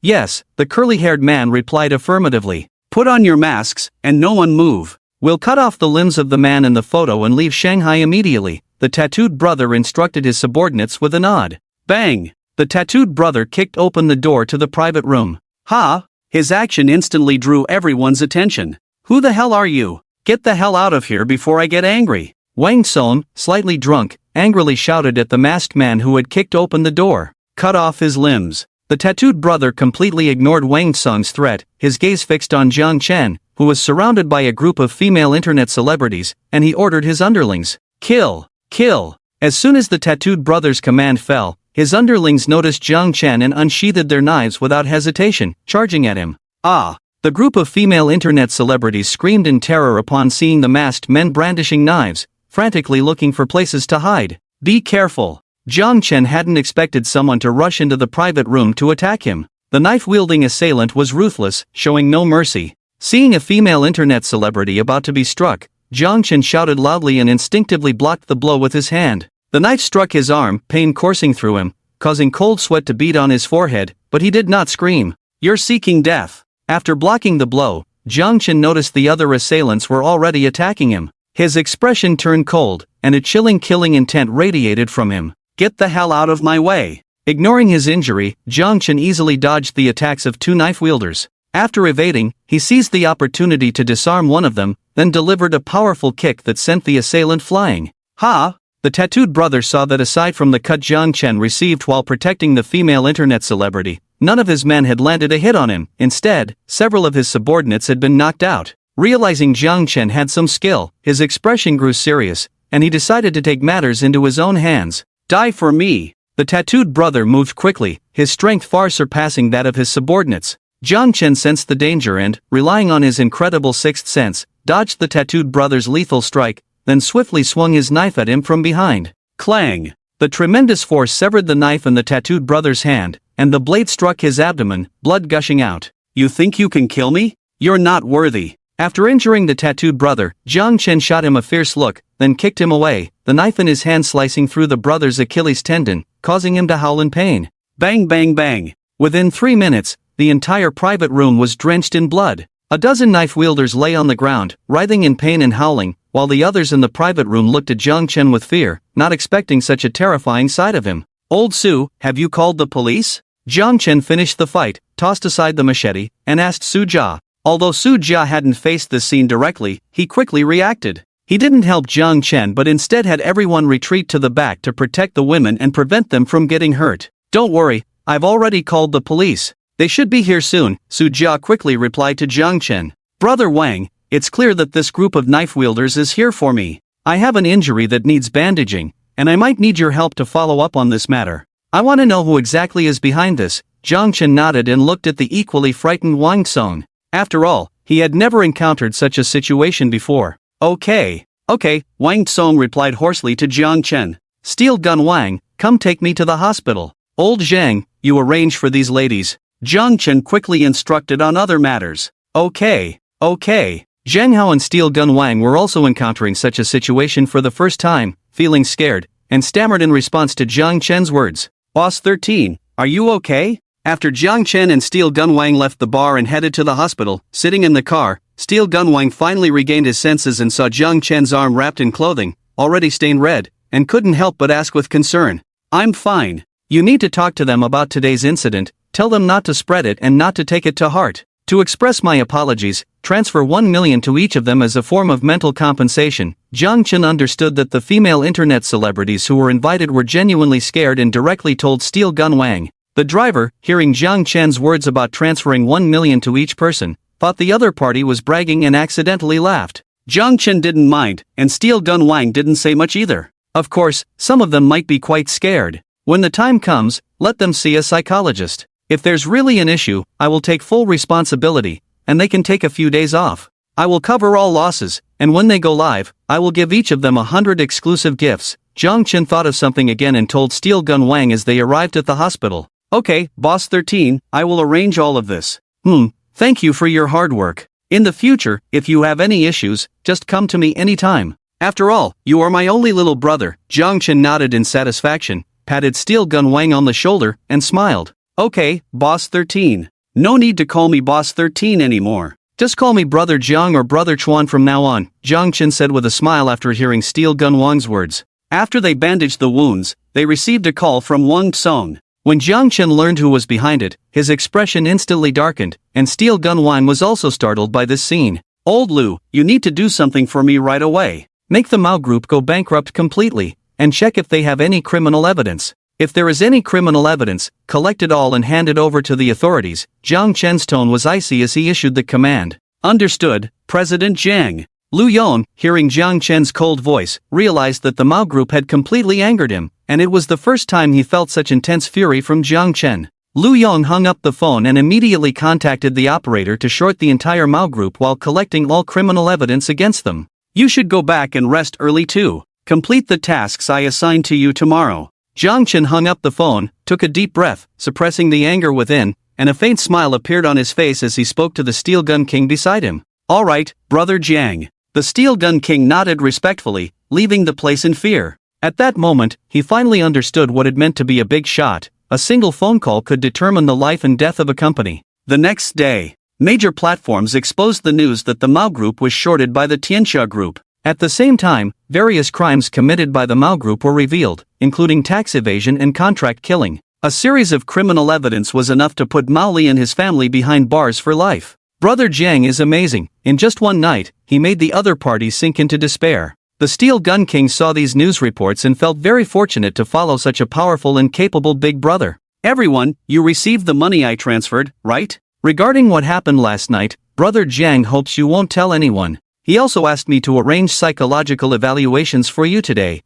hoping you won't be left with any psychological shadows. The Steel Gun King immediately contacted the group of female internet celebrities, directly conveying Jiang Chen's intentions. Don't worry, Little Steel, we will definitely keep what happened yesterday to ourselves. That's right, Little Steel, my lips are sealed. Besides those present yesterday, no one will know what happened. Little Steel, I don't need a psychological evaluation, I have no issues. The female internet celebrities received the Steel Gun King's transfer and responded enthusiastically, assuring him that they wouldn't leak anything, and they didn't need psychological evaluations. Alright, Brother Jang also asked me to tell you that when you start your live stream, you can let him know, and he will reward each of you with 100 exclusive gifts. This is also Brother John's way of apologizing to you. The Steel Gun King looked at the messages in the group. He didn't force them to undergo psychological evaluations, as they knew their own bodies, and these people weren't short on money, so they could afford the evaluations. He then shared another piece of good news with them. Okay, Little Steel, please thank the 13 big shots for me.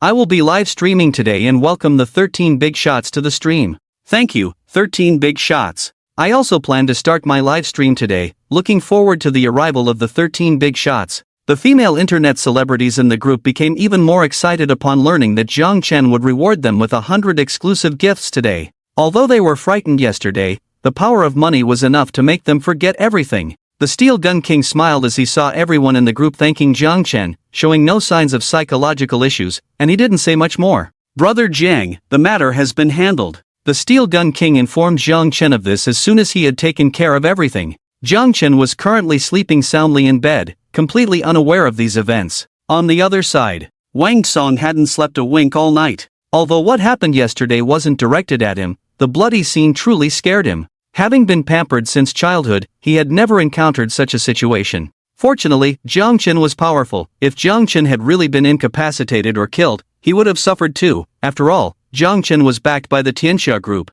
Thinking of this, Wang Tsong felt a wave of fear and directly became insomniac. The next day, Wang Tsong told this matter to President Wang, who was also filled with dread upon hearing the news. He immediately arranged for 2 top retired soldiers to be bodyguards for Wang Tsong and planned to teach the Mao group a lesson. However, upon learning that the Tianxia group had already taken action, he decided not to proceed. What happened? Why was President Mao shorted by the Tianxia group overnight, and now he has been taken away? President Mao has been arrested. Will he expose our dealings with the assassin? If this matter comes to light, we are finished. This cannot be allowed to be exposed by President Mao. It seems we need to use all our connections to ensure he stays silent. The faces of the 3 executives who had pooled money with Mao Li to hire the assassin turned grim upon hearing this news. They were now worried that Mao Li would reveal their involvement in hiring the assassin. In a moment, the 3 exchanged glances, planning to use all their connections to ensure Mao Li remained quiet.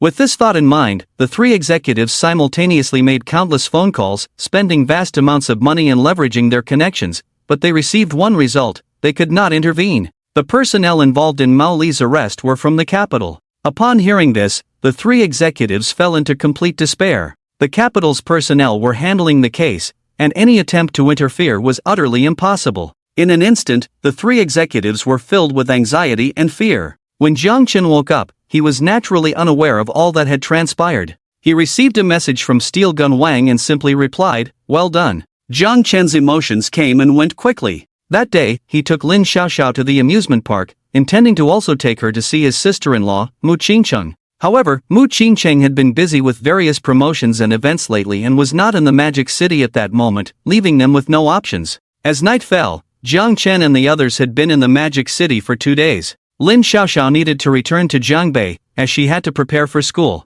Chen and Su Jia also planned to accompany Lin Xiaoxiao back to Jiangbei, as their main purpose for coming here was to be with her. Xiao Chuan, about what happened yesterday, I didn't notice it in advance. That's my fault. Today, I plan to treat you to a meal to express my apologies. Don't worry, I've specially arranged for 2 retired soldiers to be bodyguards, nothing will go wrong. Just as Chen and Lin Xiaoxiao were preparing to leave on a private plane, Wang Song's call came through. "Brother Wang, what happened yesterday isn't your fault, no one could have predicted it. I'm getting ready to return to Jiangbei now, so there's no need for a meal. Maybe next time." "Xiao Chuan, don't go. I couldn't sleep a wink last night, feeling uneasy. After all, this is my territory, and you nearly faced a life-threatening situation. If I don't treat you to this meal, I might not be able to sleep at all." Wang Song, upon learning that Zhang Chen planned to leave, replied with a wry smile. Hearing Wang Song say this, Zhang Chen didn't know how to respond. He looked at Lin Xiaoxiao beside him, who said she could return on her own and not to worry about her.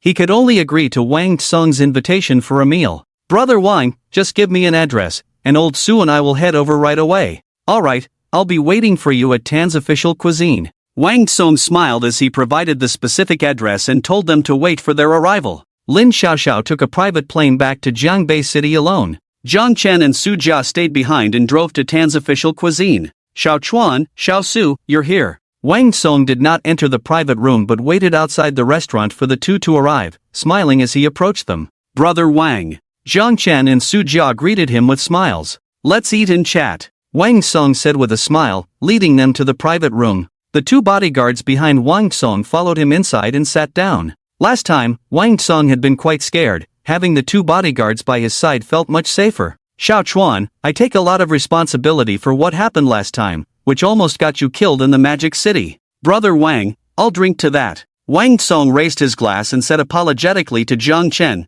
then downed it in one go. "Brother Wang, that incident isn't your fault. After all, no one expected the other side to act so desperately." Zhang Chen watched Wang Song finish his drink and could only raise his own glass and down it as well, then chuckled lightly. That incident truly wasn't Wang Song's fault. He and President Wang helped him resolve the situation. Who would have thought the other party would send an assassin to try to cripple him? No one could have predicted that. The 3 of them sat at the dining table, drinking, and the matter was soon laid to rest. After they had eaten and drunk their fill, aside from Zhang Chen, the other 2 continued to drink. Zhang Chen had the 2 bodyguards help them to a hotel before returning to his own room. He immediately logged onto Douyin and rewarded each streamer with 100 exclusive gifts. After receiving a dozen sincere thanks, he rewarded some more streamers, garnering hundreds of sincere thanks, then took a shower and went to bed. The next day, when Zhang Chen woke up, he felt fine. Wang Song and Su Jia, however, were not doing well at all. they had splitting headaches. Fortunately, after drinking hangover soup and taking some medicine, they felt a bit better.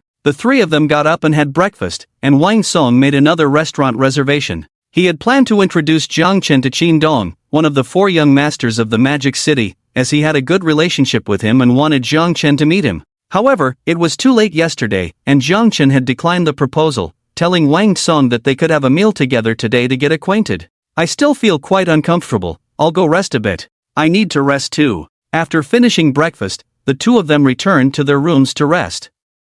Chen watched them go back to their rooms and, feeling idle, went directly to Douyin to watch live streams. After rewarding a round of streamers and receiving over 100 sincere thanks, he contacted Steel Gun King. Xiao Gang, get online, let the brothers start making money. Okay, brother Jang. Steel Gun King replied immediately upon receiving Zhang Chen's message. Family, we're about to start. Brothers who want to make money, hurry up. Family, the 13 big shots are about to start. If you want to make money, come in quickly. Steel Gun King shouted a couple of times in his livestream and group before entering the chicken-eating mobile game. Brother Jiang. Zhang Chen and Steel Gun King entered a room, and Steel Gun King respectfully called out. Let's begin. Zhang Chen nodded with a smile, directly instructing Steel Gun King to start. Alright. Steel Gun King began the game. Are all the family members of the Steel Gun Army here? Steel Gun King entered the game interface and shouted loudly to the entire channel. Steel Gun Army number 1 reporting. Steel Gun Army number 2 reporting. Steel Gun Army number 3 reporting. Steel Gun Army number 30 reporting. Very good, everyone follow me to thank the 13 big shots. Thank you, 13 big shots. The family members of the Steel Gun Army sincerely expressed their gratitude upon hearing Steel Gun King's words. Not bad, the next batch of players can come in. Zhang Chen, seeing that he had received 31 sincere thanks, nodded in satisfaction. Okay, brother Jiang. Steel Gun King promptly exited the game, teamed up with Zhang Chen again, and continued to start. The first batch of the Steel Gun Army family members began to receive money. Zhang Chen launched 20 rounds in total, receiving hundreds of sincere thanks. Seeing that it was almost time to head to the restaurant, he ended the session. Xiao Gang, let me know when you run out of money, I'll transfer some to you. Okay, brother Jiang. The Steel Gun King heard Zhang Chen's words and respectfully said a sentence. The two ended the call, and Zhang Chen left the room to wake up Wang Song and Su Jia. Is it already mealtime? After waking up, Wang Song and Su Jia looked at Zhang Chen with blank expressions. Yes, didn't brother Wang make plans with friends? We can set off now. We shouldn't keep others waiting too long, Zhang Chen said with a wry smile, noticing their confused expressions. Okay. Wang Song and Su Jia remembered they had made plans to eat with Qin today, so they quickly finished washing up, and the three of them headed to a century-old restaurant that Wang Song had reserved. Old Qin. When the three arrived at the restaurant, Wang Song immediately spotted Qin stepping out of a Lamborghini Veneno. As Qin got out of the flashy supercar, Zhang Chen got a good look at him. He was a young man nearing 30, dressed in designer clothes, looking very fashionable and tasteful. His appearance was quite handsome, but he wore a somewhat cynical expression,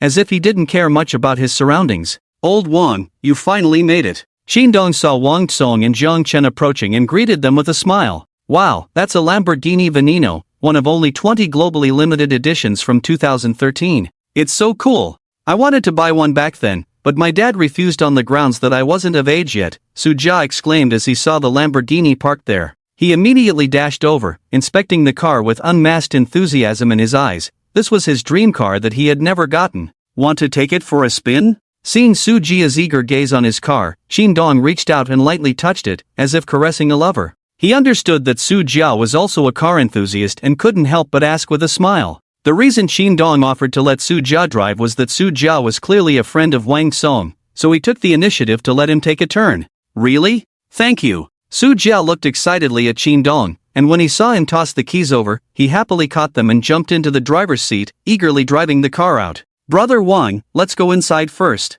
Old Su has taken the car out, and it might take him a while to come back, so we won't wait for him, Zhang Chen suggested. Sure. Wang Song agreed, knowing Su Jia's personality with cars, and invited Zhang Chen and Qin to enter the restaurant together. During this time, Wang Song introduced Zhang Chen to Qin and vice versa. The three of them sat at the table, chatting happily. Qin seemed cynical and indifferent to everyone, but he would differentiate between people. He wouldn't even glance at unfamiliar faces, but when it came to friends or acquaintances of friends, he didn't care about their status. The three laughed and talked, and before they knew it, they had already drunk a bottle of liquor. At this moment, Su-ja excitedly entered the private room. "Sorry, brothers, I'll drink 3 cups as punishment." Su-ja had gone out for a spin and ended up racing with a beautiful woman, which delayed his return. He said apologetically to the three. Bang, bang, bang. Without saying a word, Su-ja grabbed the special moutai from the table and downed 3 cups in quick succession. "Brother, you're so generous.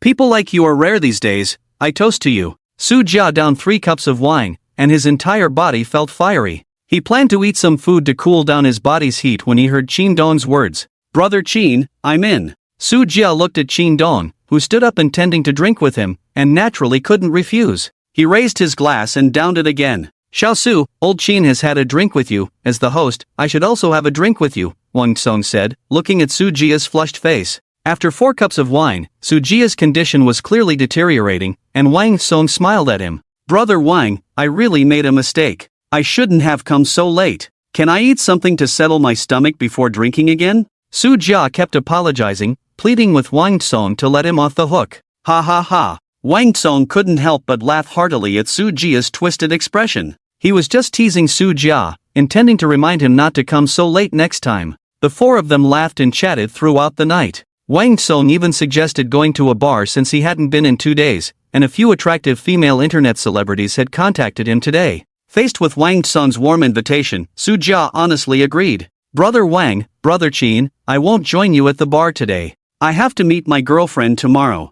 Jiang Chen politely declined Wang Song's kindness. "Alright then, next time we'll go to the bar together. I had a great time last time." Wang Song didn't force Jiang Chen to go with them and agreed with a smile. The 3 of them headed to TS bar together, while Jiang Chen left the restaurant alone and returned to his hotel room. He arrived at the hotel floor alone and saw a stumbling man, clearly drunk, approaching him. He didn't pay much attention until the drunken man was about to fall on him when Jiang Chen suddenly felt a sense of crisis enveloping him. Just as the drunken man was about to topple over him, he suddenly became fierce, pulling out a sharp dagger from his pocket and lunging it directly at Jiang Chen's heart. Sensing the danger, Jiang Chen reacted quickly, skillfully dodging the drunken man's attack. The dagger missed his heart and stabbed into thin air. The drunken man, realizing he had missed, looked at Jiang Chen with a fierce gaze, tightening his grip on the dagger and lunging at Jiang Chen again. "You're looking for death." At this moment, Jiang Chen understood that the drunken man was there to kill him, and his expression turned fierce as well.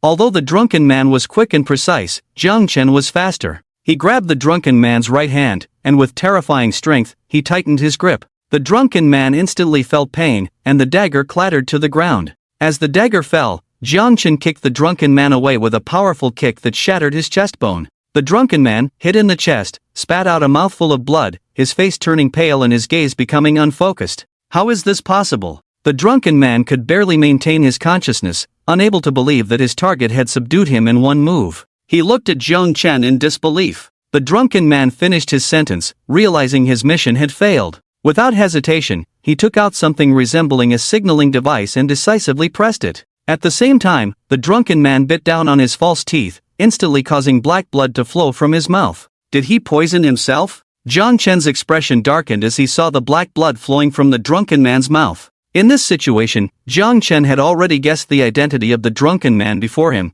He was an assassin from abroad.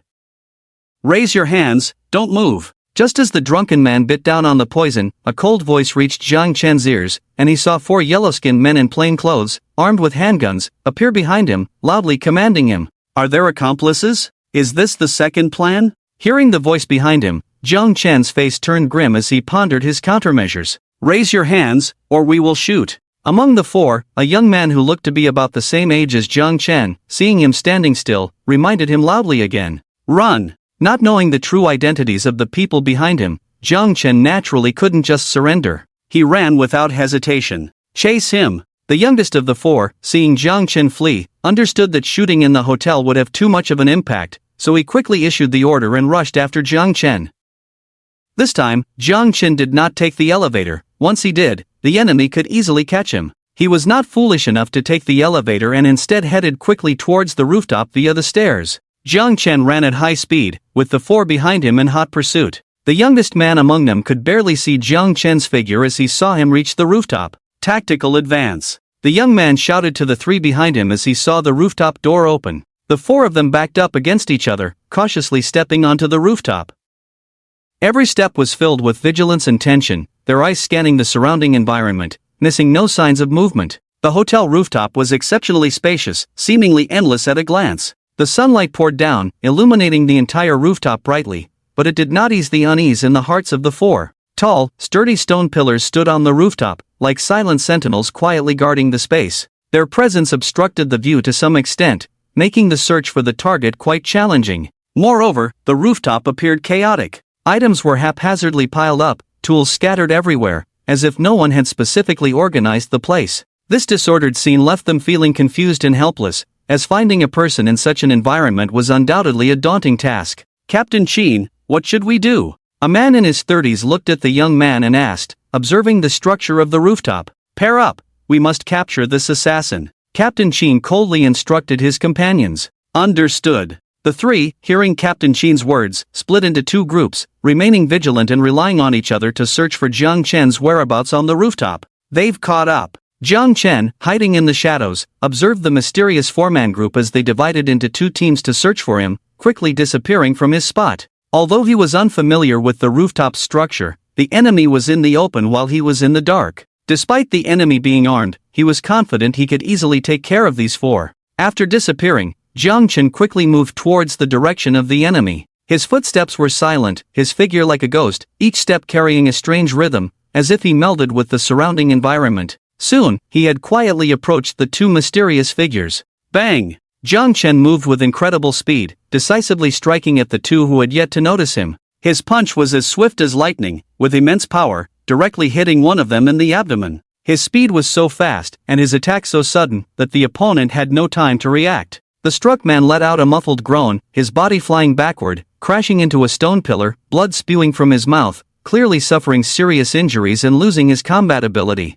At the same time, the other person reacted, but Jiang Chen did not give him a chance to breathe. He swiftly kicked at the opponent. This person attempted to resist, but when struck by the kick, the tremendous force instantly penetrated his arm, sending him flying as well, blood spitting out, losing his combat ability. Jiang Chen dealt with the two, disarmed them, and left the area. This time, Jiang Chen showed no mercy. The two had no chance to warn their companion. Eagle. Monkey, respond if you hear me. Although Team Ching had split into two groups, they needed to establish contact within a minute. If the other side did not respond, they understood something had gone wrong. Something's wrong. Team Ching realized the other group had not answered, understanding that they were in trouble. He knew that the three team members he brought this time were all skilled, ordinary assassins could be easily dealt with. The fact that this assassin could swiftly eliminate the other two team members indicated that he was likely a B-level or even an A-level assassin. As Jiang Chen approached Team Ching, preparing to act, he suddenly heard their voices and instantly halted, frowning instead.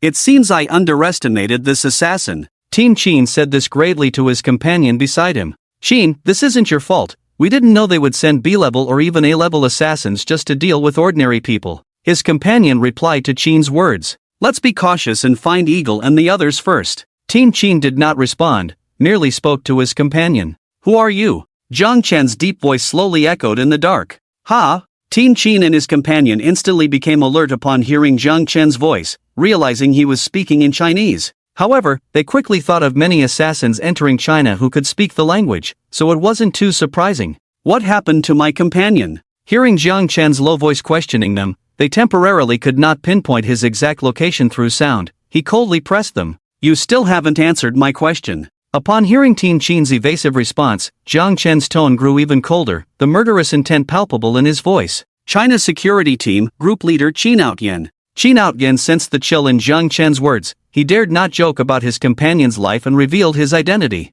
"How can you prove your identity?" Upon hearing that Qin Outyan and the others were from the security team, Jiang Chen frowned, his tone softening somewhat, no longer as indifferent as before. "This is our internal information. I believe no one in the world can infiltrate our internal system and alter the information." Qin Outyan also sensed that Jiang Chen's tone had softened a bit. He took out a dedicated phone and pulled up their messages, tossing it directly onto the ground. He believed that if Jiang Chen saw this information, he should be able to confirm their identities. Jiang Chen looked at the phone that Qin Outyan had thrown, clearly seeing their identification and realizing that Qin Outyan was not wrong. The news from the security team could not be altered by anyone, the identities of the other party could be confirmed, and they were from the security team. Don't shoot, Jiang Chen said loudly after confirming Qin Outyen and their identities, then raised his hands and stepped out from the shadows. So young? Qin Outyen and his companions heard Jiang Chen's words and were surprised to see how young he was. However, they did not lower their handguns, instead aiming them at Jiang Chen. If Jiang Chen made any aggressive moves, they would shoot him immediately. Mountain Cat, you stay alert while I check, Qin Outyen said to his companion, then slowly approached Jiang Chen, carefully inspecting him for any danger. Finding none, he let out a sigh of relief and gave Mountain Cat a glance. Mountain Cat took out the rose gold handcuffs and put them on Jiang Chen. Jiang Chen looked at his hands, which were cuffed behind his back, and he had not resisted at all, cooperating fully. Your two companions are not far away. They were injured by me and their wounds are quite serious. You need to get them treated as soon as possible, Jiang Chen said to Qin Outyen and Mountain Cat. Okay. Qin Outyen looked at Jiang Chen, who was so cooperative, and gave him a deep look before contacting other team members to come here and take Eagle and the other for treatment. As for the bodies in the hotel, they were also being taken away. Jiang Chen was brought by Qin Outyen to a secret interrogation location of the security team. Name: Jiang Chen. Age: 25. Nationality: Huagua. Why did you come to our Huagua? Qin Outyen kept asking various questions, and Jiang Chen answered all of them honestly. I am a Huagua citizen. I believe that once I tell you my name, you should be able to quickly find all my information. As for my deeper identity, once you confirm that I am not a killer, you can apply to higher-ups, and you should be able to find out, Jiang Chen said, knowing that many high-ranking officials in Huagua were aware of his identity. All right. Qin Outyen, seeing Jiang Chen so cooperative, did not make things difficult for him but waited for the security team members to bring back all of Jiang Chen's identity information. Captain Qin, we have investigated Jiang Chen's information. The security team member promptly handed the information they obtained about Jiang Chen to Qin Outyen. Qin Outyen looked at the information from the security bureau. Jiang Chen had been abandoned by his family as a child and was raised by an elderly scavenger. He knew Wang Tsong and Qin Dong. This time, the foreign assassin came to Modu because Wang Tsong stood up for Jiang Chen, and the assassin's purpose in Modu was to kill Jiang Chen. Your identity has been confirmed.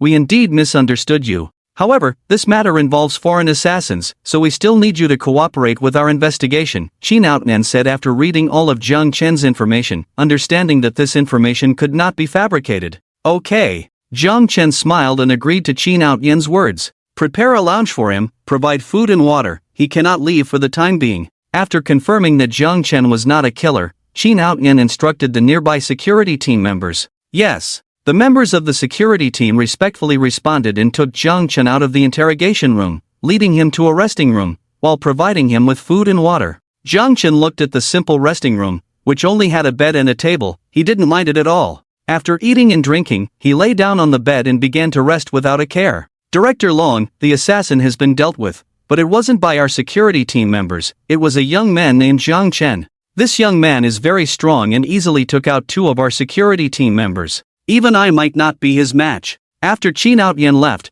he pondered for a moment and called the director of the security bureau to report the incident. Jiang Chen? Director Long exclaimed in shock upon hearing the name from Qin Outyen. Director Long, do you know him? Qin Outyen immediately asked, sensing the director's astonishment. Send me his photo and information. Director Long didn't answer Qin Outyen but instead instructed him to send Jiang Chen's information right away. Understood, Director Long. Qin Outyen agreed and promptly sent Jiang Chen's details and photo to Director Long. Upon seeing the information and photo of Jiang Chen sent by Qin Outyen, Director Long instantly recognized the identity of the other party. Although most people in Huagua were unaware of Jiang Chen's identity, Director Long was one of the few who knew, understanding that he was the true owner of the Tianxia group. He poses no threat, you can let him go. After learning Jiang Chen's identity, Director Long immediately informed Qin Outyen that he could release him, while they would slowly investigate the assassin's matter, as there was no need to investigate Jiang Chen. I understand, Director Long. Qin Outyen replied promptly, though he was puzzled about Jiang Chen's identity, he didn't ask further. From now on, inform me immediately about anything related to Jiang Chen, I will make all the decisions. Director Long said seriously to Qin Outyen after a moment of thought. Yes, Director Long. Qin Outyen, even more curious about Jiang Chen's identity, respectfully replied. Alright, go release him, and be a bit more courteous. After instructing Qin Outyen to release Jiang Chen quickly, Director Long hung up the phone. After the call with Qin Outyen ended, Director Long thought for a moment and then made another call, respectfully saying, Well Jiang, there's been a bit of an issue with Jiang Chen. Jiang Chen? What happened to him? Old Yang, who also knew Jiang Chen's identity, frowned and asked, as he had previously sponsored Huagua's national defense with 2 billion. Tianxia Group asked us for help, and we traced it back to find out that they hired an overseas assassin to kill Jiang Chen, but the assassin was killed by Jiang Chen instead. Jiang Chen might possess terrifying combat skills. Should we send someone to monitor his every move? I understand. You handled the assassin's matter well. As for monitoring Jiang Chen, there's no need. As long as he doesn't pose a threat to Huagua, we don't need to do anything about him. Old Zhang understood Director Long's meaning and instructed him to take care of the assassin's issue, leaving everything else alone. Understood, Old Yang. I will take care of it. Director Long respectfully replied. Old Zhang hung up the phone, recalling a call he received 5 years ago, and smiled as he continued to handle various documents in front of him. Jiang Chen, the matter has been resolved. You can leave now. Qin Outyan also arrived at Jiang Chen's resting room and found that he had actually fallen asleep, leaving him both amused and helpless. It should be noted that everyone who came to the security bureau was on edge and couldn't sleep at all. Yet here was Jiang Chen, so carefree that he could sleep on their turf. Oh, Captain Qin, thank you, then I'll take my leave. Jiang Chen, having heard Qin Outyan's words, woke up and smiled in gratitude. No problem, serving the people. Qin Outyan smiled back and personally led Jiang Chen away from the place.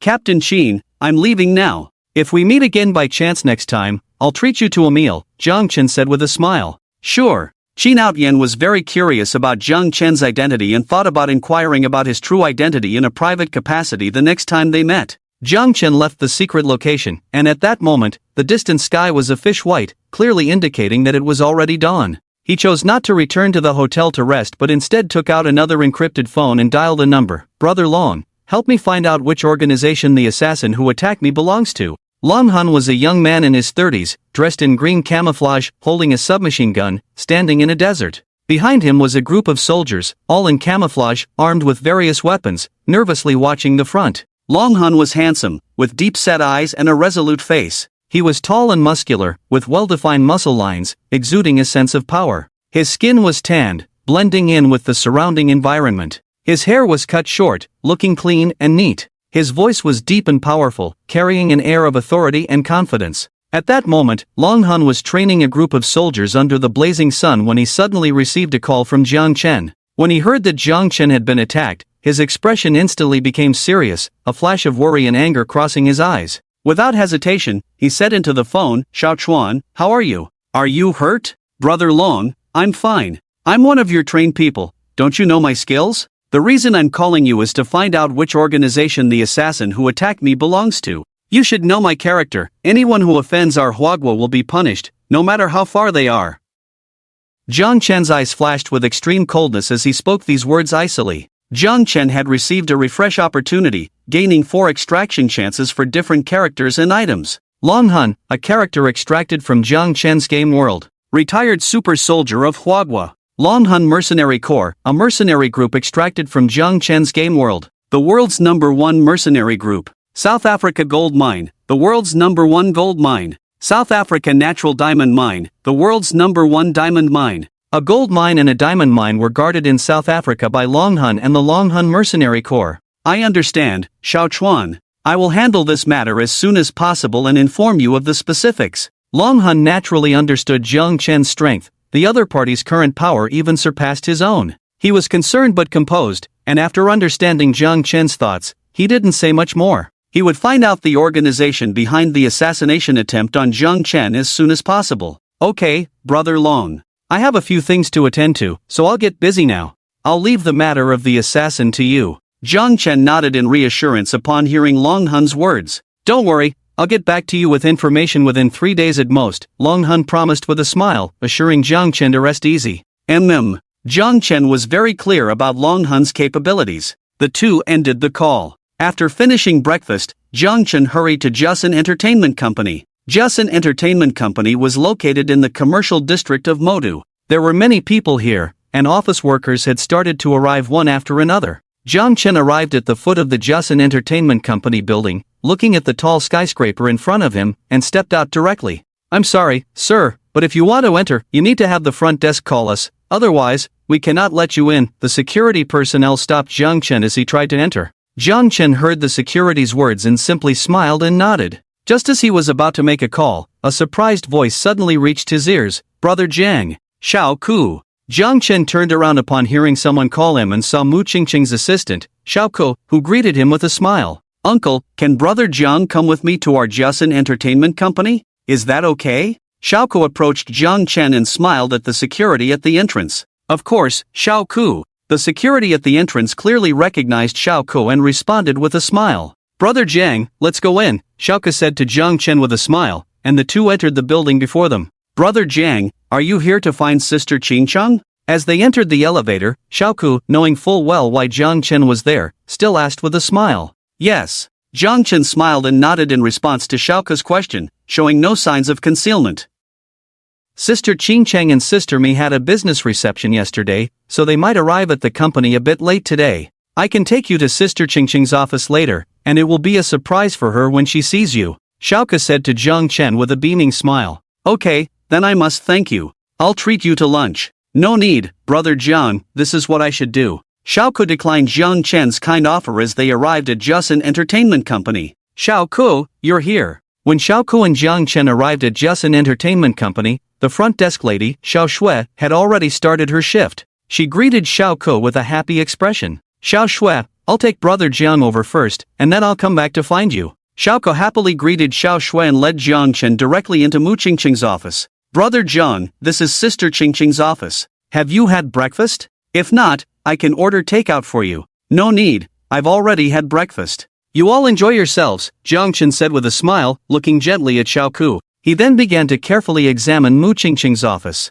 It was a spacious and comfortable space, about over 100 square meters. All kinds of office equipment were available, everything one could need. There was also a bed for resting, clearly for Mu Qingqing to get ample rest and relaxation during her work. Jiang Chen slowly walked to the window, looking out through the clear glass at the cityscape below. Tall buildings stood in rows, streets were bustling with traffic, and people hurriedly moved about. From this angle, it seemed as if the entire city was laid out before him, evoking a sense of emotion. Xiao Ku watched Jiang Chen as he surveyed Mu Qingqing's office. She smiled and said nothing, turning to leave the office and went to the front desk to find her best friend, Xiao Shui. "Xiao Ku, who is that handsome man?" Xiao Shui asked excitedly as she saw Xiao Ku approach. "Xiao Shui, don't you think Brother Jian looks familiar?" Xiao Ku replied without directly telling her, instead posing a riddle. "Familiar?" Xiao Shui frowned slightly upon hearing this, beginning to think about where she had seen Jiang Chen before. Suddenly, a scene flashed in her mind. "Is he the male guest that Sister Qingqing had a mutual attraction with on the show?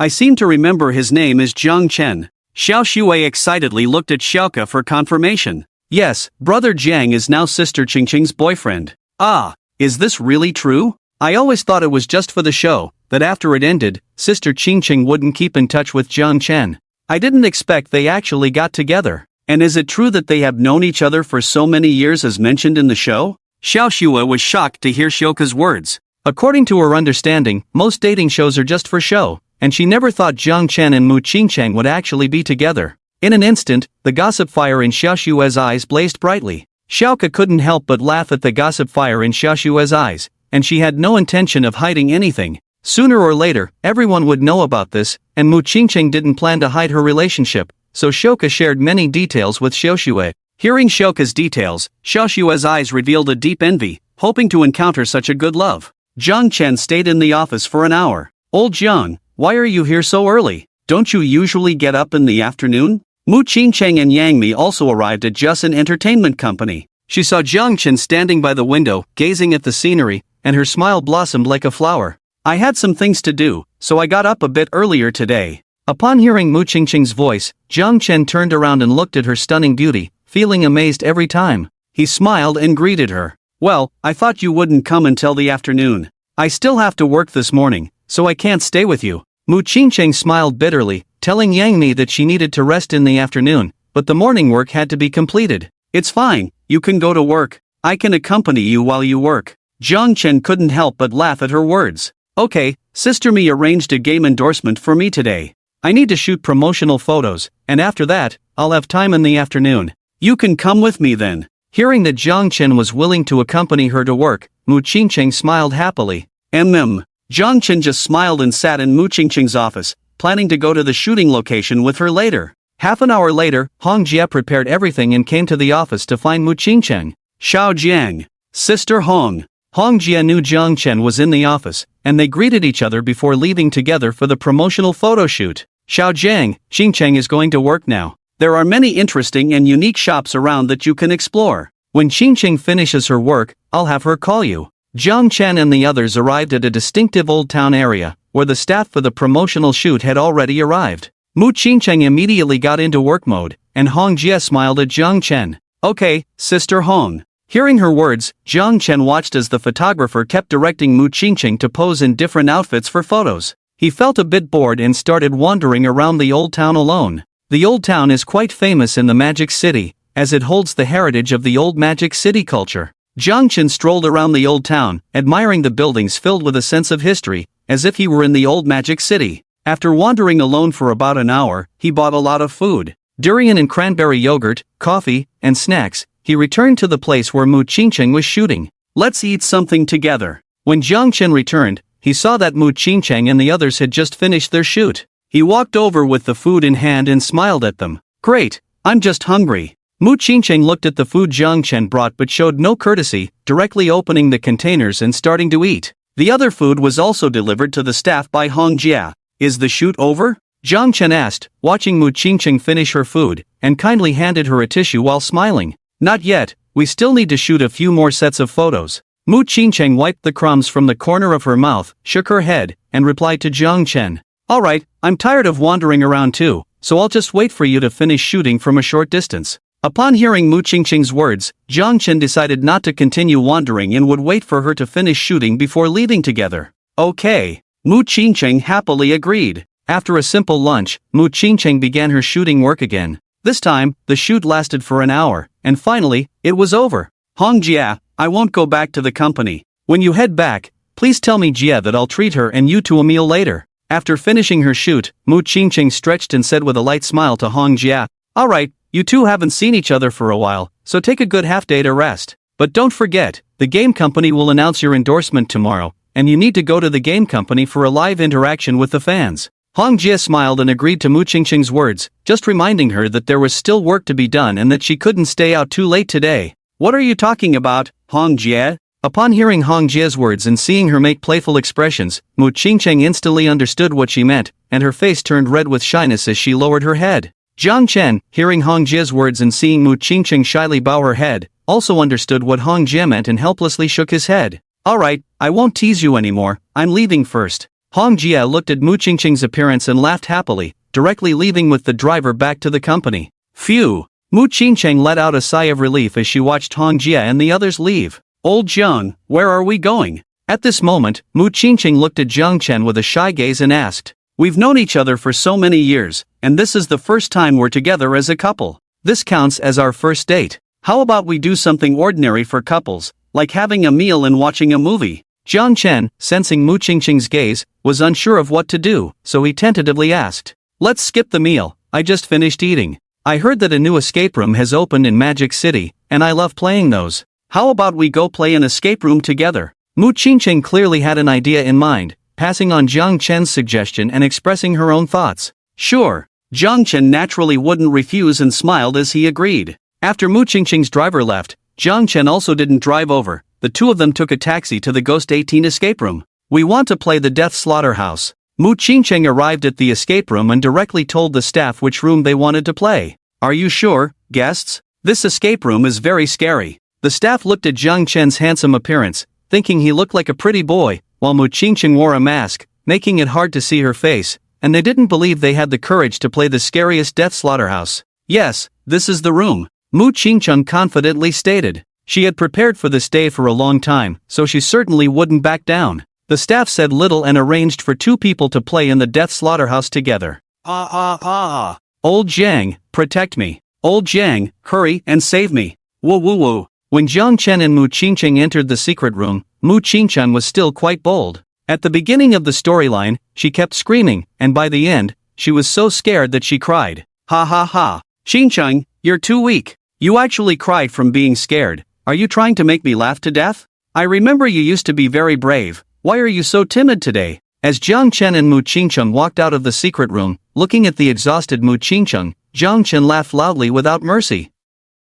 Shut up. Mu Qingcheng glared fiercely at Jiang Chen, growling lowly. Jiang Chen felt the murderous gaze from Mu Qingcheng and instantly shut his mouth, but his lips kept moving, struggling to hold back his laughter. Old Jiang, you dare to mock me, I'll fight you. Mu Qingcheng looked at Jiang Chen, who was trying to hold back his laughter, and roared like a lioness, directly approaching him and delivering a series of punches until Jiang Chen kept surrendering and admitting his mistakes. Let's go watch a movie. After their playful scuffle, Mu Qingcheng said to Jiang Chen. Okay. Jiang Chen agreed with a smile. The two went to the cinema together, and Mu Qingcheng specifically chose an animated film. Jiang Chen had no particular requirements for the movie, even though it was just an animated film. He still watched it with great interest, occasionally commenting on it. So, I performed really well, right? As Jiang Chen and Mu Qingcheng walked out of the cinema, Mu Qingcheng looked at Jiang Chen with pride and asked, What do you mean? Jiang Chen, hearing Mu Qingcheng's words, looked at her in confusion.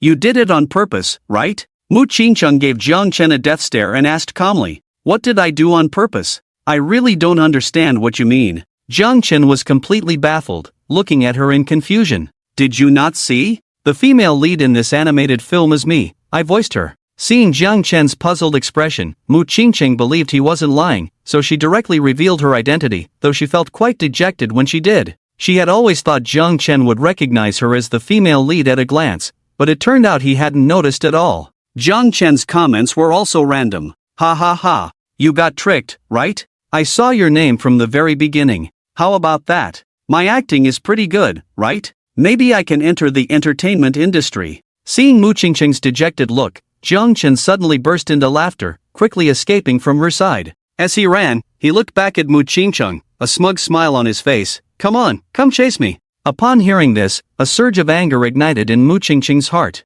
She widened her eyes, gritting her teeth as she glared at Jiang Chen's back, shouting angrily, Old Jiang. Her voice was filled with murderous intent and rage, as if she wanted to tear the whole world apart. Today, I will definitely kill you. Mu Qingcheng's gaze turned fierce, her fists clenched tightly, her steps quickening as she chased after Jiang Chen. Her strides were firm and powerful, each step filled with endless fury and determination. Jiang Chen ran forward quickly. As he ran, he shouted loudly, Qingcheng, I know I was wrong. Please forgive me this time. However, Mu Qingcheng did not soften her heart because of his pleas. She was furious, responding through gritted teeth, No way, old Jiang. Today, I will definitely not let you off easily. I will give you a profound lesson. Her voice was filled with anger and determination, insisting that Jiang Chen understand why the flowers were so red. Jiang Chen and Mu Qingcheng ran for 10 minutes, with Mu Qingcheng showing no signs of stopping. He knew Mu Qingcheng was really angry, so he could only stop and wait for her to catch up. Old Jiang,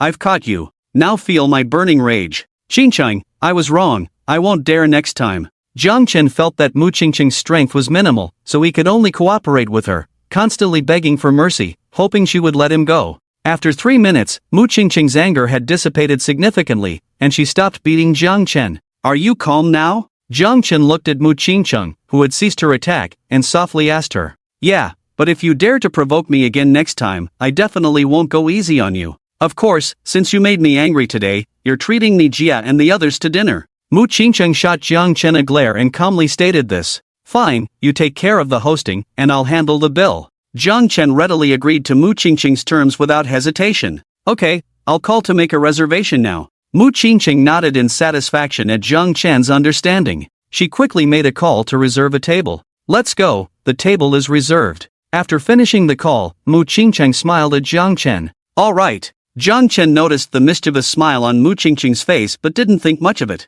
He wasn't short on money, no matter how much they ate, he could cover the bill. Hotel? Jiang Chen looked at Mu Qingcheng in confusion as they arrived in front of a hotel. Feeling Jiang Chen's gaze, Mu Qingcheng suddenly thought of something, her face turning red, and she glared at Jiang Chen, saying, What are you thinking? This hotel's restaurant has great food. We're eating here today. Jiang Chen was puzzled by Mu Qingcheng's glare, not understanding why she suddenly got angry. Girls could be quite incomprehensible at times. He said nothing more and followed the already fleeing Mu Qingcheng into the Mu's hotel. Hello, my surname is Jang. I made a reservation for a private room earlier. Mu Qingcheng approached the front desk and spoke to the receptionist. Okay, ma'am. The room you reserved is called Longting Jiutian. I'll have someone take you there. The receptionist smiled as she checked the information provided by Mu Qingcheng. Thank you. Mu Qingcheng politely expressed her gratitude. She called Jiang Chen over to the front desk, and the two followed the staff to the Longting Jotian private room. As Jiang Chen entered the room, the first thing that caught his eye was the spacious and bright area. The entire room was huge, easily accommodating over 30 guests. Not only that, but the decor was unique, luxurious yet elegant. Inside the room, in addition to comfortable sofas and exquisite coffee tables, there was a specially designated area for board games, allowing guests to enjoy their leisure time. Furthermore, the advanced sound system enabled those who love to sing to showcase their talents and completely relax. This room is very luxurious. Jiang Chen couldn't help but exclaim as he looked around. It really is nice. I'll contact Mi Jia and have her come over for dinner. You wait here for a bit. Mu Qingqing nodded in satisfaction, smiling lightly at Jiang Chen before stepping outside the hotel to wait for Yang Mi and the others. Jiang Chen said nothing more and stayed alone in the private room. Half an hour passed. A group of charming young women entered the private room, each dressed in a very fashionable manner and possessing striking looks. Clearly, these were all colleagues of Mu Qingqing from the same company. Wow! Qingqing, who is this handsome guy? He's so good-looking. Mi Jia, is this our company's newly signed artist? Qingqing, does this handsome guy have a girlfriend? Mu Qingqing led more than 20 women into the private room. When Jiang Chen prepared to stand up to greet them, he was taken aback by the sheer number of beautiful women and didn't know how to respond, especially as they stared at him with keen interest, unabashedly questioning him. Don't scare old Jiang, you pack of fierce women. This is my boyfriend, Jiang Chen. Mu Qingqing, seeing so many women looking at Jiang Chen, stepped directly in front of him, shielding him behind her, and glared fiercely at the group of women, ready to protect her territory. Jiang Chen? Qingqing, is this the boyfriend you had a spark with on the show? Qingqing, are you two really in a relationship? Not just for the show, right? The group of women, noticing Mu Qingqing's protective stance, suddenly found the name familiar. They looked back at Jiang Chen and instantly recognized who he was, prompting them to smile and ask, "Alright, stop teasing Qingqing. This is Qingqing's childhood friend. They've known each other since high school." They confirmed their relationship during the show, so it's definitely not just for show. Yang Mi, with an air of sophistication, stepped forward, showcasing the charm of a mature woman. She smiled at her employees. Once Yang Mi spoke, the group of women didn't say much more and took their seats. As everyone settled down, Mu Qingqing introduced Jiang Chen to the women. They were all from the publicity and planning department under Yang Mi's company. During this time, they had worked tirelessly for Mu Qingqing's exposure, putting in a lot of effort, so they were the main guests of the dinner. Thank you all for helping Qingqing. Everyone, eat and drink freely today, I'll cover all the expenses. Jiang Chen, now aware of their roles and names, stood up to express his gratitude to everyone. This is what we should do. Exactly, Boss Yang has given us plenty of overtime pay. Brother Xiaochuan said we won't hold back on you. Hearing Jiang Chen's words, some women spoke honestly while others were more straightforward. Eat to your heart's content. Drink to your fill. Mu Qingqing shot a fierce glare at her colleagues upon hearing their unreserved remarks. The group quickly ordered a large table of delicious food and a few bottles of red wine. Yang Mi stood up, thanked everyone for their hard work, and everyone raised their glasses in a toast. The meal lasted a full 2 hours, and at the end, Yang Mi asked Jiang Chen to give a summary. Jiang Chen didn't know what to say and raised his glass of red wine. Thank you all for your help this time. Qingqing will need your support in the future. Jiang Chen simply expressed his thoughts and downed his drink. After the meal and drinks, Jiang Chen had already arranged for transportation. As soon as they left the hotel, he could take them home, while those who didn't want to go home could stay at the hotel. Brother Xiaochuan, you're so thoughtful. If you weren't with Qingqing, I would definitely pursue you. Exactly, rich, handsome, and considerate. I've completely fallen for you, Brother Xiaochuan. When you break up with Sister Qingqing, you must consider me. After the group of women left, they heard Jiang Chen's arrangements and looked at him with sparkling eyes, teasing him. Hurry up and leave, you pack of fierce women, our old Jiang looks down on you all. Mu Qingqing heard the blessings and wolfish words from this group of people, glaring at them fiercely, urging them to leave quickly and not disturb their two-person world. Qingqing, you have to work tomorrow, don't go too crazy tonight. Qingqing, I'll have the driver come pick you up tomorrow. When Yang Mi and Hong Jia left, they also reminded Mu Qingqing. Upon hearing their words, Mu Qingqing's face instantly turned crimson, and she lowered her head. Qingqing, what's wrong? Did you drink too much? Are you feeling unwell? Should I take you to the hospital? Jiang Chen, who didn't hear Yang Mi and Hong Jie's reminders, looked at Mu Qingqing, who was bowing her head with a flushed face, and asked in confusion. I'm fine. Hearing Jiang Chen's concern, Mu Qingqing immediately raised her head, her red face resembling a ripe apple. Fine? Why is your face so red? I definitely don't have a fever, but we should still go to the hospital for a checkup. Upon hearing Mu Qingqing's words, Jiang Chen walked in front of her, touched her head, and inhaling Jiang Chen's scent made Mu Qingqing's face even redder. He said worriedly, "It's okay, let's just go for a walk." Mu Qingqing refused to go to the hospital. She really was fine, just a bit embarrassed. All right. Seeing Mu Qingqing's refusal, Jiang Chen agreed. The two strolled along the riverbank, enjoying the beautiful scenery and their time together, feeling very comfortable in that moment. Before they knew it, night had deepened. "Old Jiang, let's stay together tonight?" At the end of the road, Mu Qingqing took the initiative to speak up. "Are you sure?" Jiang Chen understood Mu Qingqing's meaning and looked at her seriously, asking, "Yes, I've liked you for 7 years, and I'm sure you're the one I want to be with for a lifetime." "Okay." Hearing Mu Qingqing's words, Jiang Chen smiled happily, and the two went straight back to the hotel. A sleepless night. The two, indulging in forbidden fruit, went wild for several hours. Eventually, they were too exhausted and fell asleep. Early the next morning, Mu Qingqing received a call from Hongjia, but she felt a pain in her lower body. She glared at Jiang Chen in annoyance and carefully left the hotel, heading downstairs. After Mu Qingqing left, Jiang Chen woke up immediately. He noticed Mu Qingqing walking awkwardly but didn't dare to wake up, fearing her wrath, especially after their wild night. "Don't worry, Qingqing, a lifetime devoted to one person, a lifetime of good fortune." Looking at the crimson stain on the sheets, Jiang Chen understood its meaning. He would never let her down in this life. He tidied up the sheets and then went to the hotel restaurant for breakfast, waiting for Mu Qingqing to start her live stream and meet her fans. Jiang Chen was prepared to boost her popularity when she went live, gaining more fans. "Xiao Gang, let's get our family members ready." When Mu Qingqing starts her live stream, everyone should enter the room and send some love, hit follow, and each person will get $200. Tag everyone. If you have time, please enter Mu Qingqing's live stream and have all the fans hit follow. Tonight, I'll reward each live stream with 10 exclusive gifts. Jiang Chen contacted Gang Chang and entered the streamer group, sending out 2 messages before waiting for Mu Qingqing to start her live stream. Have the professional players been informed? Today, let them support our spokesperson. I've already given them a heads up. Is the promotion in place? Yes, it's been promoted across all platforms. As the press conference for the King of Glory livestream was about to begin, the person in charge of King of Glory immediately asked the staff, and after receiving confirmation, he let out a sigh of relief, looking forward to the start of the live broadcast. "Miss Mu, the live stream room is ready. Next, we need you to go to the live stream room and interact with our host and the fans. This is also to inform the fans that you have become the new spokesperson for King of Glory." "Okay." Mu Qingqing had just finished her makeup when the staff from King of Glory arrived. She smiled and agreed. "Miss Qingqing, you're here."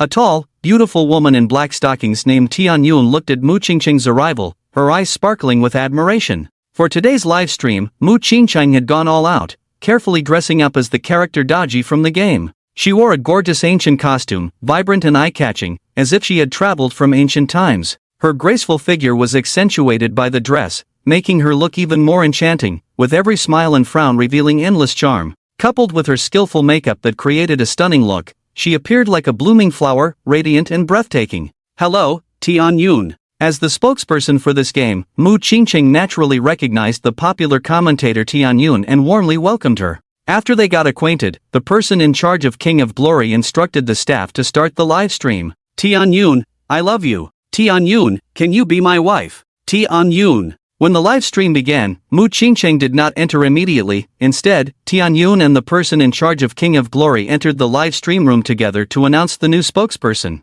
"Now, let's welcome our new spokesperson, the so-called new era singer, Mu Qingqing." Tianyun enthusiastically introduced Mu Qingqing, and as her voice faded, Mu Qingqing appeared on camera. "Wow! Is this Daji? So beautiful, perfectly fitting my image of Daji. I love it, this spokesperson choice is excellent. Qingqing wife, Qingqing wife." When Mu Qingqing appeared as Daji, the fans in the live stream room erupted with excitement. Although many fans did not know Mu Qingqing, seeing her dressed as Daji made them recognize her as the Daji in their hearts. Congratulations to Mu Qingqing for becoming the spokesperson for King of Glory. Daxian rewarded 10 carnivals. Congratulations to Mu Qingqing for becoming the spokesperson for King of Glory. Shubo rewarded 10 carnivals. Congratulations to Mu Qingqing for becoming the spokesperson for King of Glory. Steel Gun King rewarded 10 carnivals. Congratulations to Mu Qingqing for becoming the spokesperson for King of Glory. Teacher he rewarded 10 carnivals. As soon as Mu Qingqing entered the live stream room, major streamers from across the internet came to congratulate her on becoming the spokesperson for King of Glory.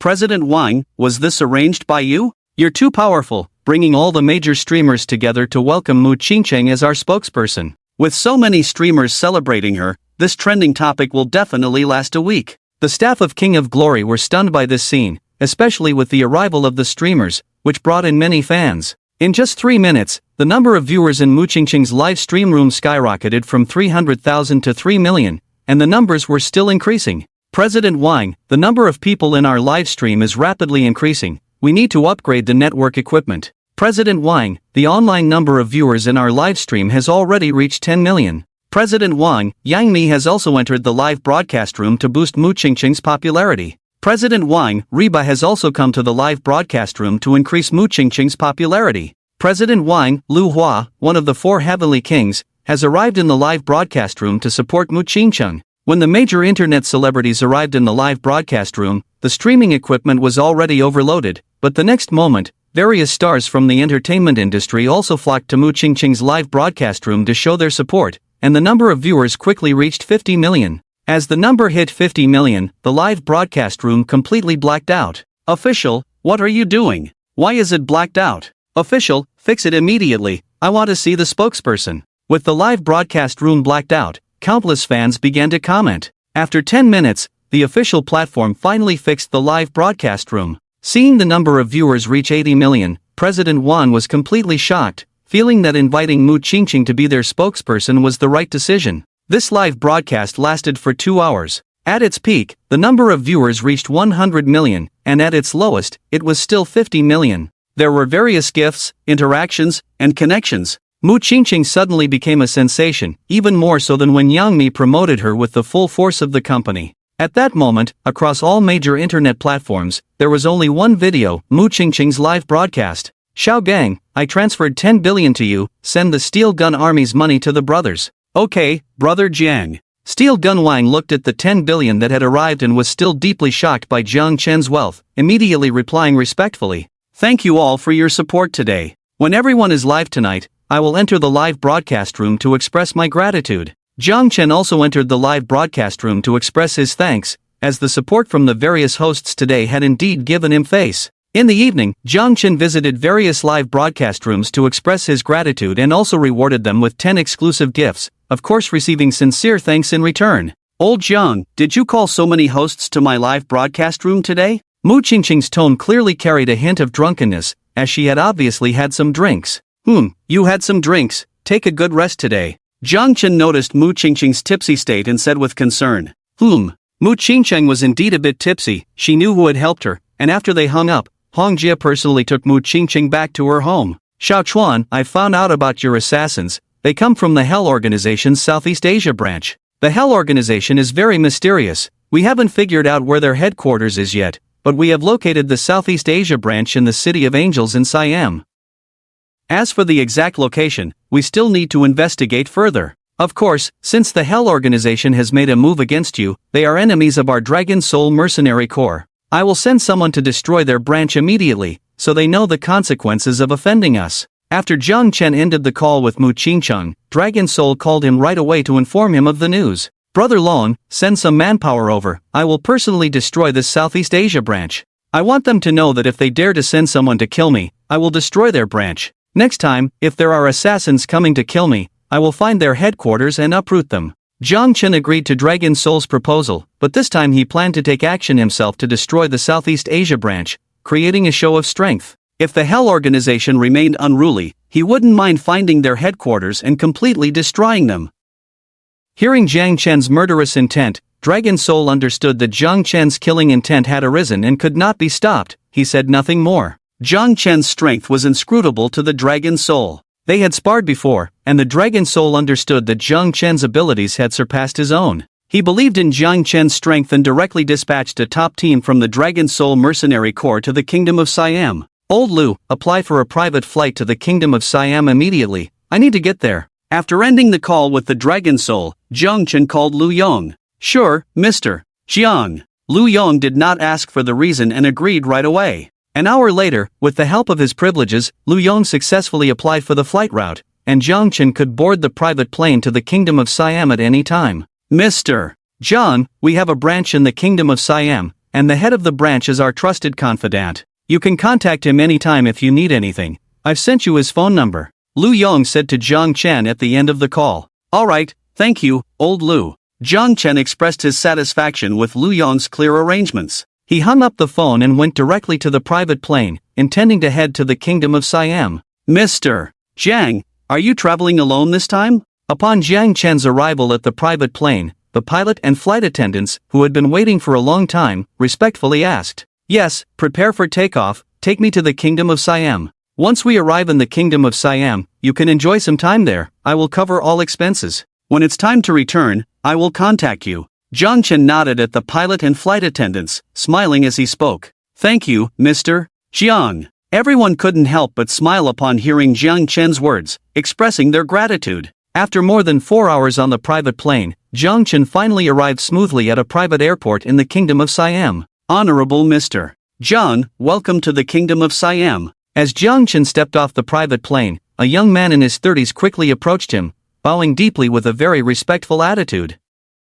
Are you Song Pa? Zhang Chen asked with a smile, looking at the young man. Yes, Mr. Jang, I am Song Pa, the head of the Tianxia Group's branch in the Kingdom of Siam. Song Pa also raised his head to look at Zhang Chen and replied respectfully. As Song Pa lifted his head, Zhang Chen could clearly see his appearance. Song Pa had the typical features of a Siamese person: dark skin, a flat and somewhat large nose, buck teeth, thick lips, and large, bright eyes with slender limbs. Is the car to pick us up ready? Zhang Chen nodded and asked Song Pa. It's ready and can depart at any time. Song Pa was very humble. He knew that Zhang Chen was a big shot from the Tianxia Group's headquarters. Lu Yong had personally called him to ensure that Zhang Chen's needs were met, and he had given strict orders. Good. Zhang Chen smiled and nodded. When the driver and flight attendants arrived, he directly instructed Song Pa to have them drive the extended Rolls-Royce away from the private airport. Zhang Chen arranged for the private plane's driver and flight attendants to stay at a 5-star hotel, telling them to spend freely and to come to him for reimbursement when they returned, receiving everyone's thanks. Zhang Chen was also invited by Song Pa to his luxurious villa. Song Pa's villa was very extravagant, built in a resplendent style, resembling the ancient palaces of the Kingdom of Siam. Mr. Jang, I have prepared local specialty dishes for you. Please eat and rest well. After returning to the luxurious villa, Song Pa personally led Zhang Chen to the dining room, where a table was filled with various specialty dishes from the Kingdom of Siam. This is too much. Prepare less next time. I don't like waste. Zhang Chen looked at the table full of food. He did not refuse Song Pa's kindness, but calmly said to him, All right, Mr. Jiang. Song Pa sensed Zhang Chen's displeasure, and his heart raced as he respectfully replied, Let's sit down and eat. I can't finish all this food by myself. If we can't eat it all, we can let the servants in the villa share it. I don't like wasting food, nor do I like people who waste food. Zhang Chen felt Song Pa's anxiety and restraint. He smiled and invited him, the host, to sit down and eat together. Okay. After hearing Zhang Chen's explanation, Song Pa let out a sigh of relief. The two sat at the dining table and ate for a while, during which Zhang Chen gained some understanding of the City of Angels. Let them take the food away to eat, don't waste it, and have all the servants around leave. Zhang Chen instructed Song Pa beside him in a flat tone, a hint of mysterious light flickering in his deep eyes. The words he was about to say were crucial and must not fall on others' ears. Song Pa was trustworthy, but the others were another matter. Yes, Mr. Jiang. Song Pa replied respectfully, then decisively issued orders for the servants to quickly clear the food from the table and generously allow them to enjoy the delicacies. At the same time, he sternly instructed them to leave the dining room immediately without any delay. If they approached without his permission, they would face inhumane punishment, making it impossible for them to live or die. Song Pa's words were as sharp as a cold wind, and the servants turned pale upon hearing them, hurriedly leaving until they vanished without a trace, leaving the entire dining room silent. Once the servants had gone far away, Song Pa turned to face Zhang Chen, his expression solemn as he said, Mr. Jang, if you have any orders, please feel free to speak. At that moment, Song Pa resembled a loyal guard, always ready to heed his master's command. As a local of Siam, you must have heard of the Hell Organization, right? Zhang Chen nodded slightly, looking calmly at Song Pa as he slowly asked, The Hell Organization? Upon hearing Zhang Chen's words, Song Pa's eyes widened in disbelief and shock, as if he had heard something extremely terrifying. Mr. Jang, wait a moment. Songpa suppressed his inner fear, quickly left his seat, and cautiously surveyed the surroundings. After confirming that no one was there, he let out a sigh of relief. Mr. Jang, may I ask what you are inquiring about the Hell Organization for? Songpa returned to the table, his expression serious and solemn, his words revealing deep apprehension. Seeing Songpa's serious and cautious demeanor, Jiang Chen's tone also became careful, realizing that Songpa might know about the Hell Organization. I came to destroy it. Jiang Chen trusted Lu Yong. Since Lu Yong said Songpa was reliable, he naturally believed in Lu Yong's judgment and directly stated his purpose for coming to the City of Angels. Hiss! Destroy the Hell Organization? Upon hearing this, Songpa gasped, his eyes wide with shock as he looked at Jiang Chen, not expecting him to say such a thing. Songpa noticed that Jiang Chen remained silent, simply gazing deeply at him. Songpa understood that what Jiang Chen said was true. Considering that Songpa was a significant figure in the Tianxia Group's headquarters, if the other party truly wanted to destroy the Hell Organization's branch, it might actually be possible. Ha! Songpa took a deep breath, making a decision in his heart. Mr. Jiang, I know a lot about the Hell Organization, in fact, I have dealt with them before. Songpa said seriously, fear evident in his eyes, and his body couldn't help but tremble slightly. Jiang Chen did not speak, only looking at Songpa. I still remember this matter was 8 years ago, when General Lu came to Siam to establish a branch of the Tianxia Group here. He found me, who was helpless, and gave me an opportunity to become the head of the Tianxia Group branch. I am very grateful to General Lu for this opportunity and cherish it. I didn't know how to repay him, so I could only do my best to run the Tianxia Group branch well. To develop the Tianxia Group branch, I worked day and night, while also expanding many of the group's businesses. Although the Tianxia Group is the world's #1 group, its position in Siam is not stable, so we faced a lot of suppression from local groups. These local groups suppressed our Tianxia Group branch, but I had General Lu's support behind me, as well as the financial backing of the headquarters. They wanted to drive us out, but they simply couldn't. So these groups resorted to some despicable means.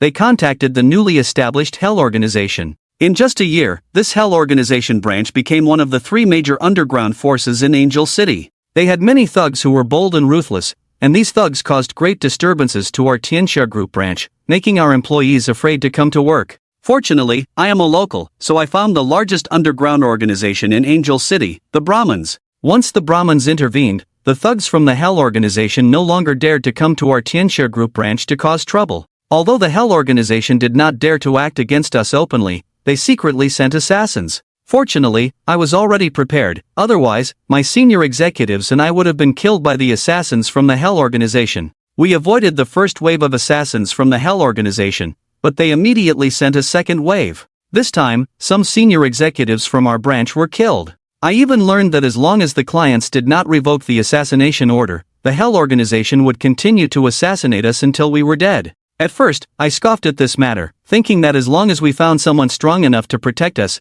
the Hell Organization's assassins would die in large numbers, and they would not dare to continue attacking us. Until a year later, I miscalculated. Although we hired many people to protect us, the Hell Organization was also doing everything possible to assassinate us. Each assassination resulted in heavy losses for our hired personnel, and even the number of senior executives kept decreasing, ultimately leading to no one daring to become a senior executive in our Tianxia Group. For the sake of the entire Tianxia Group branch and the senior executives, I had no choice but to lower my head and actively seek out those group leaders to clarify our interests. Although the interests were reduced, the assassination order was revoked, and the conflict between us and the Hell Organization came to an end. Songpa recounted the events of that year in detail. The Hell Organization branch in Angel City was not only a killer organization but also one of the 3 major underground organizations in Angel City, with a wide reach and strong power. It would be very difficult to completely destroy the Hell Organization branch. I understand your meaning. Please help me contact the head of the Brahmins. I plan to negotiate a deal with him. After listening to Songpa's account, Jiang Chen understood that the Hell Organization branch in Angel City was not simple. It was impossible to destroy the Hell Organization branch alone, so he needed to ally with others. Mr. Jang, are you planning to have the Brahmins join you in action? Upon hearing Jiang Chen's words, Songpa immediately understood his intention and asked with a bitter smile. Yes. Jiang Chen did not hide it and directly admitted it. The other party probably won't agree. Hearing Jiang Chen's frankness, Songpa also said this with a bitter smile.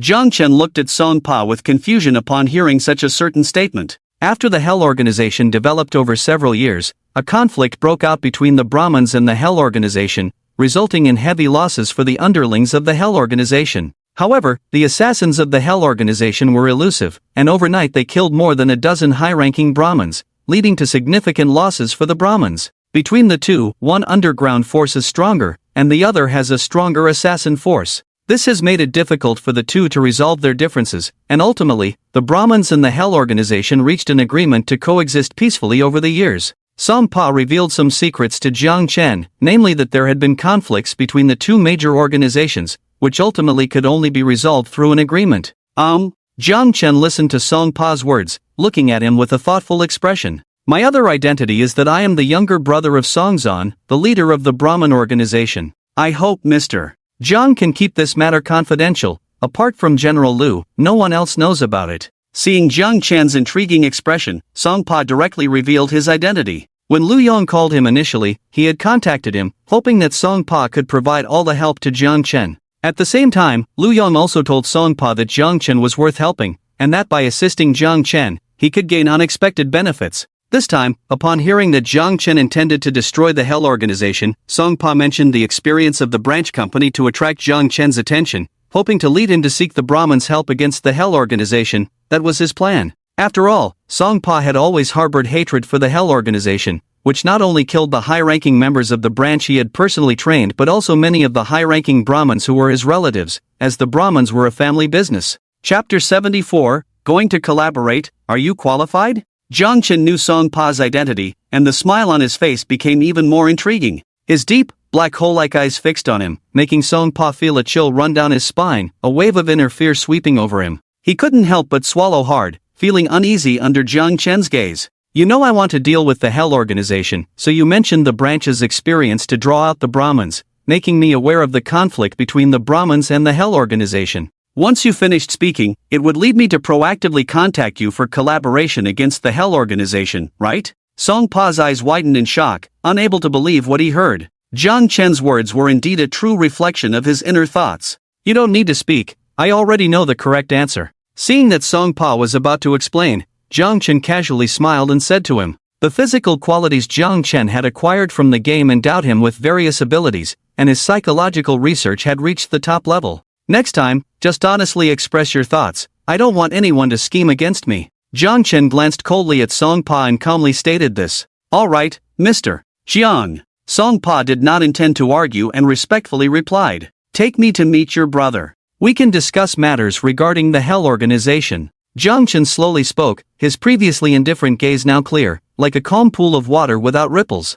His expression was similarly inscrutable, as if covered by an invisible veil, making it difficult to glimpse the true emotional fluctuations within. Faced with such Jiang Chen, Song Pa couldn't help but feel a sense of awe. The Jiang Chen before him seemed very easy to get along with, but when angered, the terrifying aura he exuded gave a sense of unfathomable depth. Song Pa was very clear that such people were extremely terrifying. The Liu Yong he encountered back then was like this, and now Jiang Chen was the same. No wonder he is a big shot at the headquarters. Song Pa couldn't help but sigh inwardly. Alright, Mr. Jang, I will take you there now, Song Pa respectfully said to Jiang Chen, immediately contacting the driver. The two of them headed to Song Zan's stronghold together. Song Zan's stronghold was located in the suburbs of Angel City, a huge estate. The entire estate covered hundreds of acres and was guarded by many armed personnel. When they entered the estate, Jiang Chen saw hundreds of armed guards, and he had no way of knowing if there were more hidden away. Song Pa brought Song Zan to the Song family estate, where he directly met his elder brother.